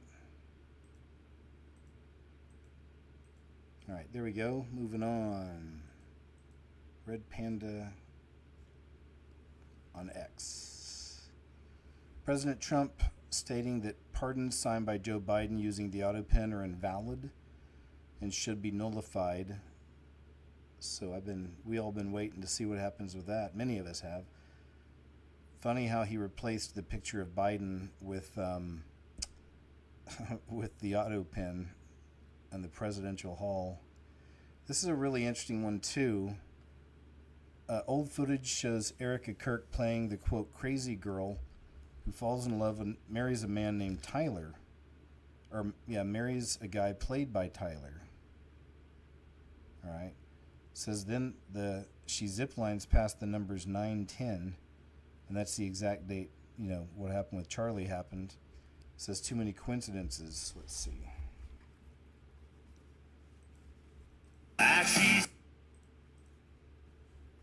There it is. 9-10 and a 10-10.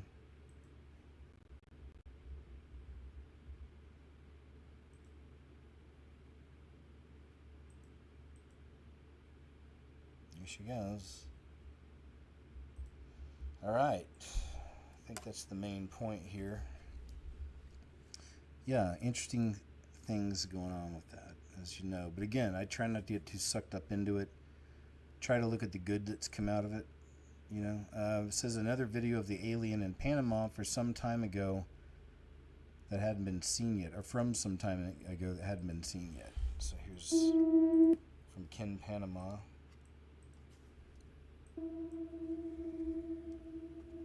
Whoa. So crazy looking, man, isn't it? Pulsating. Look what that big black spot is right there.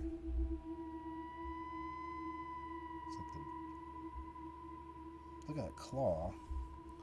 So it'd be really interesting. I'm just surprised, again, if the whole thing's real. If it turns out to be real. And if he truly sent pieces out. So again, there's a lot that I question on all this too. That how come somebody's not exactly examining that? I worked in medical in the Coast Guard for 4 years, but it's been so long, I've just forgotten a lot of things. But I still have that part in me. I like that. I'm certainly not no level to go examine something like this. But I'm just saying that I know there's people out there that have better capability than I will ever have in that area, that they have to be interested. It's just, you gotta be. It's like, who wouldn't be? So, I don't know.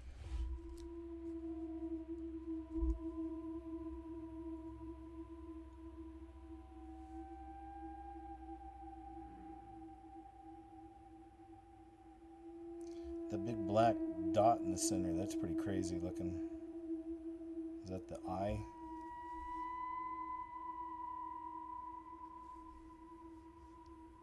It's pulsing.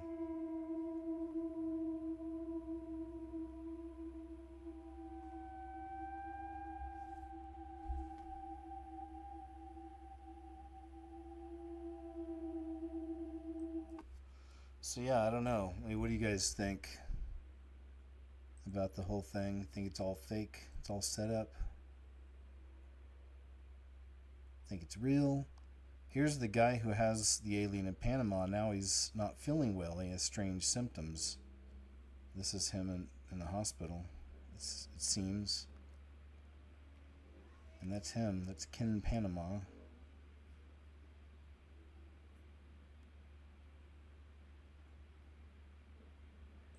Yeah, he's actually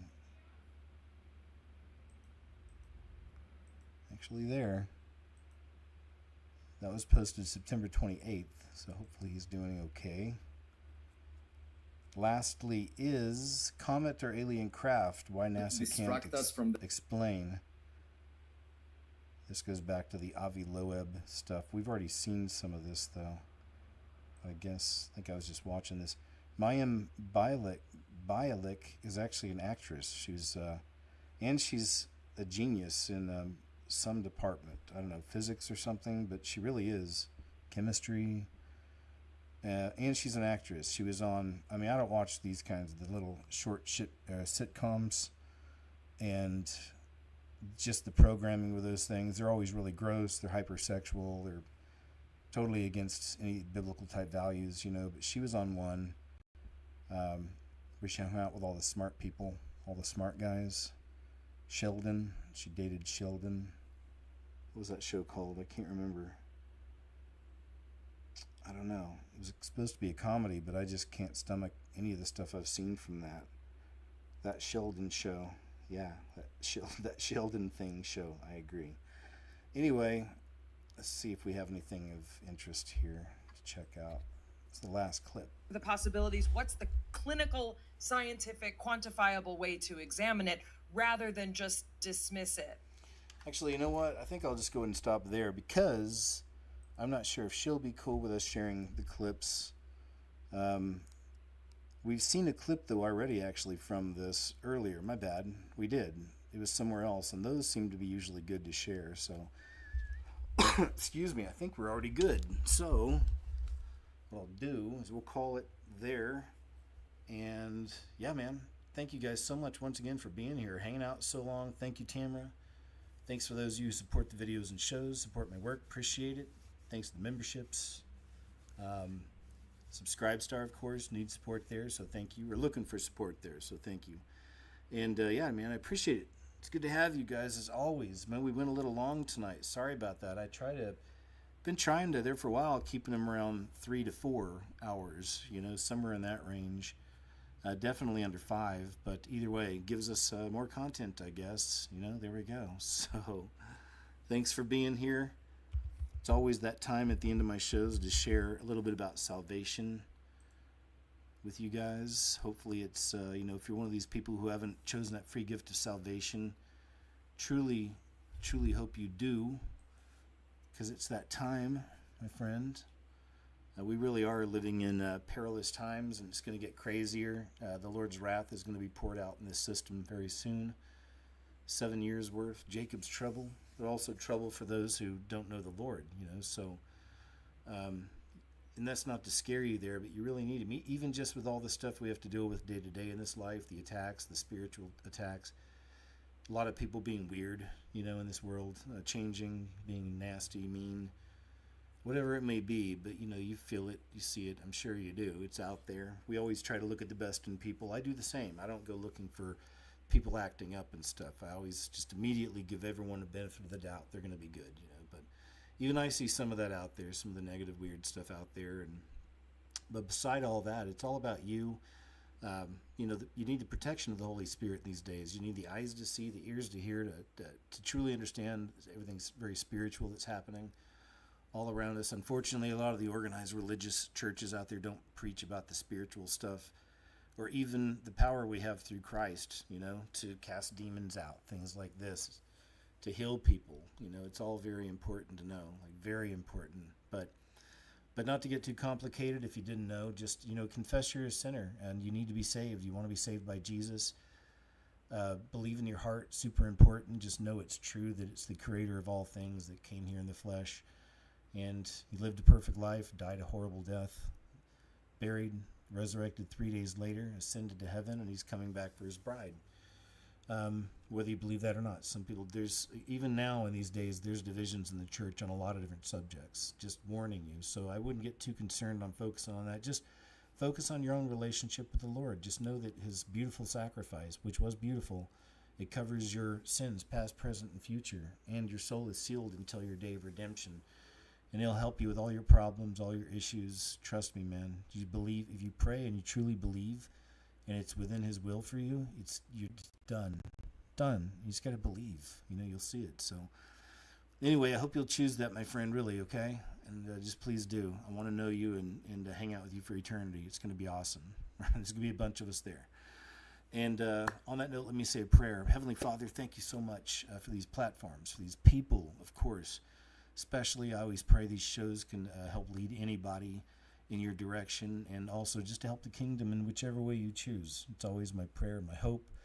And just thanks also for doing that with all of us here, for taking all of your children and please do help us. Help us help you. Help us to help the kingdom. You've given us all these gifts and talents. I know you'll lead us and help us to give the discernment, or to have the discernment to understand when you're leading us in a way and talking to us, and the wisdom and the trust, So thank you, Lord. Thanks for everything you provide for us. Thanks for the endurance also in these crazy times for us to be able to watch these things. And thanks that the Holy Spirit provides that peace beyond all understanding, So help us to wake more people up, even in our lives, real lives here online, whatever it may be, but help us to wake people up to whatever they need to see to eventually lead to you, please.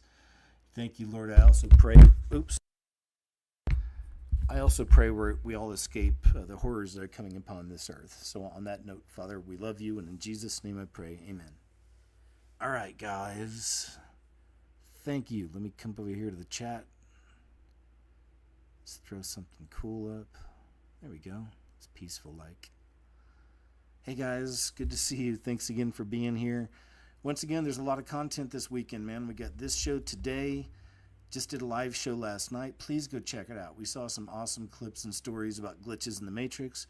Also, please go check out my new video. I just dropped it yesterday also. So, I don't know how that messes up with things that might bury the video, or something, since we got 2 new things. So definitely make sure you know it's there. Go check it out. Thanks for your comments there. Let me know what you think about it. Appreciate it. Oh, cool. Thanks, Kaiser Gaming. I appreciate it, man. Yeah, thank you guys for joining on Subscribe Star. It's kind of been my backbone for a long time. YouTube's getting better, but, if it ever gets to the point where it's just totally awesome and it takes over everything, I'll let you guys know. But it's still good to have my Subscribe Star because it's what I always depend on and go to.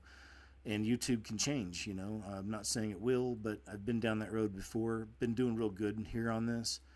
But still, so I always have that thing where I just know that I need, I want to have my good backup, good backbone. So thanks so much for that. You can join through the QR code. So thanks. And Tamara, thanks again, of course, for everything. Thanks for all of y'all too, man, just for being here. All of that, your support, your prayers, most importantly. Thank you. Thanks for praying for each other. Thanks for being beautiful people and loving and kind with each other. I really appreciate it.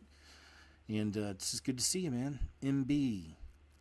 Thanks, man. I appreciate these are a blessing for you. Christine Ritchie, good to see you. Brian Baker, Kava Redeemed, John Boy, I appreciate that. Wavo says if you read 3 Psalms a day, you'll read the whole book every 50 days. That's pretty awesome. Good way to look at it. Tony Correct, good to see you, man. Says that last text was 111 characters long, speaking of glitches or synchronicity. That's so cool. Hi, Jolanta. Thank you. Good to see you. P-Link 1000. Good to see you. HG, AATJE. Red Dark Side, Bud Beasy. Huevo, T. Kerr. Coultered. Thanks, guys. Good to see everybody. Appreciate it. All right, so what's next is... I think I missed something here. I did. Hey, Modern Rome. Thank you so very much. I just saw this. It says, hey, KJ. God's blessed me a lot this year, and I wanted to share some of the blessings with you. God bless you, my friend. Hope to meet you in heaven and talk about all the good things God has done for us both. Man, me too. I know it's going to happen. And Modern Rome, that's very kind, generous of you, so thank you so very much. Yeah, I always think about that, really, all the time. That's my future. I know there's not a long-term future in the beast system, especially with what's coming. And so, that's kind of like what we're looking for. Is our future is going to be up there. You know what I mean? So it's going to be great. And together, and together. So beautiful. All right, you guys. Guess I'll go ahead and end it right there. And once again, I appreciate it. Let me see what I'm doing here. I think I messed up on the chat. Oh, there we go. Okay, now I see it again. All right. Lukewarm, what's up? Hey, Modern Rome. You too. Thank you. I appreciate that. Thank you, guys. Hey, y'all have a good night. Have a great weekend. Don't forget, we'll be back together again on Monday over on Rumble under KJ Osborne, 2 p.m. Central Standard. Rachel, that's very sweet of you. Thank you so much. Super cool. Thank you. Thanks again, Tamara. And yeah, we'll see you guys Monday, 2 p.m. Central, KJ Osborne channel on Rumble. And then I'll know more about what we're going to do next week. We'll definitely do a live show on Friday, and maybe there'll be something before that. Oh, also, I'll have my new music video up this week, but it won't be on YouTube, but I'll post it in the post section and let you guys know where you can find it, okay? All right. Cool. Thanks again. Have a great one, guys. I'll see you in a couple days. Thanks. And thanks again for your very cool, kind donations, subscriptions, all that. All right.